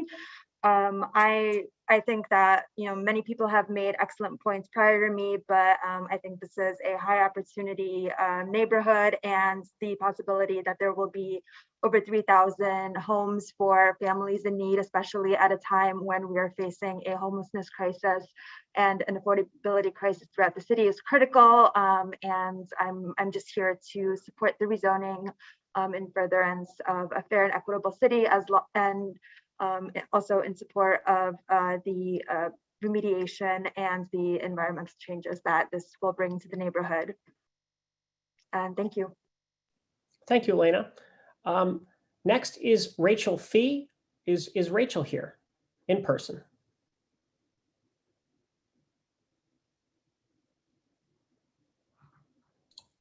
Well, also walking in. Okay. Hi, Rachel. We can see you. You have 2 minutes. Okay, great. Hi, my name is Rachel Fee. I'm Executive Director of the New York Housing Conference. We're an affordable housing policy and advocacy organization. As a broad-based coalition, our mission is to advance city, state, and federal policies and funding to support the development and preservation of decent and affordable housing for all New Yorkers. With enormous need for affordable housing and the urgency of economic recovery, we strongly support the Gowanus rezoning, as long as it includes a dedicated capital commitment for repairs and upgrades for use at local NYCHA residences, Wyckoff Gardens, and Gowanus houses. As we emerge from the COVID pandemic, New York is facing its worst housing challenges in decades. The homelessness crisis continues to accelerate, as it has under every mayor since Ed Koch. Housing capital repair needs at NYCHA total $40 billion, a figure that is only growing. Finally, nearly 1 million New Yorkers are rent burdened, paying more than 30% of their income on rent. It's an unsustainable situation. The pandemic has underscored the importance of housing for the health and safety of every New Yorker. In recognition of the magnitude of our affordable housing crisis, New York Housing Conference has formed United for Housing, a coalition of more than 90 organizations. We're seeking investment from the next mayor for $4 billion annually for affordable housing, and for each community to be part of New York City's affordable housing solution towards a more equitable city. And for higher income neighborhoods, we recognize that it's even more critical to create affordable housing opportunities to confront residential segregation. It's our collective embarrassment that New York is the 4th most segregated city in America, and we need to confront this legacy head on to better align our city with our values, and zoning policy is an important tool in that fight. Investing in housing is needed now more than— Rachel, I'm sorry, that's your 2 minutes. Thank you so much. We're now 10 minutes from the in-person registration deadline, or I should say the registration deadline. So let me just remind everyone to register if they would like to speak. It's sort of the last call now. Let me remind everyone who'd like to speak, you do have to register. And you can go to nyc.gov/engage for instructions on how to register and testify on the online stream or on phone or in person. The next person is Nina Ippolito. Is Nina here on Zoom?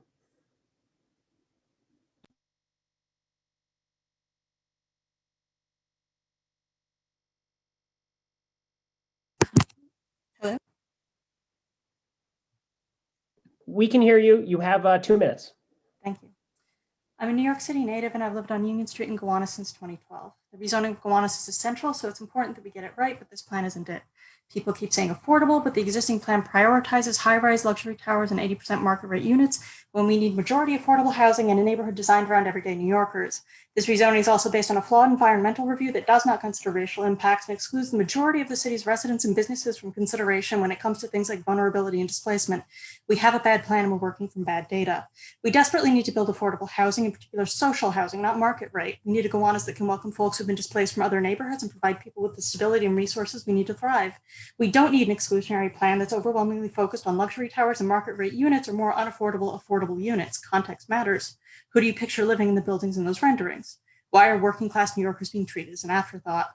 A good rezoning would help to integrate our incredibly segregated neighborhood. Brad Lander says he supports a racial impact study, but as far as I can tell, there's no report in process or plan to carry one out. Supporting a study looks like making it happen, and if racial justice isn't central to the rezoning, it isn't going to be part of it. It's also worth noting that the secret report explicitly states that the rezoning and the building heights involved are designed around protecting Park Slope and Carroll Gardens from having to endure construction and taller buildings within their boundaries. As such, this is actually a plan designed to serve the wealthier and whiter neighborhoods around Gowanus, not Gowanus itself and not the city as a whole. There's nothing revolutionary about handing land over to major developers and concentrating scant pockets of affordable units on toxic land in floodplains. That's been the city's MO for decades. We're talking about 20 to 30-story buildings because of the profitability and affordability. DCP keeps mentioning the community process, but it somehow never mentions its consultations with real estate developers, which appear to be what's driving the outcome. Taller buildings are more expensive to build and maintain, permanently increasing their costs and reducing their ability to contain affordable units. Taller buildings increase environmental impacts, are more vulnerable to storms, and are less adaptable. But as we learned in 2020, populations and housing markets don't just grow. What happens when there's a downturn? A good Gowanus rezoning would provide housing that's racially just, majority affordable, and for most New Yorkers, not majority market rate. Trickle down. Thank you, Nina. That's your time. Thank you. Is Manuela Paul here? Manuela on Zoom, who will be filed in person by Victoria Hillstone, then Sarah Jean Avery, then John Golden, then Andre Shankman on Zoom, then Jonathan Cohan on Zoom, then David Cohen in person, then Pierce Hilly in person, then John Roman. I'm sorry if I'm butchering your name. Is Manuela here on Zoom? Nope. Okay. Is Victoria here in person? Hello. Hi. Hi. Hi, thank you very much for having me. My name is Victoria Hillstrom. I am testifying from Tribeca. I would just like to say that I think nobody would like to see a repeat of Tribeca after 9/11, when the loft laws, the landmark laws, the land use laws, and certainly the rent stabilization laws were weakened. Unfortunately, it seems as if the mechanisms meant to safeguard its residents have been compromised, where there are lofts sitting vacant for city blocks in Tribeca are real affordable housing. I came today to testify, certainly opposing this plan in Gowanus. I feel that it is dastardly that the mayor would shut down the city and seek to rezone our neighborhoods in the middle of a pandemic when its residents cannot participate. And lastly, I would just like, if you would, Chair, to verify if in fact there's even a quorum here today. Thank you very much. Thank you very much. Is Sarah Jean Avery here in person?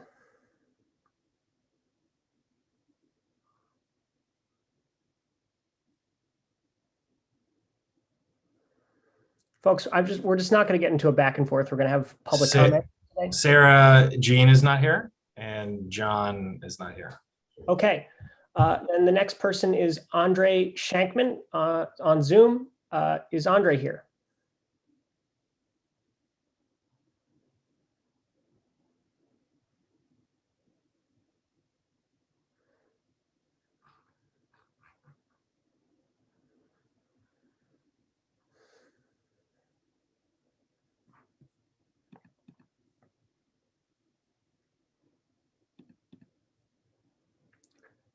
No, Andre, is that right? Yeah, no. Okay, Jonathan Cohan, Zoom, you here?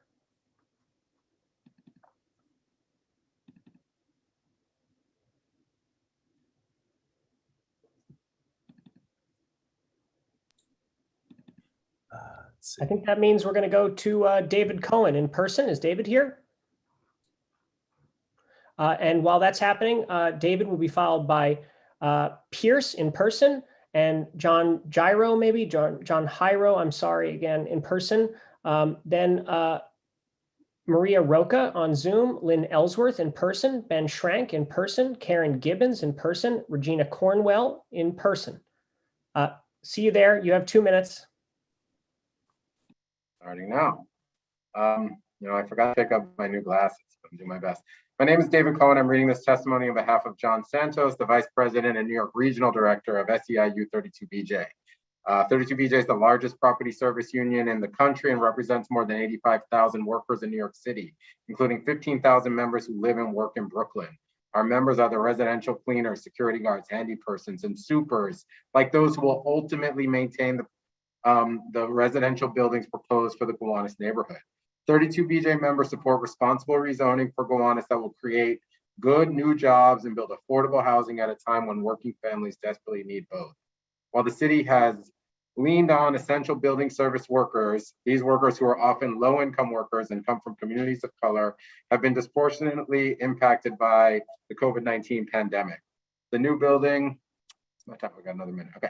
The new building service created by this plan, building service jobs created by this plan will offer essential workers opportunities for good jobs by providing them access to family-sustaining wages, affordable healthcare, and other important benefits that will help workers build and recover after this devastating year. The Gowanus rezoning will also create almost 8,500 new housing units, nearly 3,000 at below market rates. This means thousands of families who otherwise cannot afford to live in the community can now build a future for themselves and the next generation by having access to the resources of the neighborhood. And we all know how great a neighborhood the Gowanus community is. As we emerge from this unprecedented year, we continue to face the harsh realities of the COVID-19 pandemic for years to come. It's crucial to advance projects like this that will create good jobs and bring employment opportunities and affordable housing to low-income and communities of color that have been shattered by the pandemic. With this rezoning, families will have opportunities to build their lives in a manner in which they can thrive. We respectfully urge you to improve it. We've been working on this for years. Have over a dozen other testimonies from members who are here. Thank you. Have a good night. Thank you very much. Is Pierce here in person?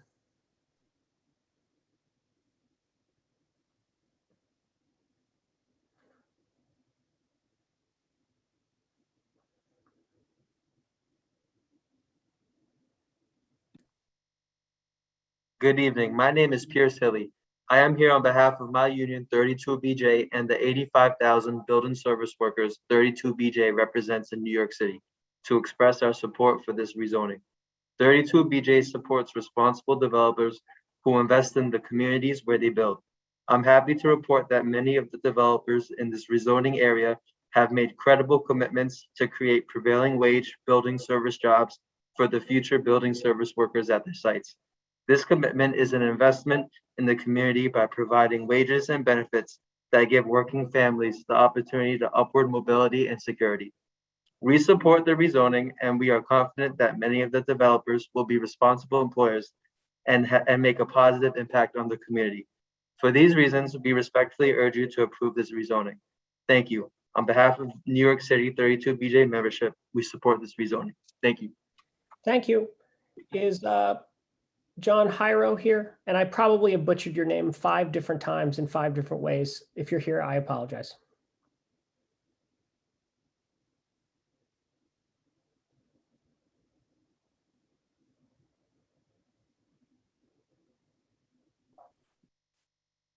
Good evening. My name is John Hyro Roman.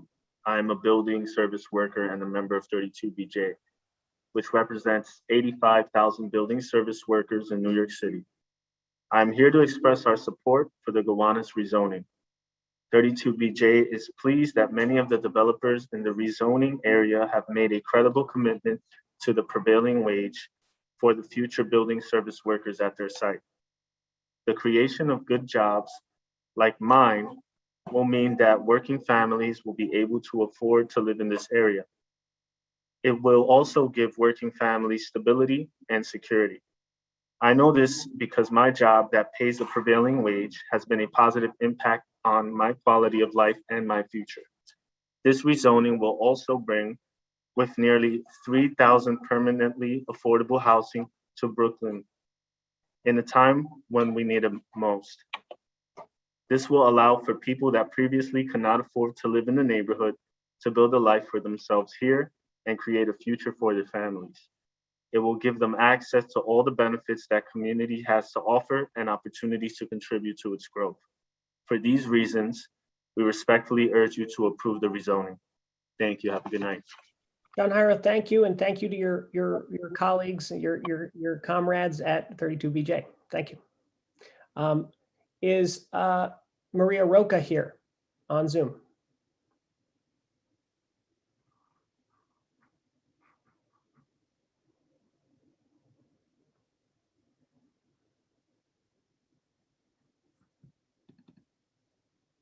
Nope. Okay. Lynn Ellsworth in person. Hi, Lynn. We can see you. We can hear you. Hi, I'm Lynn Ellsworth with Human Scale NYC. We're a network of about 120 neighborhood organizations around all 5 boroughs. But I've been asked to pose a question. I hope that, is there a quorum for this land use committee? Lynn, we're just taking public comment. That's what's happening here. We're not going to have a back and There's forth. no comment about there being a quorum. Lynn, I have a thumbs up. So somebody from 2 minutes however you'd like. You can use your 2 minutes however you'd like, Lynn. Okay, great. So here's my testimony. We oppose this rezoning on a number of grounds. The first is that construction would happen before enough of the area is decontaminated, thus condemning residents to excessive toxic risk. Second, the proposal is overscaled, a fact that arises from the city and lander caving into the intense lobbying of real estate interests. Those interests sought to maximize their return on speculative investments in the area and not to maximize public benefit. The overall design creates a high-rise, gentrified and isolated island between 2 historic districts. That's a huge mistake. It should have instead followed a Jane Jacobs principle of integrating and connecting the 2 neighboring historic districts with mid-rise construction on the streetscape and street network, using materials and styles that honor the existing architectural language of the historic manufacturing assets already here. And fourth, the public process around this whole thing has made a mockery of what urban democracy is meant to be. So we urge the community board to reject the proposal in its entirety. And last, I just want to comment that the whole affordable housing thing is a red herring. If the city were really serious about affordable housing, they would have built it at 5 World Trade Center on free public land where we could have thousands of units. Instead, the city is selling that off for $300 million. Hi, Lynn. I'm sorry, your 2 minutes are up. Thank you. Fine. I'm done. Thank you. Okay. Good luck. Ben Schrank in person. My understanding is the next 3. There's no Ben, Karen, or Regina. Thank you, Jonathan. Okay, that means that our next person up is Ruben Colon on Zoom, followed by Bora Lee in person, John Garrity in person, Catherine Gressel in person, Jorge Romero in person, Royce Sloan, Zoom, dial-in, Gideon Asher in person, Robert Puka in person, Alex Greger, and in person, Yana Dedova. As a reminder, if you're here to speak in person, please go to the Old Stone House, alert the city you're here so we don't miss you. Is Ruben here on Zoom? No, Ruben. Okay, then is Bora Lee here in person?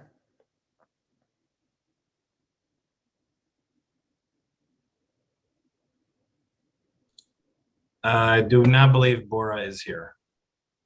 Okay, is John Garrity here in person? I've gotten from Alex, no John, Catherine, or Jorge. Okay, then I'm going to read some folks who are coming up. Let's make sure everybody knows they're coming up. Royce Sloan, Zoom, dial-in, Gideon Asher, Robert Puka in person, Alex Greger in person, Yana Dedova in person, on Zoom, Valerie Gladstone, in person, Ankur Dalal, in person, Spencer Heckwolf, in person, Adam Brodheim, in person, Casey Berkovitz. I believe Royce would be next on Zoom. Is Royce here?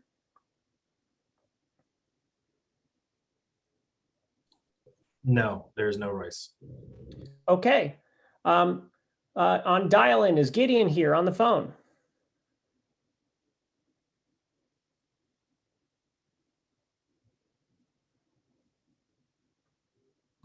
I believe that's also a no. Okay. Robert Puka, is Robert here in person? Please, if you're scheduled to testify in person, go to the Old Stone House. Let city staff here tell them you're here.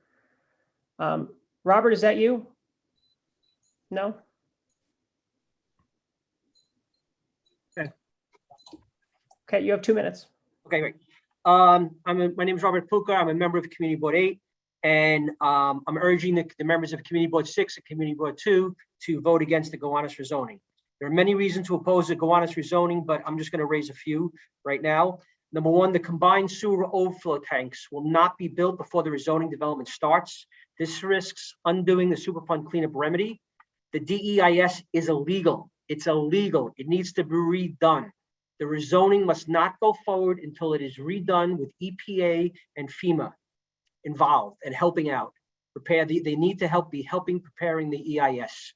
The joint community board meeting hearing today and tonight is illegal. Under city law, each community board must hold its own ULURP public hearing. This is illegal. The judge has not yet issued a final ruling on our Voice of Gowanus lawsuit. This hearing format is not legal under the text of city law. The Gowanus rezoning would place thousands of people on toxic land. All those people that are for this, I want to see you move on top of a toxic, super toxic land. The Gowanus rezoning would place thousands of people in a FEMA flood zone A and permit land elevation changes that put residents of the Gowanus houses as an increased flood risk. We all know what happened with Hurricane Sandy. We all know it's going to happen again. It's a massive flood zone and a massive toxic site. This is not a community-based plan. All the window dressing by Brad Lander and all the other politicians and developers and all the nonprofits, supposed nonprofits, they've co-opted and they cannot hide the fact that this plan is being imposed on us. It is primarily about developer profits, not affordable housing. What is affordable housing? Affordable housing for who? It should be. Thank you, Robert. Your 2 minutes is up. I appreciate your time. Thank you so much. Is Alex Greger here in person?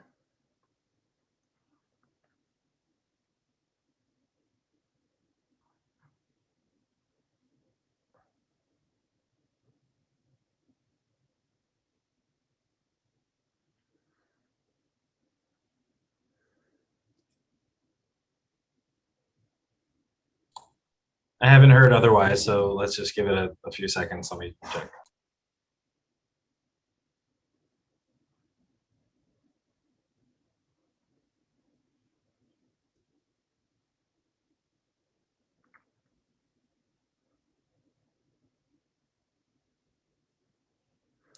Just want to thank everybody. Walking in. Okay. Thank you to everybody in our joint committee hearing today for all your patience here too. We're now in, we're pretty far into this, but we're going to keep going. Okay. And thank you. We can see you. We can hear you. You have 2 minutes. Thank you. My name's Alex Greger, 483 Court Street in between Nelson and Huntington. And My day job is a public works commissioner, and I have 6 years of land use experience. Some of the things I think about is access, trust, and balance. Well, I've waited 3.5 hours to talk 2 minutes. I'm sure the Toll brothers would have got their call answered by the city immediately. Trust, the city of New York is dragging its feet on putting the overflow tanks in. We hear that they may have to be fined. Well, they won't be fined. So much for trust. My concern is the whole development seems to be out of scale. I do think it would be good if we could integrate the community throughout the community. In my area, we're brownstones, tenement buildings, and our biggest building's 505 Court Street, which is 9 floors. If you're going to put 2 towers on public places, I'm concerned about the collapse zone. Is the elevated track in the collapse zone? Is the 2 parks under the train tracks in the collapse zone of the building? Also have experience in remediation. If they're putting these towers up, undoubtedly they're going to be placed on piles, whether they're mini piles or whatever they call them. And they will extend down to hopefully to bedrock to support the building. So if they're going to put mini piles down, they should remediate to that point. To just leave the materials at a depth is unacceptable. I think they should really look at it. I'm very proud to be in this community. We're some of the kindest, most educated, and I don't like hearing the numbers about balance and that. I don't look at it. Thank you, Robert. Thank you for your testimony. That was your 2 minutes. We appreciate it. Excuse me, that Alex. I apologize, folks. Is Yana here in person? Who will be followed by Valerie Gladstone on Zoom, Ankur Dalal in person, Spencer Heckwolf in person, Adam Bronheim in person, Casey Berkovitz in person, on Zoom, Shahana Hanif in person, Robert Mesnard in person, Zach Martin in person, Yolanda Velasquez, and in person, Sabine Aronowski. I'm sorry about that. We can see you, we can hear you. If you'd like to start whenever you want. Hi, I'm one of the musicians from the neighborhood who rents a rehearsal space at Band Spaces NYC.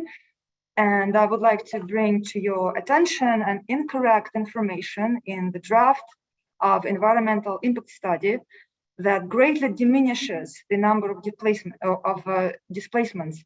So there's a quote from chapter 3, page 17 in socioeconomic impact study.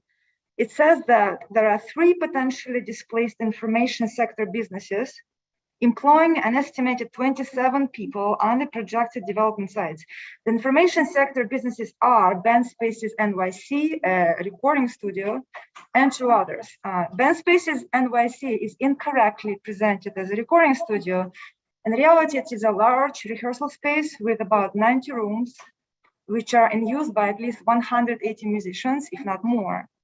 And they rely on that place to prepare for the gigs and be functional, professional working musicians in the city. So the number of displacements, which is 27, is incorrect. It is rather 27 plus all the renters at that rehearsal space, which is probably at least 180.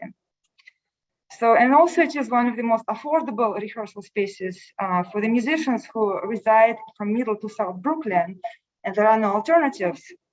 Rezoning will drive the rent up and will make that rehearsal space unaffordable. So I hope this information will contribute towards redoing the study of the rezoning, because obviously some information in the study is incorrect and does not reflect the true number of displacements, which is greatly diminished.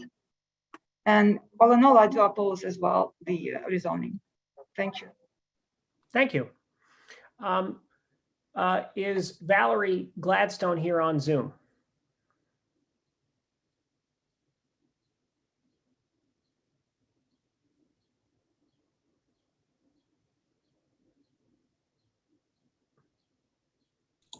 No. Okay. Is Ankur here in person?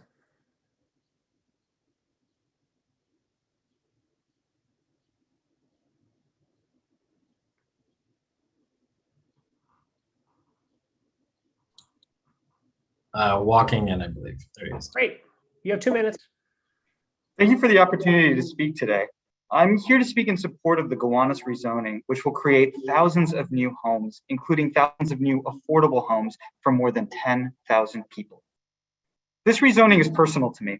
When I first moved to New York City 16 years ago to work as a public school teacher, I moved to Brooklyn CB6 and I loved it here. The neighborhoods in this district are beautiful with great shops and restaurants and excellent mass transit access. Unfortunately, in 2008, as the financial crisis hit, I had a temporary drop in income and I could no longer afford my apartment.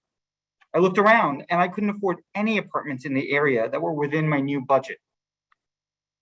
Perhaps it's not that surprising in a community board district where the median income is over $100,000 a year, but there just weren't that many affordable apartments available to folks like me who weren't fortunate enough to have found an affordable home in the 90s or early 2000s, the last time at which these neighborhoods were affordable to middle-class folks. In short, I was priced out. I ultimately moved to another part of the city altogether. If the thousands of affordable apartments the Gowanus rezoning would create existed back then, I may not have had to leave this neighborhood. When considering comments today, I urge the city to think beyond the local homeowners and rent-stabilized residents who already have homes and to think about all the potential beneficiaries of the new housing. For instance, I appreciate that polling indicates that many local residents want parkland instead of homes, but when it comes to planning the best uses of scarce public land, the city needs to understand that local residents by definition already have housing. A fair analysis of the best use of this land needs to consider the thousands of people who eventually live here and the people who don't want to be forced out of this neighborhood. We can't hear their voices because they're not able to afford living here yet, but there are tens of thousands of people who want to. Let's create. Thank you very much. That was your time. Thank you. Is Spencer Heckwolf here in person?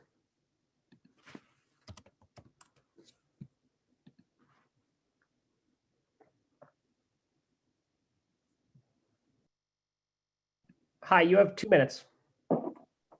Hi, I want to testify in support of the rezoning. I think this is really a no-brainer. We really should be upzoning every wealthy neighborhood in New York City, and that starts with Gowanus, starts a place like Soho. The city has a massive housing crisis. I realize if you already have safe, secure, stable housing, that's not a problem for you, but many people in this city do not, and many people outside of the city do not. If you didn't see in the last couple of days, a nice young woman named Paxton Lynch at her graduation ceremony did a speech about abortion rights in Texas. In Texas, beyond 6 weeks, it is now illegal to get an abortion. Now, we are exporting people to Texas because they have affordable housing because it's very, very easy to build homes there. Perhaps we should be welcoming people who are discriminated against, who don't want to live in these states that have oppressive laws. We should be welcoming them to New York City. And the only way to welcome them is to build more housing. Specifically with this rezoning, I support it. I do wish there were a couple amendments. One, it is just straight climate arson to have any parking requirements. And in fact, I would impose parking maximums and mandatory protected bike parking inside every single building. And not only that, but DOT should be putting bike lanes on almost every street, protected bike lanes. If that involves removing lots of curbside parking, so be it. I saw a flyer saying it would remove 3,800 spots. I wish to remove 3 times as much. It is just straight climate arson to say we need parking in this neighborhood. We should have parking for disabled folks. We should have loading and unloading zones. There should be no mandatory parking for any of new developments. I support this rezoning. Please support it with me. Thank you. Thank you, Spencer. Is Adam Brodheim here in person? Will be followed by Casey Berkovitz in person, Shahana Hanif on Zoom, Robert Mesnard in person, Zach Martin in person, Yolanda Velasquez and Sabine Aronowski in person. Hi, we can see you. You have 2 minutes. Hi, my name is Adam Brodheim and I live in CB2. I'd like to begin by thanking Alec, the community board staff, as well as DCP for running a very clean and accessible hybrid meeting. This has been a very contentious process, perhaps for the wrong reasons, but I'm pleased to see that it is moving forward. I understand the critical importance in us as a community having a say in our future, but I would add that we are building a future not just for us, but for our future neighbors, and they are not here tonight. They don't know that they would benefit from this plan. This rezoning would bring 8,000 new families to our beautiful borough. In a chronically housing constrained city, we would provide 8,000 new units of housing. No one can say with certainty who will occupy those homes, but we can guess. It will be made up of the 80,000 homeless New Yorkers. Our new neighbors will come from the 25% of New Yorkers who spend over 50% of their income on rent. And yes, it would also come from new New Yorkers who would otherwise move to other neighborhoods and displace long-term residents there. If the 8,000 families could be here tonight, they would be vocal in their support of this proposal. But of course, they aren't our neighbors yet.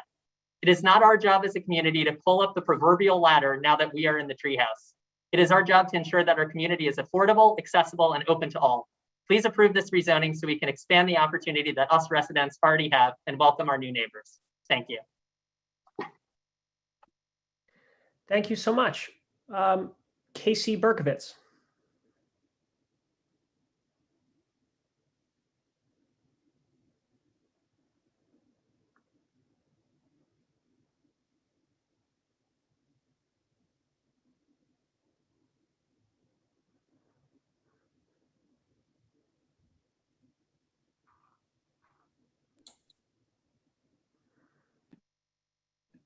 Hi, Casey, you have 2 minutes.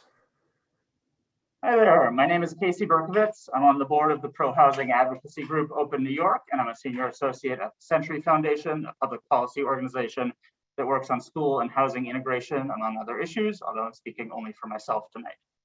I want to thank Community Boards 2 and 6 and the Department of City Planning and other city staff for hosting this meeting, for your patience in the face of what is, quite frankly, an absurd lawsuit. I want to urge all bodies involved on both the boards and the elected officials to support the Gowanus Green rezoning and the neighborhood rezoning. Gowanus would be the first majority white neighborhood rezoned by Mayor de Blasio.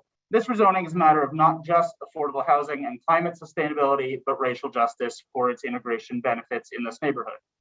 But it's important to remember not just that Gowanus is majority white, but how it got here. It has been getting richer and whiter for decades, and that happened explicitly because we have seen very, very little new housing built in this neighborhood. You can attempt to free a neighborhood in amber.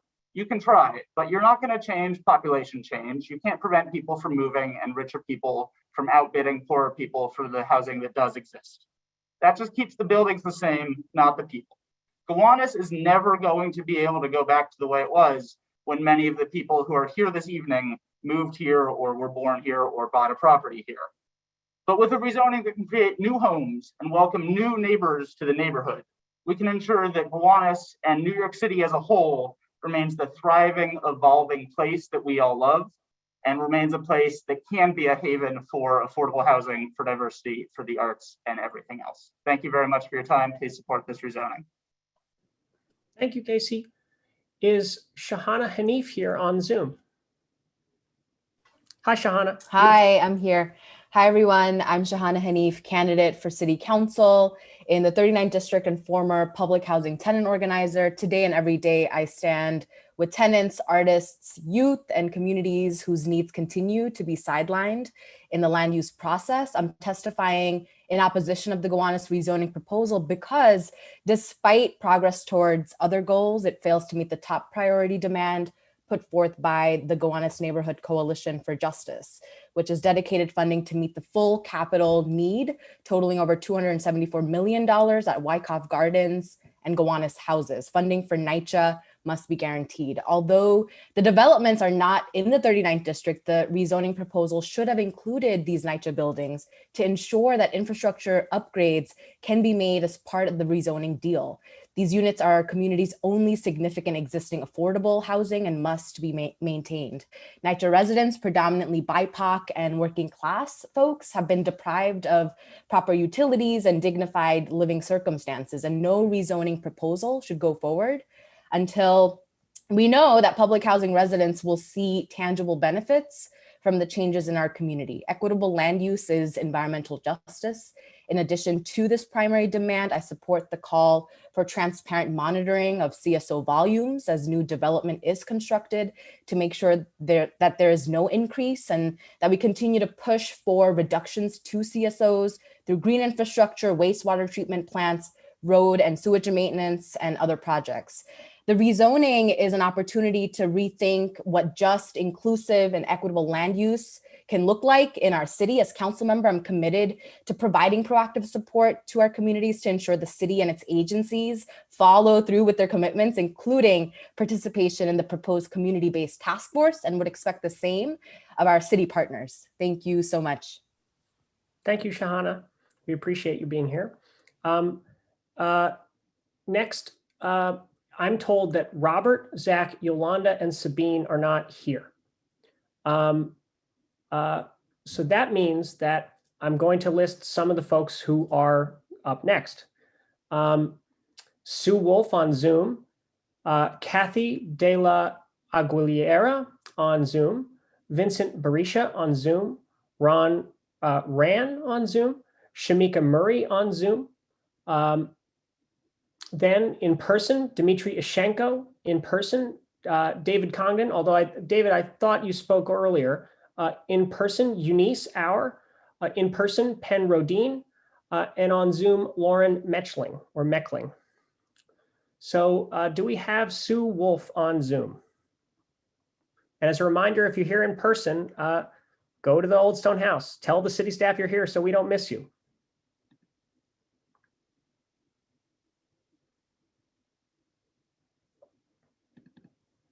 Sue Wolf, I see you in the panelists, so I think you need to unmute yourself.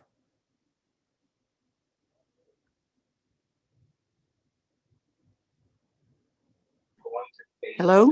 Yes, hi, you have 2 minutes. Oh, hi, thank you very much.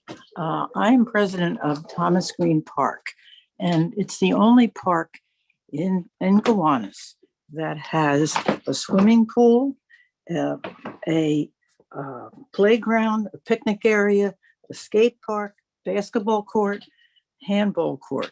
We have a new plan on our website which shows a 2-story building with locker rooms, year-round bathrooms, and a green roof.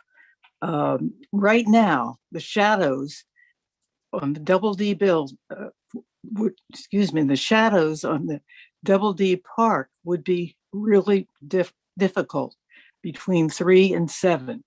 Also, we need the temporary pool, which is going to have to exist when they take out the tanks under the pool. And we don't have any guarantee of where that will go. And that's a big problem because free lunches and the pool are very important to our community. Lastly, we want to demap Nevins between Douglas and DeGraw so that the park can extend almost across Nevins right through to the Gowanus. Thank you very much. Thank you, Sue. Is Kathy here on Zoom?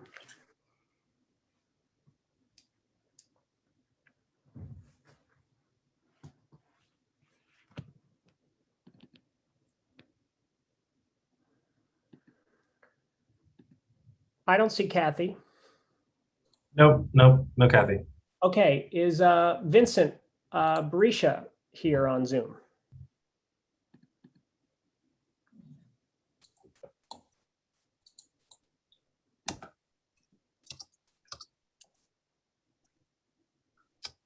Yes. 1 second. Good afternoon. My name is Vincent Barisha. I am a representative of Local 32BJ. I respectfully submit this letter on behalf of myself and other 32BJ members to express our support for the proposed Gowanus rezoning. This Gowanus rezoning will create almost 8,500 new housing units and more building service jobs. Many of the new jobs created by this rezoning will also give building service workers access to prevailing wage jobs.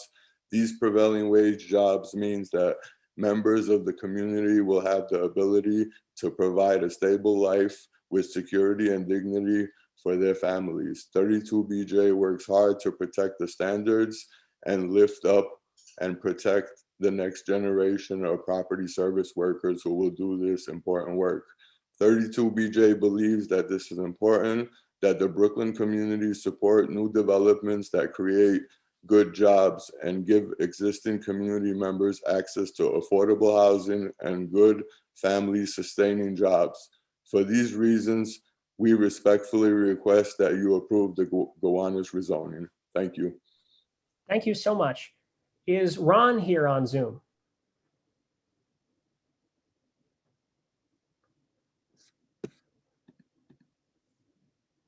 No. Okay. And no Shamika, I think, who's next. That's right. Okay. Now, in person is Dimitri here, and Dimitri would be followed by David. Although, again, I suspect maybe David talked earlier. Eunice Auer, Penn Rodine, and Lauren Metchling. Dimitri, are you here?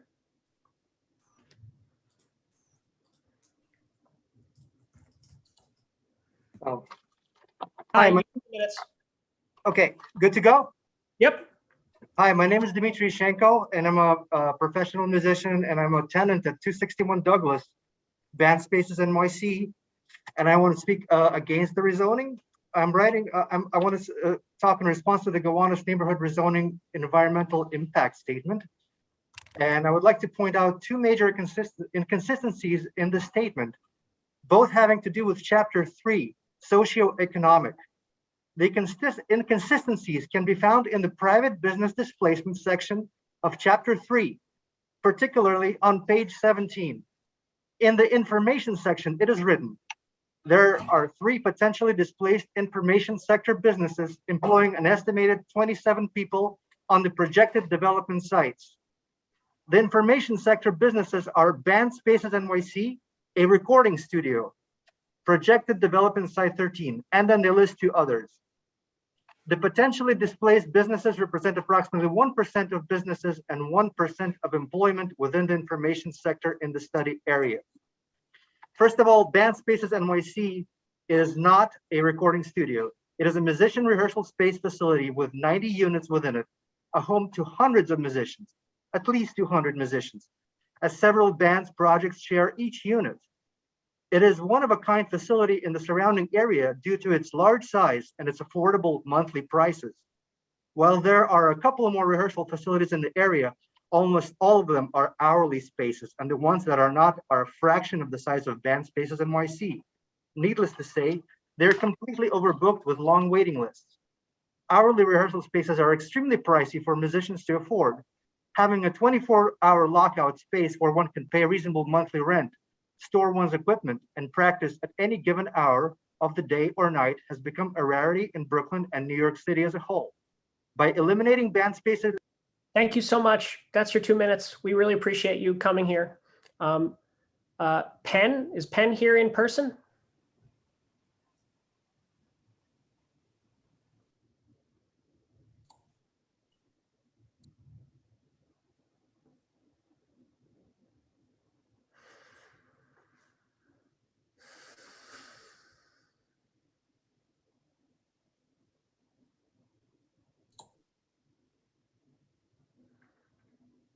Hi, Penn. You have 2 minutes. My name is Penn Rodine. I live on Nelson Street in Carroll Gardens near the canal and strongly oppose this rezoning. I'd like to speak about one aspect. This rezoning is about turning the cleaned up canal over to real estate developers to build high-rise luxury housing. The price they're willing to pay is to throw a few crumbs to people who need affordable housing under hard to understand formulas that typically are beyond most people who really need affordable housing. The only actual example of genuinely affordable housing is a so-called Gowanus green mess built on the most toxic wasteland in New York City, as best we can tell. You know, when they did that with Stuytown and Peter Cooper Village, they did it out of ignorance. They didn't know what they were building on. You know, this community board knows what the dangers of coal tar are. You're on notice. You cannot put people on this kind of land and call it equity or call it fairness or call it a welcome. What kind of welcome is that? welcome to the neighborhood. Here's your house on the most poisoned land. They have claimed that they know elsewhere in the city where they build on this kind of land knowingly, but it's not true. So it's a fraud, it's a fig leaf, and invoking that, appropriating the needs of people who need affordable housing to make this Luxo Tower mess take over the Cleanup Canal is really shameful. People ought to look in the mirror and really think about that. Thank you, Penn. Thank you. Is Lauren here on Zoom?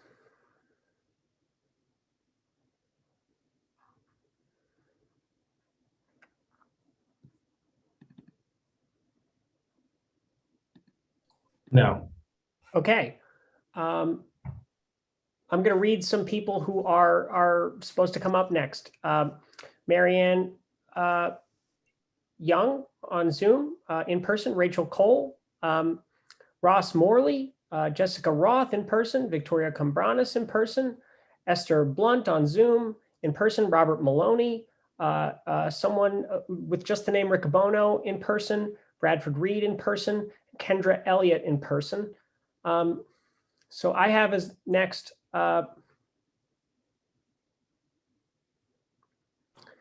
Jonathan, do you know who's next? Marianne Young. Marianne Young. Okay, thank you, Marianne. Please go ahead. Thank you. And thank you for hosting this. I just want to do a shout out first. Before I do, I want to say I have no financial gain, nor do I have any political aspiration. But the shout out is to my heroes, the heroes that are opposing this massive zoning. It is the Marlenes, the Katias, the Lynn, the Rita Millers, and everyone that have been fighting to maintain and make this neighborhood what it is now. A really lovely, wonderful, unique, historical, beautiful community. And I've been here for over 20 years. And 14 years ago, I went in front of Marty Marquez to plead to protect our place that I call home. And today I come to you to ask you again to protect this place I call home. These are people that live here, but that are passionate and caring and loving. And they've lived here for a long, long time, and they know what they're up against. They're fighting to protect the future of people in a very toxic, very polluted neighborhood, and they do not want people to be living there because of the carrot of having affordable housing or jobs. I went to practically all these community planning meetings with Brad and the zoning board had given, and I had a voice. I thought I had a voice to refresh, renew Gowanus, and instead I got the opposite that I envisioned. I got a more of a force of assault and violation to a historical. Your time is up. Thank you, Marianne. And Rachel, is that you there? In person? Look, I'm sorry if the list is getting a little scrambled, folks. I have down Rachel Cole, Ross Morley. Okay, Rachel? Hi. So I'll keep this brief. I'm here to speak out against the rezoning. I won't repeat other people's calls about the EIS and its illegality and the lack of partnership with EPA and FEMA. But really, I'm here and I've been here for 3 hours and I have questions. I don't understand why we're talking about the largest affordable housing unit being built on one of the most polluted sites in the city. Why can't we put one of the luxury buildings on one of those most polluted sites? Why are we talking about the affordable housing being there? why are we asking for more money to improve the infrastructure on the Gowanus houses and the Wyckoff Gardens? Why isn't that endemic to a plan that purports to be about affordable housing? Why is this rezoning also including an enormous number of luxury high rises? If we really feel committed to equity and justice and sustainability in this city, we wouldn't be we wouldn't be discussing this specific rezoning plan. I mean, it just shows an enormous lack of imagination when I hear my fellow New York City residents espouse similar values as me, wanting affordable housing, wanting diversity in our communities. But this plan, it breaks my heart because it just shows an enormous lack of imagination of how we can actually promote equity and justice in this city. So that's all. Thank you. Thank you, Rachel. Thank you. Alec, we've been monitoring the weather for a long time. It has started raining. Some of it has picked up a little bit. We're gonna pause this for about 15 minutes, I believe, is what I'm seeing from us and the people that are looking at this. So let's take a brief pause and we'll regroup. Okay. We'll come back. Go ahead. At my clock, that means that we'll reconvene at 7:57. That sounds right to me. Okay. Well, everyone, you're in luck. You can go to the bathroom. You can have something to drink, cook a meal, whatever you can do in 15 minutes, and we'll be back. Thank you.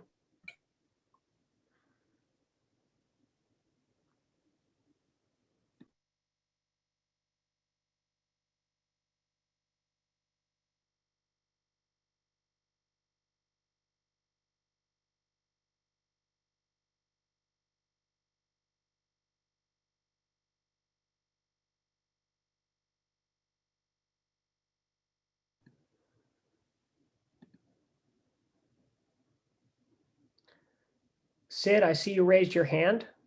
Is that because you want to talk? I have a question. How many more people are left to speak? Let me see if I can get that answer for you, Sid. It might take a second because there's a sort of complicated back of the house here. Not a problem. Take your time. I'm here. Okay, thank you. I'll lower my hand. Appreciate it.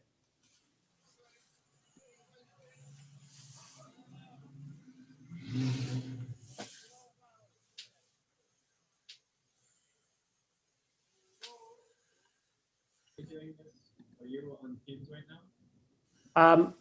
I'm hearing you through Zoom. Okay, let's pause for a second.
Now Mark is muted.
Hello, everyone.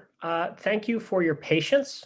My clock is at 7:57, and that was our 15-minute break. I want to let you know that we paused because of inclement weather, but we're resuming now the in-person public hearing and this public hearing in general because the current condition of the site is light rain and there's no lightning in the area.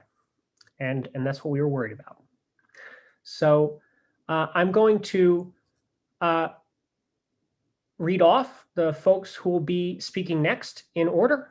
And as before, please go to the Old Stone House to speak in person, and please alert city staff that you're there so that we can get you in order quickly. And finally, there's still time to submit written testimony.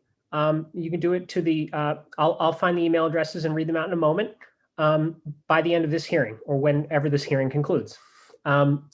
Okay, so in person are the following people speaking in the following order: Ross Morley, Jessica Roth, Victoria Cambranis, Robert Maloney, Just Riccobono, Bradford Reed, Kendra Elliott, John McCormick, Patrick O'Donnell, Peter Davies, Elliot Niles, and Peter Reich. So if Ross is here, Ross will ask you to start. Hi. My name is Roz Morley, and I urge the community board to vote no on the DEIS for the Gowanus neighborhood rezoning.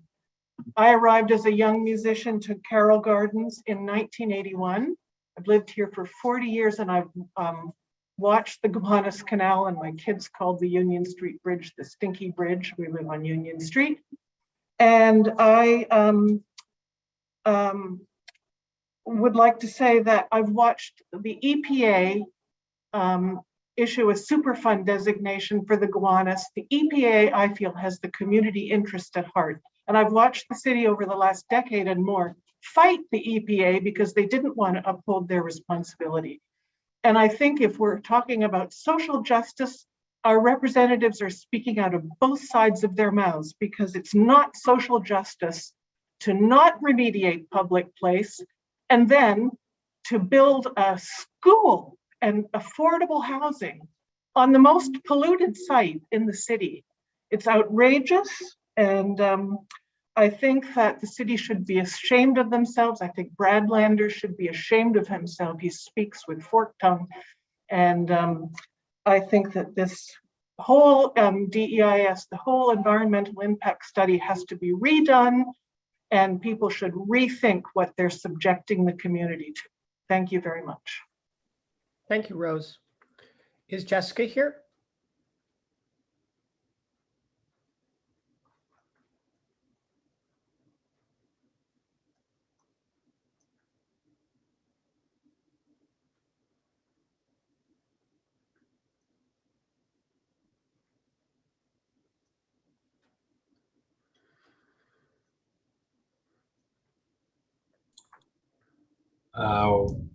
Jessica and Victoria are not here. Okay. Oh, I'm just realizing, Sid, you had a question about how many people. When you asked, there were 13 more in person and maybe 20 to 30 that weren't in person. Okay, so you said Jessica and Victoria aren't here. So is Robert Maloney here in person, who'd be followed by, again, just all I have is the name Riccobono. Bradford Reed, Kendra Elliott, John McCormick, Patrick O'Donnell, Peter Davies, Elliot Niles, and Peter Reich, or Reich.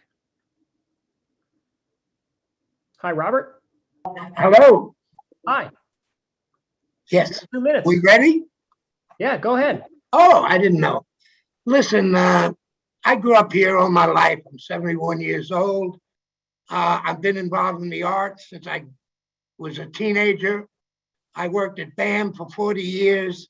I had lofts on Worcester and Grand. I used to have a loft where I did performance in the bank building down on Cadman Plaza. My last performance space was in the Ansonia Clock Factory. We are priced out. What you're doing to this city is garbage.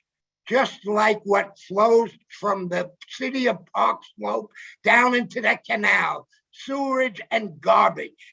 America needs to preserve its rich past, and to create a frickin' gargantuan, ugly, modern building is the last thing we need. Soon every office in America will be housing, because we're not going back. So cut this out now. I don't care who you are. I don't want your money. I don't want to see you. I don't want to hear you. And cut it out. I got 44 more seconds. Nobody's listening, of course, but I like to hear myself talk.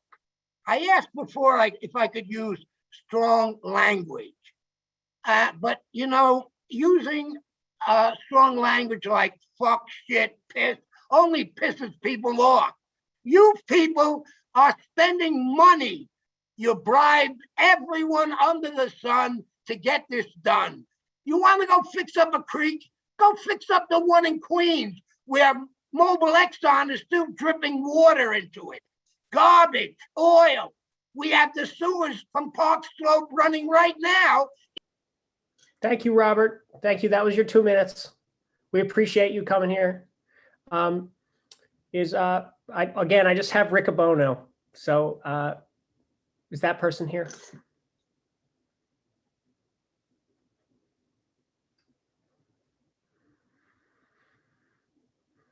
Hi, you have 2 minutes.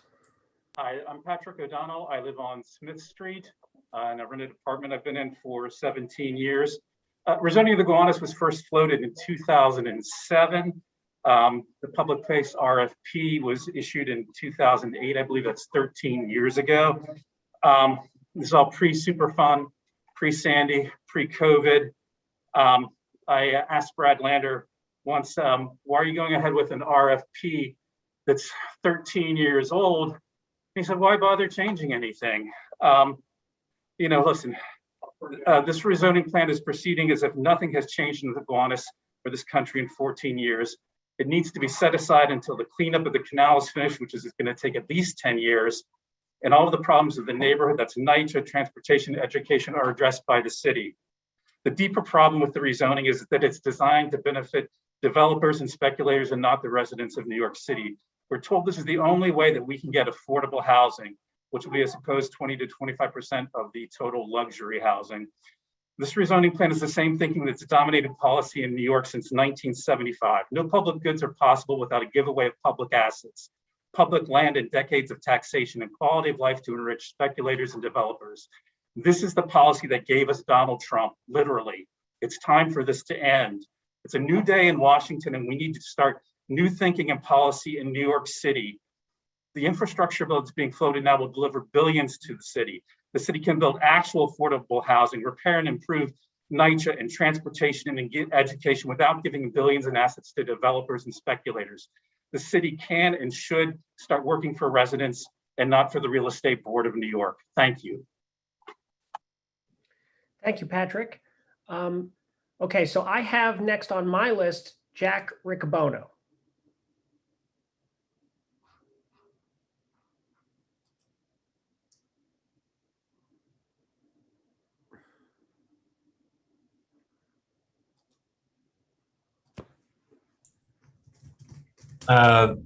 Give us 1 second, Alec, just to get back on top of this. Thank you for your patience. Okay.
Okay, so the people we had that I believe you called out, Alec, are not here. Jack Riccobono, Bradford Reed, Kendra Elliott, John McCormick. We just heard from Patrick O'Donnell.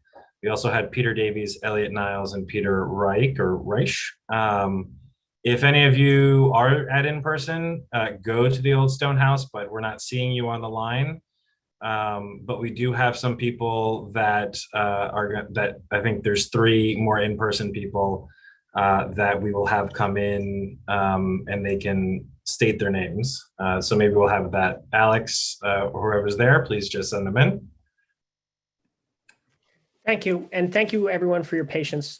Obviously, this is a difficult juggling act and a lot of people are here doing a lot of hard work to make this happen. So someone walking in now to testify.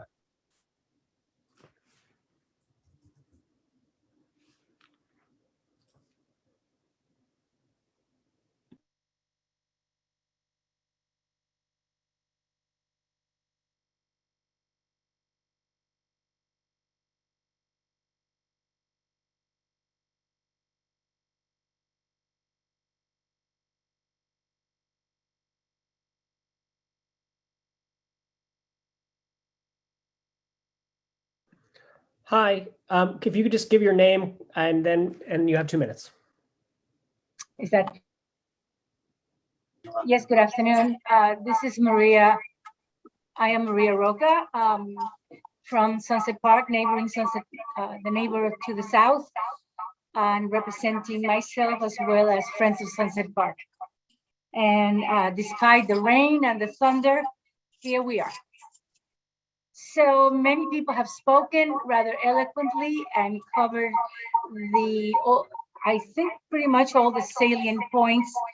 I may have to say I'm in opposition to this rezoning for the many things that it leaves out. We all know at this point that the Euler process itself is faulty. It needs a good revamping. And particularly so when you're dealing with such a large amount of land and in such a precarious location. We definitely putting the cart before the horse, sorry, and that never bodes well. So being in Sunset Park, we have been carefully watching all the rezonings, whether it's individual or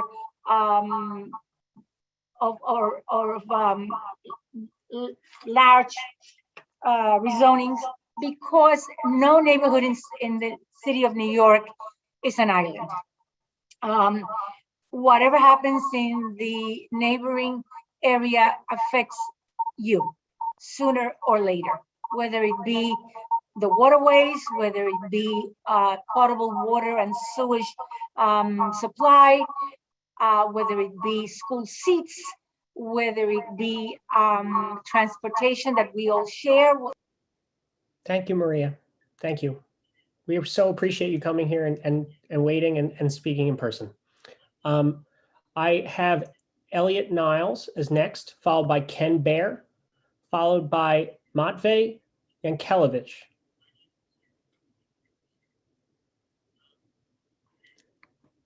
And if you're not muted, and you can mute yourself, we'd appreciate it.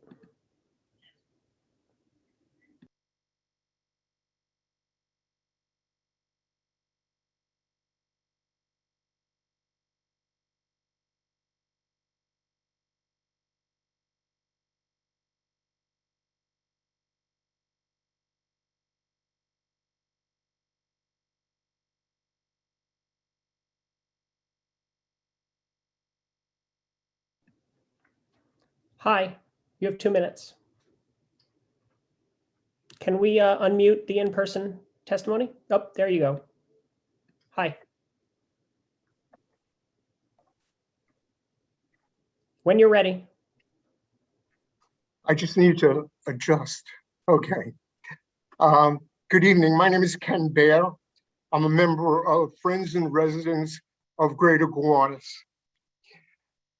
This area is very charming. It's an industrial area for the most part, and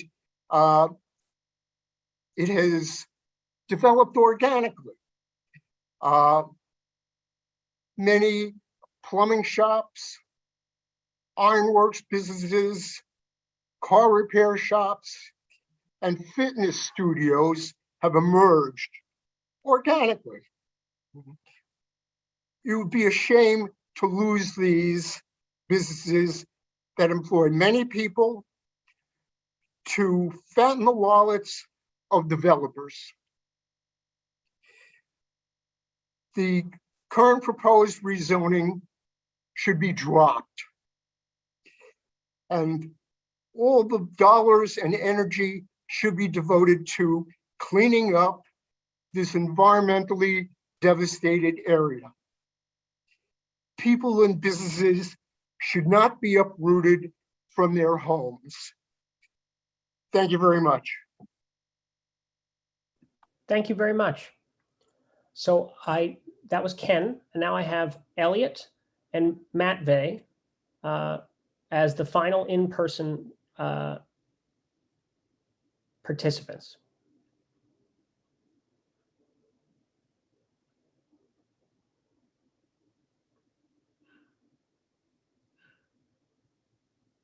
Elliot, you have 2 minutes. Thank you very much. My name is Elliot Niles. I'm a Gowanus resident, previously Park Slope and third generation Brooklynite. First of all, I'd like to applaud all of you here for all the stuff you're doing. It's your patience and your persistence is really worth applause. I understand the call for increased housing and increased jobs in the neighborhood is very important and even essential, but I'd like us to consider this. Statistically, from 1940 through 2010, the Brooklyn population actually decreased 200,000 people. And during that same period, we increased housing units by 230,000 units. The increased housing did not solve our housing problem. And what I mean by that is there is no quick solution, no magic bullet for the housing crisis that we have. And we should consider that as we talk about this rezoning. Let's also consider that in this area, the median household income is about $155,000 per family. And the median per capita is over $80,000 per person. And so I would ask the members of the board, how many of the low income residents that we want to give housing to will actually be able to afford this mandatory inclusionary housing? It's not always inclusive. So before we add new housing, let's appreciate and appropriate funds for repairing what we already have. According to a Pratt Institute study, we need over $200 million to repair the housing in NYCHA. Before we build housing, let's clean up the canal. Before we build housing, let's put in the CSO tanks, and let's get a plan that does not sacrifice the future generations for the generation that's here today. Thank you very much for your time. Thank you. And thank you for your patience and waiting in the rain. We appreciate it. There's just one last in-person participant, Matt Vey. And then we'll be going to the remainder of our Zoom participants.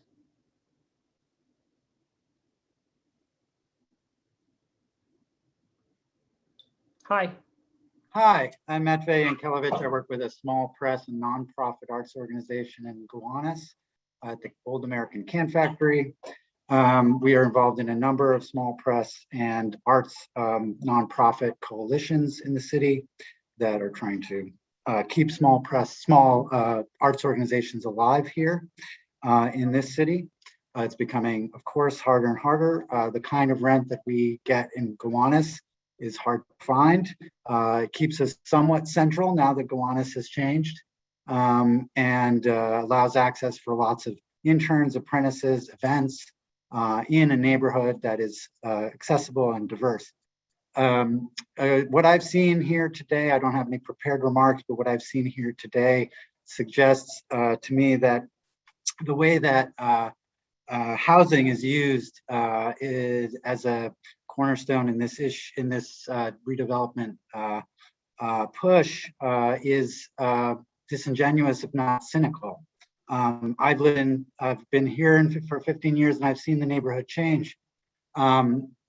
Did the development already happening along 4th Avenue, the addition of Whole Foods, etc., box stores, storage units, did that help this community? Did that help this community become more diverse, equitable? I don't think so. It's actually pushed out a lot of the people that were here. So I don't get a sense that we're trying very hard here. My neighborhood in Prospect Heights, same thing. Lots of buildings, but my neighborhood where I've lived for 15 years has not become more class diverse or race diverse, but quite the opposite.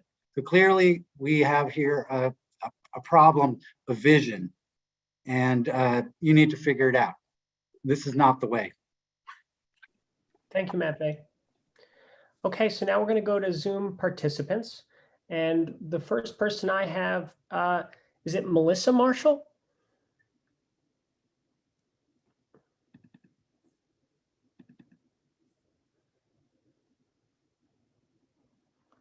And that person would be followed by Bradford Gonzalez Sussman and Judy Janda and David Cutts and Francesca Bastianini and Diana Reyna and Joseph Alexiou.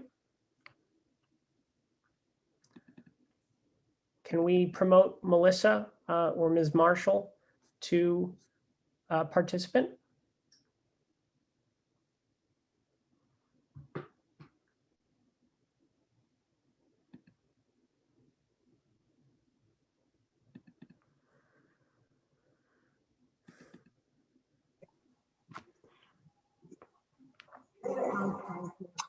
Miss, oh, there she goes.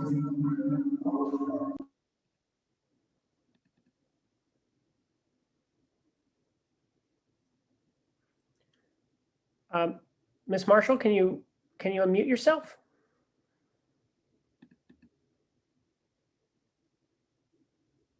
We can't hear you if you're talking.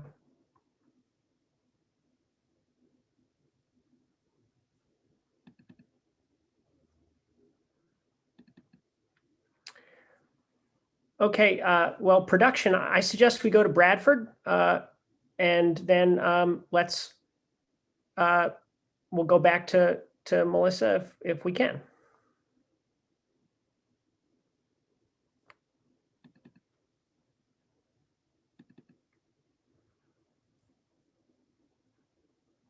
Bradford, are you able to unmute yourself?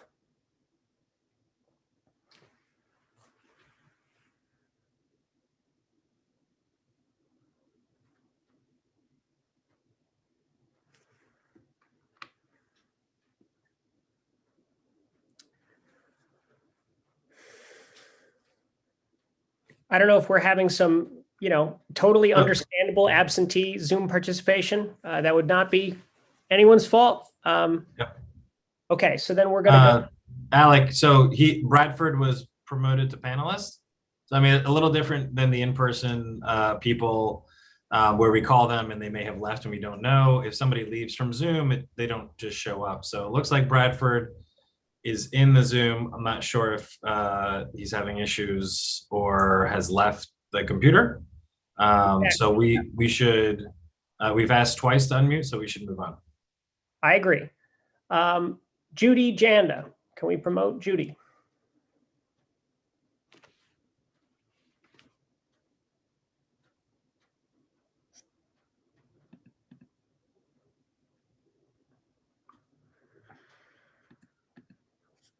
Judy, if you can unmute yourself. Judy is now a panelist.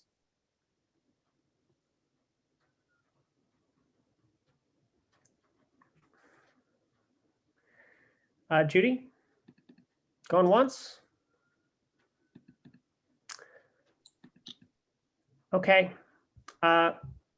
Keep going. David Cutts.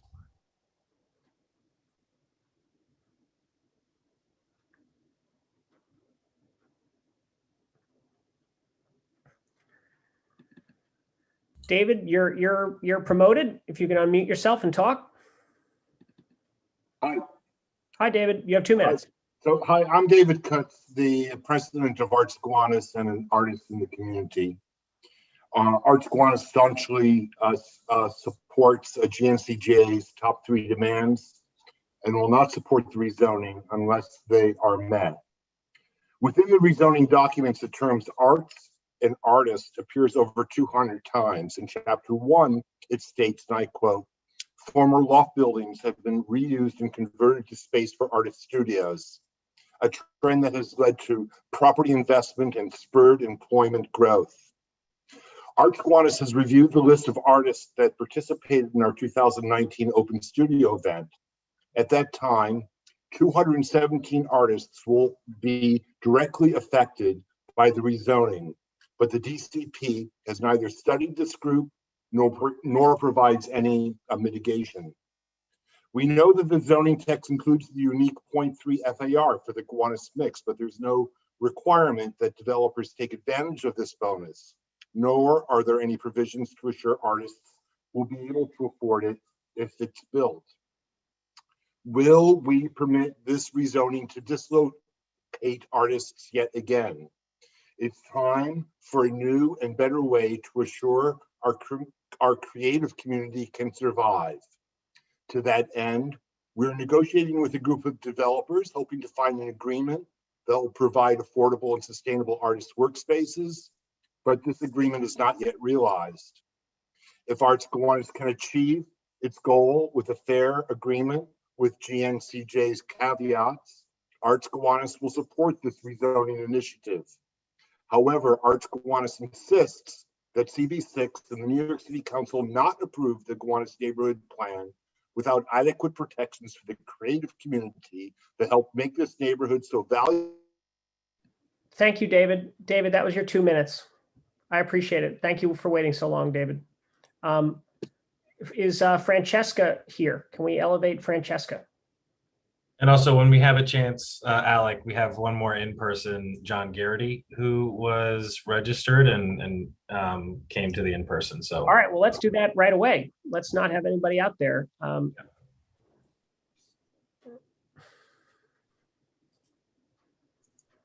Would you like me to go, or the in-person person first? Let's do the in-person. Thank you, Francesca, for just holding on for a moment. John, you have 2 minutes. Good afternoon. My name is John Garrity. I'm a community member and I live on 3rd Street in Park Slope. Many of you met me probably 14 years ago if you've been following the public place development. I was one of the early advocates for the redevelopment with affordable housing. I am a geologist, hydrogeologist. I've done environmental health my whole life. I do believe it's safe. We have so many developments above coal tar sites. We have 2 hospitals with no protection that didn't go through the brownfield cleanup program. We have market rate developments littering Manhattan that exist over coal tar. It is monitored. It is routinely monitored. Beyond the state DEC, there's an EPA interest here, as well as HPD and the other lenders. There's 3 levels of government here. And there's interest in it. So I am very comfortable with the future development of public place. I stand in support of it. I have concerns, like many of you, with regard to equitable development and what we've seen from prior rezonings, including 4th Avenue. We have developed the city, the inclusionary program, the mandatory inclusionary program since that disaster, debacle, whatever you want to call it. I do believe this plan is better, but it's not where we need it to be. I think we can push for higher percentages of affordable housing under the mandatory program specific to this rezoning area. It is a high market neighborhood. Landowners should not be the one benefit. We should all, as a community, benefit from having the inclusion and bringing people in. So I'm in favor of the rezoning with a minor modification to require 50% affordable for any upzone parcels. Thank you. Thank you very much. Francesca, if you could unmute yourself now. Thank you. Hi, good evening. Thank you for your time. My name is Francesca Bastianini, and I'm here in opposition of the proposed rezoning plan. I'm an architectural lighting designer with my studio based in Gowanus for the last 5 years. To be clear, I'm not opposed to the realities that cities change and evolve. And while I love the current physical character of Gowanus as it is, I accept that it needs to change and that there is a desperate need for more affordable housing. However, this plan falls short, and I would like to briefly address a few points. I support the demands of the GNCJ, including providing full capital funding for local NYCHA, net zero combined sewage overflow, and creating the Gowanus zoning task force to provide clear commitments and timelines for the rezoning. Regarding NYCHA, the proposal continues to make nods to the needs of NYCHA housing, but still discusses it as if someone else's responsibility. NYCHA is not somebody else's responsibility. These are not blocks that you draw around when calculating the impact of the rezoning, which change the neighborhood's median income and demographics. If you are touching this neighborhood, then this is your responsibility to fix. If DCP claims that the process is currently not formatted to allow for it, then adjust the process. DCP cannot say that they are shaping this neighborhood and city for the future, and then also say that their hands are tied. The rezoning must increase accessible and affordable housing. I am fully in agreement that the new housing is needed, but let's be clear that the housing still prioritizes the profitability for developers over the actual accessibility to current and future residents. Can city planning and the community board down towards downtown Brooklyn, which is currently still visible from Gowanus, and say that it is the vision that they see for Gowanus, a forest of luxury residential towers and streets that empty out in the evenings, towers that continue to go up while not being fully occupied. That is new housing, but how has it impacted our city's housing crisis? My wife and I cannot afford to live in the current 363 Bond Street development and have no hubs for buying property in this neighborhood, and we are far from the residents that need housing most. I don't see any plan for how the 8,500 market rate units would change that. I provided additional comments in writing. Thank you for your time. Have a good evening. Thank you, Francesca. Is Diana Reyna here to be elevated as a participant?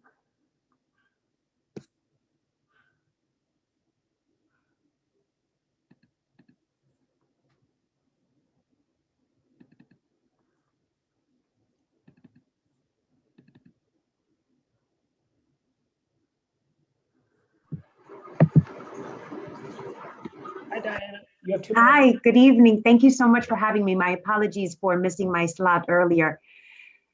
So I wanted to just mention my name is Diana Reina, and I'm speaking on behalf of the Old American Can Factory. The Can Factory is an integral part to the Gowanus community, as you all know. The rezoning seeks to preserve and grow and is committed to establishing and nurturing arts and arts-related light manufacturing and accessory uses. The proposed rezoning has fallen short in its support of the core values and principles agreed to by the community to create and expand a sustainable, inclusive mixed-use neighborhood. The Can Factory has for decades defined Gowanus in its commitment to light manufacturing, arts and culture uses, and the preservation of historic buildings. The Can Factory's expansion plans, years in the making, would retain all of those uses and add additional space for complementary residential uses that serve the artist and artisan community, including seniors, as we've heard testimony earlier. However, DCP's current zoning proposal for the Can Factory site does not allow for this development project to be realized to its full potential, with the limitation on height and on a site occupied by landmarked buildings. While DCP's proposed designation does not require anything other than residential uses on the Can Factory site, the Can Factory has offered a commitment to a minimum of 20% of Gowanus mixed uses within its expanded complex. The Can Factory is a model for the type of development that is needed and which would strengthen the city's neighborhood plan by committing to a true mix of Gowanus uses on the site in perpetuity. As a former council member and deputy borough president, I know that the Can Factory's development proposal is. Thank you, Diana. I'm sorry, that was your 2 minutes. We very much appreciate you coming here, and I hope that the Can Factory folks are going to submit some written testimony so that we can fully understand the nature of the proposal that you've all made tonight. Definitely, thank you. Next is Joseph. Can we elevate Joseph?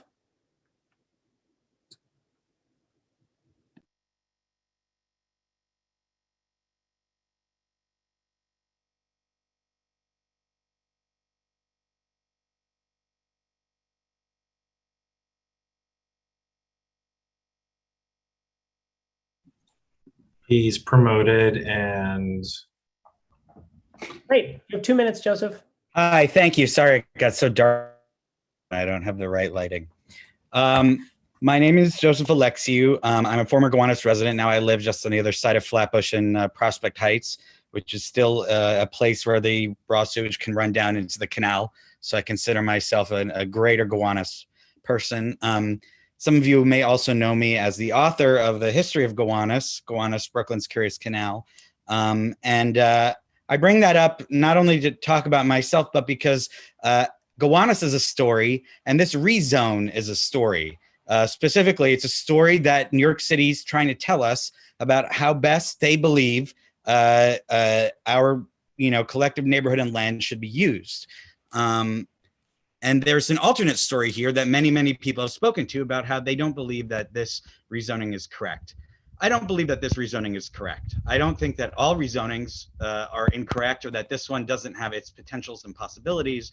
But in the history of Gowanus, I can promise that every time in the generation that engineers came across a big problem of flood, pollution, New York City responded by promising to deal with the problem and then putting it off and lowering the budget and changing things around until it suited nobody in particular. And we have the same pollution that we have today.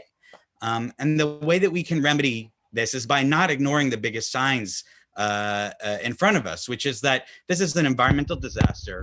And in particular, sites like Public Place, which are full of toxic waste. And I'm really sorry to hear that a hydrology person believes that this is a buildable site that floods because it's in a flood zone. If we can believe the story that this is somehow a healthy and respectable place to put affordable housing, then we have completely lost our moral ability to make decisions about what we should do with this land. Do it again, right. Thank you, Joseph. You ended right on cue. You stuck the landing. Thank you. Rich Gar.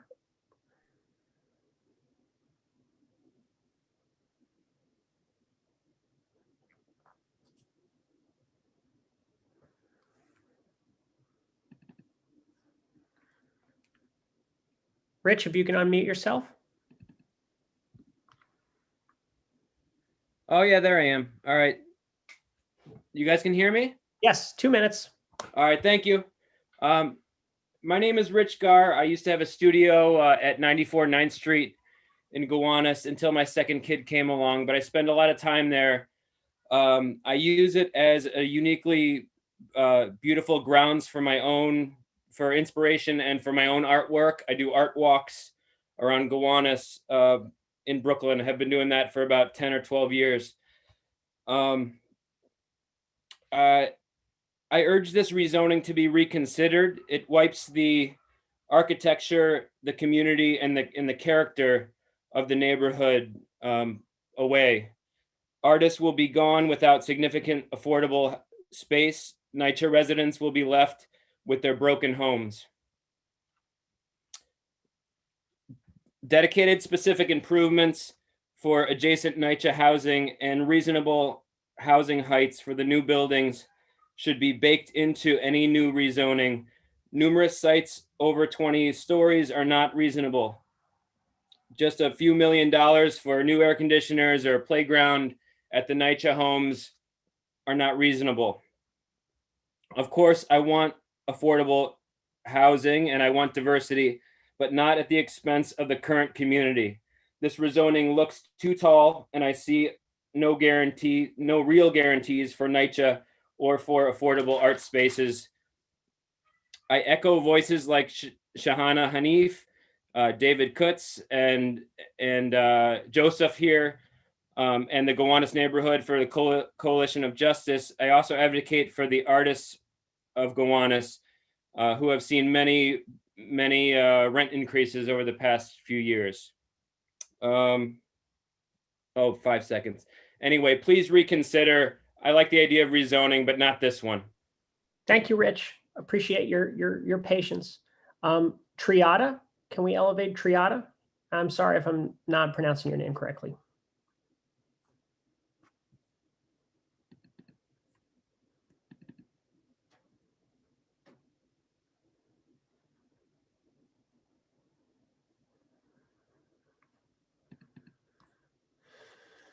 Triada, I think you're a panelist, so you just have to unmute yourself.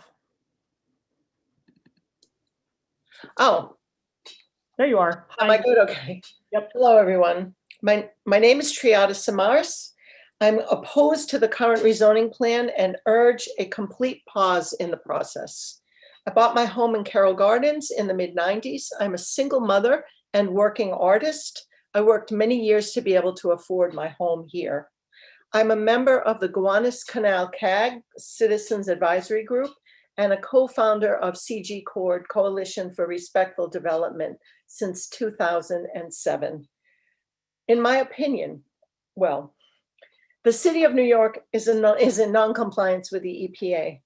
In addition, this ULURP process is illegal and undemocratic. Affordable housing is indeed an issue in New York City, but the proposed rezoning puts the neediest New Yorkers directly in harm's way via chemical contamination, inadequate CSO planning, and dire location in a flood zone that has already been documented to be flooded during Hurricane Sandy. Using the affordable housing issue as a reason to proceed with this rezoning is cynical and dangerous.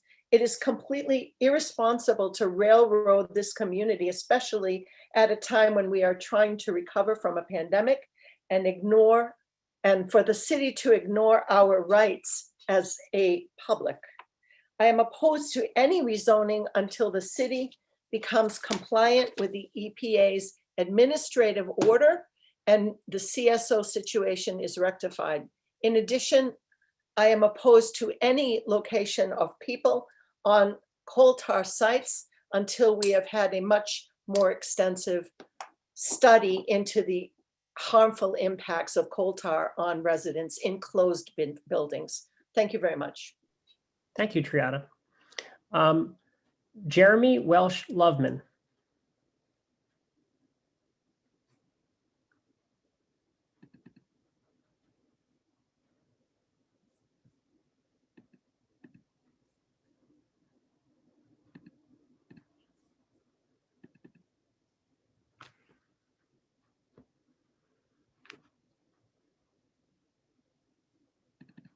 Jeremy, I think you're a panelist, so you just have to unmute yourself.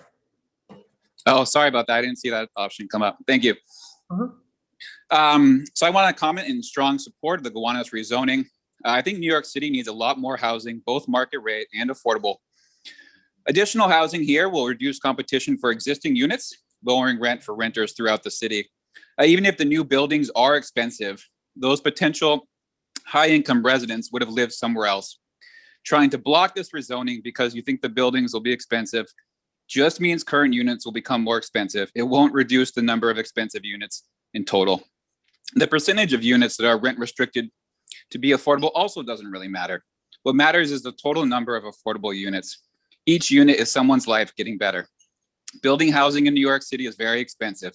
Demanding higher affordable percentage risks no housing for anyone. I know people get annoyed when developers make money, but businesses make profit. It doesn't mean we should prohibit them if they are providing something useful, which surely housing is. This is also a dense, transit-rich area, so building housing here will allow more people to lead climate-friendly lifestyles. This rezoning will help fight climate change, which has to be a priority for everyone, including both of these community boards, as climate change will negatively impact the most vulnerable people in the world, including here in New York City. I would happily live in one of these buildings. I'm sure these new lots will have better pollution remediation and infrastructure than most buildings in the city, which were built before modern environmental regulations. I also don't think we should block 8,000 housing units because there's a music practice space which could maybe potentially be impacted. We don't know how long that space would continue absent rezoning, and we have no real way of knowing if it would be significantly impacted. I hope the community board can look at the bigger picture, the large housing affordability and environmental benefits of this rezoning. Thank you. Thank you, Jeremy. The next person I have up, your name says Bowley, but I'm told it's Sabine. So Sabine, you're going to be elevated, and I hope you unmute yourself.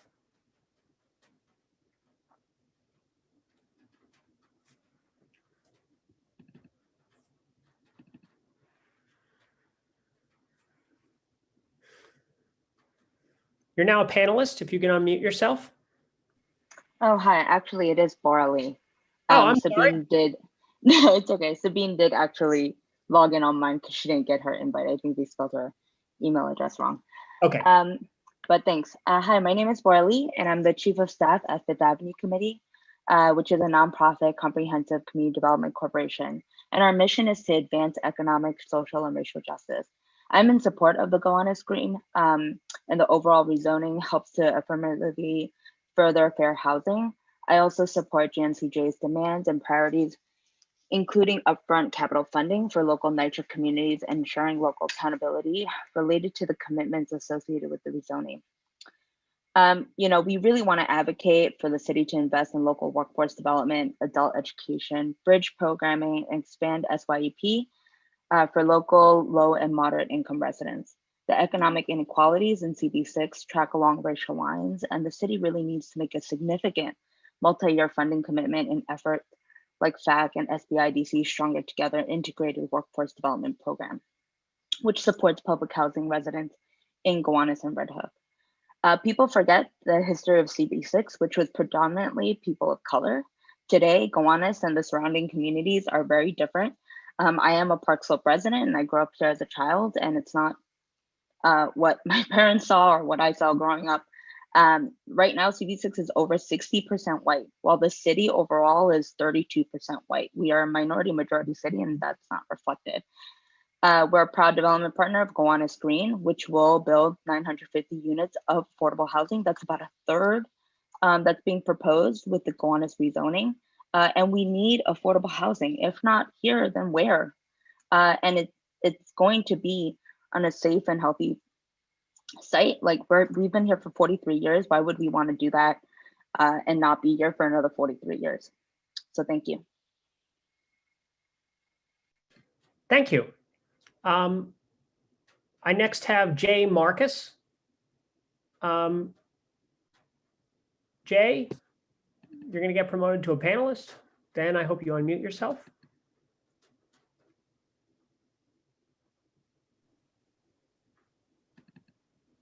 Hi. Hi.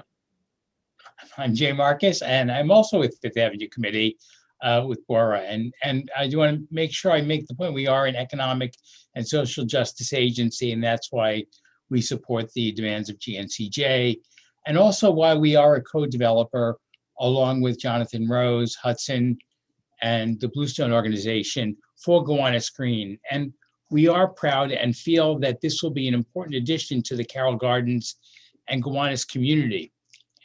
We think the 950 units of affordable housing, 28,000 of community facility and retail will be adding, and the 1.5 acre park, as well as the variety of different garden and green areas that we'll have on the site for the public to have available, are going to be good additions to the community. I also want to make sure we make the effort to say that for those who have appropriate skepticism about the environmental and some of the other issues, we want to make sure we're working with you to make sure that you can feel comfortable. I mean, people who are opposed have, I don't think they necessarily will change, but we hope they'll also be involved with us on this. And we also want to make sure we're building this to be a part of the community, because that's ultimately what's going to happen when it's built. And we do feel, again, that it will actually be an improvement to the environment of the community, to the environmental remediation, of course, converting brownfield sites to green sites. And we're happy about the innovative features like our shared street concept. And Eric McClure will be looking forward to working with the Transportation Committee on making sure the shared street elements are ones that are innovative and when they're really used by the community to be a walking place from the eastern part of the community to the canal. So again, we're excited to work with the community. That's your 2 minutes. We really appreciate you hanging in there. Next, I have Betsy Cannon.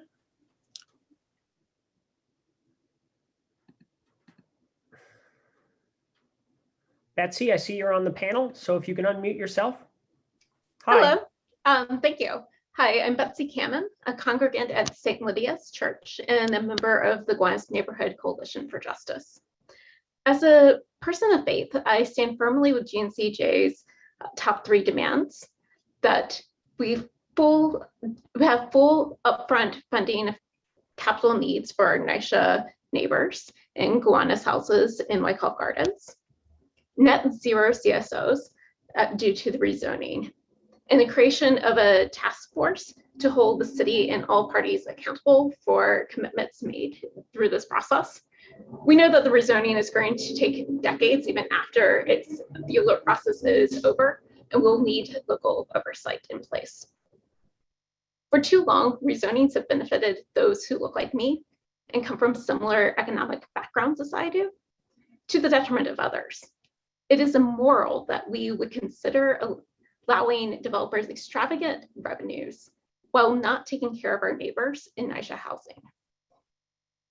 We need to make sure that their capital needs are met first. All deserve to live in a neighborhood and housing that is safe and well-maintained. With this rezoning, we have the opportunity to make Gowanus more accessible, more affordable, more diverse, and more resilient. The over 3,000 affordable units brought through this rezoning is one step towards this future, yet it's not enough. We must also care for our neighbors in NYCHA housing. We cannot ignore them during the rezoning. Before moving forward, let's fully fund NYCHA and then come back to the rezoning. Thank you. Thank you, Betsy. Okay, I see Ken A's hand up. If we can promote Ken A, or Ken, your hand is now down.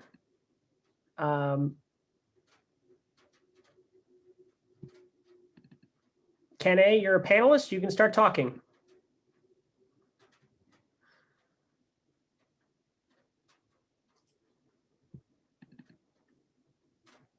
Ken, if you could unmute yourself or start talking.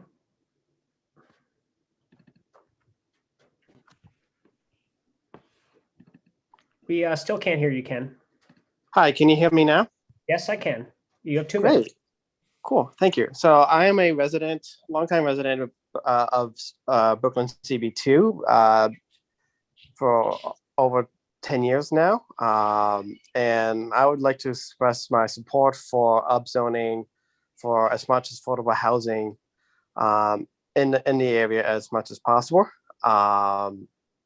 And my personal story is that I lived in this area for a long time, including through the process of when the downtown Brooklyn rezoning occurred. I personally was able to get affordable housing out of that upzoning. I would like to see others as well. In addition, my building, which was drawn up after the rezoning, is a majority minority building. It's a great diversity of tenants,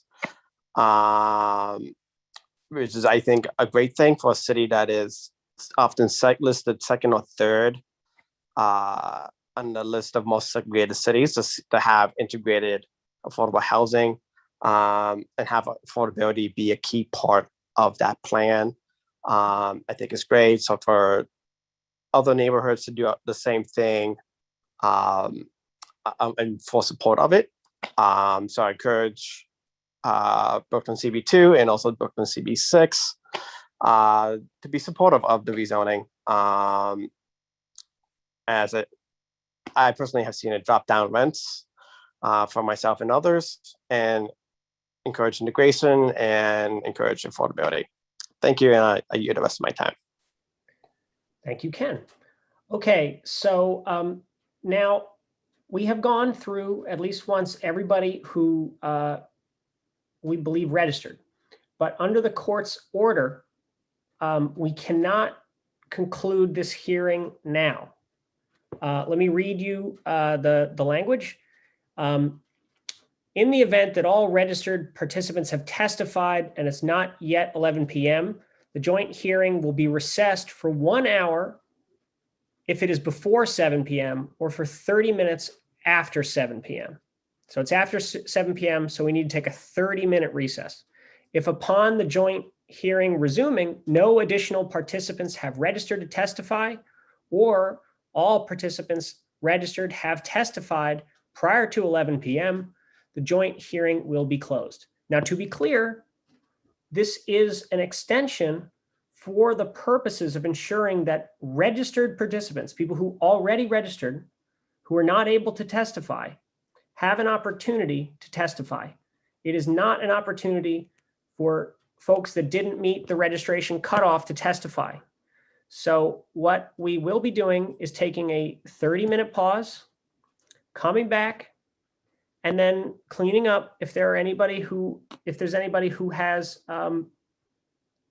if you're following me, registered before but didn't get a chance. This is per the court's order, okay? 100% not our call. I have, my clock is 8:52. So I think that means 9:22. We come back here. So I'm calling it at 8:52, 9:52. We're back here, and then we'll go through if anybody is left, and we'll do the cleanup. Okay. Thank you all so much for your patience. Thank you to the city. We'll see you in 29 minutes. Thank you. Alex, can I ask a question? Please. Who is this speaking? It's Victoria from CB6. Hi. Alexander. Are we going to be tallying the numbers of pro and against the voting? I don't know whether there's a current plan to do a tally. It's a little muddled, as you'll see. I think there was maybe some confusion about indicating support. I don't know if you were tracking when I was saying, someone is pro, someone is con. They just sort of, it wasn't always lined up, but we can do that.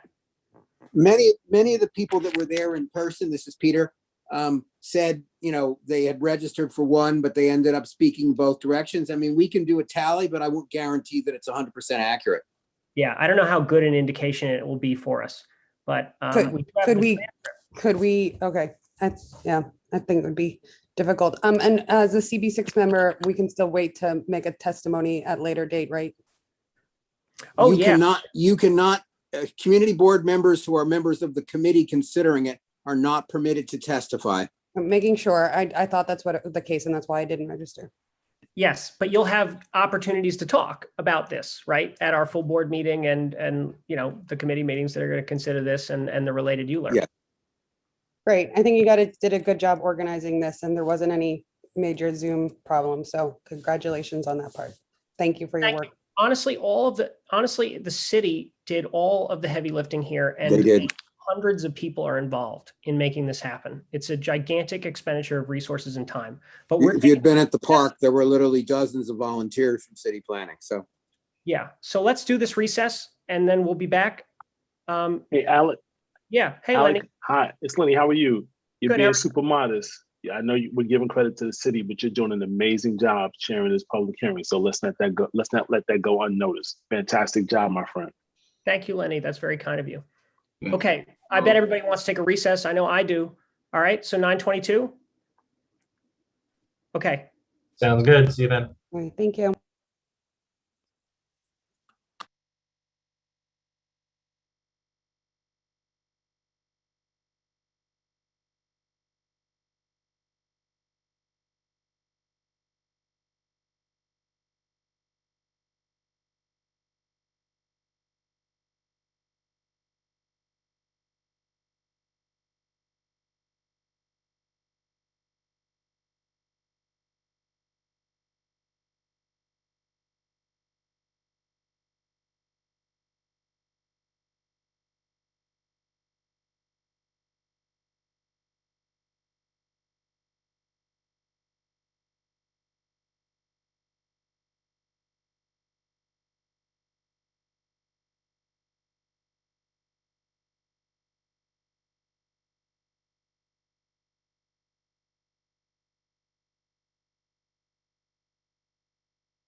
Hello, everyone. It's 9:22, which means we are out of recess, and I'm informed that during the recess, no additional participants who registered have come forward as needing to testify. We called on everyone who did register. And so that should mean that we can simply conclude this public hearing. Peter, do you want to say anything? I just want to thank all the committee members for staying online for so long. It was really important that we hear what people had to say, and I think you did an absolutely fabulous job of staying online. I truly appreciate it, and I know that there are still more meetings for us to go through, but I truly appreciate your diligence and your perseverance, et cetera. And I want to a special thank you to Alec for doing such a wonderful job chairing. It can't have been easy to be on there for that long, and I want to say that my ass is sore from sitting on the chair in the park for 4, 5, or 6 hours, because I'm not used to sitting on anything quite so hard after the last 14 months. So, but other than that, it was a great day. I'm glad it's done, and we can move on to the next stage. Thank you. Very well done, Alec. And I would like to echo Alex. You did a terrific job. I know it's no fun, so congratulations on your first public hearing. Is probably the longest that the community board has had. So thank you for a great job. And I do believe you did have a quorum at the time that woman asked.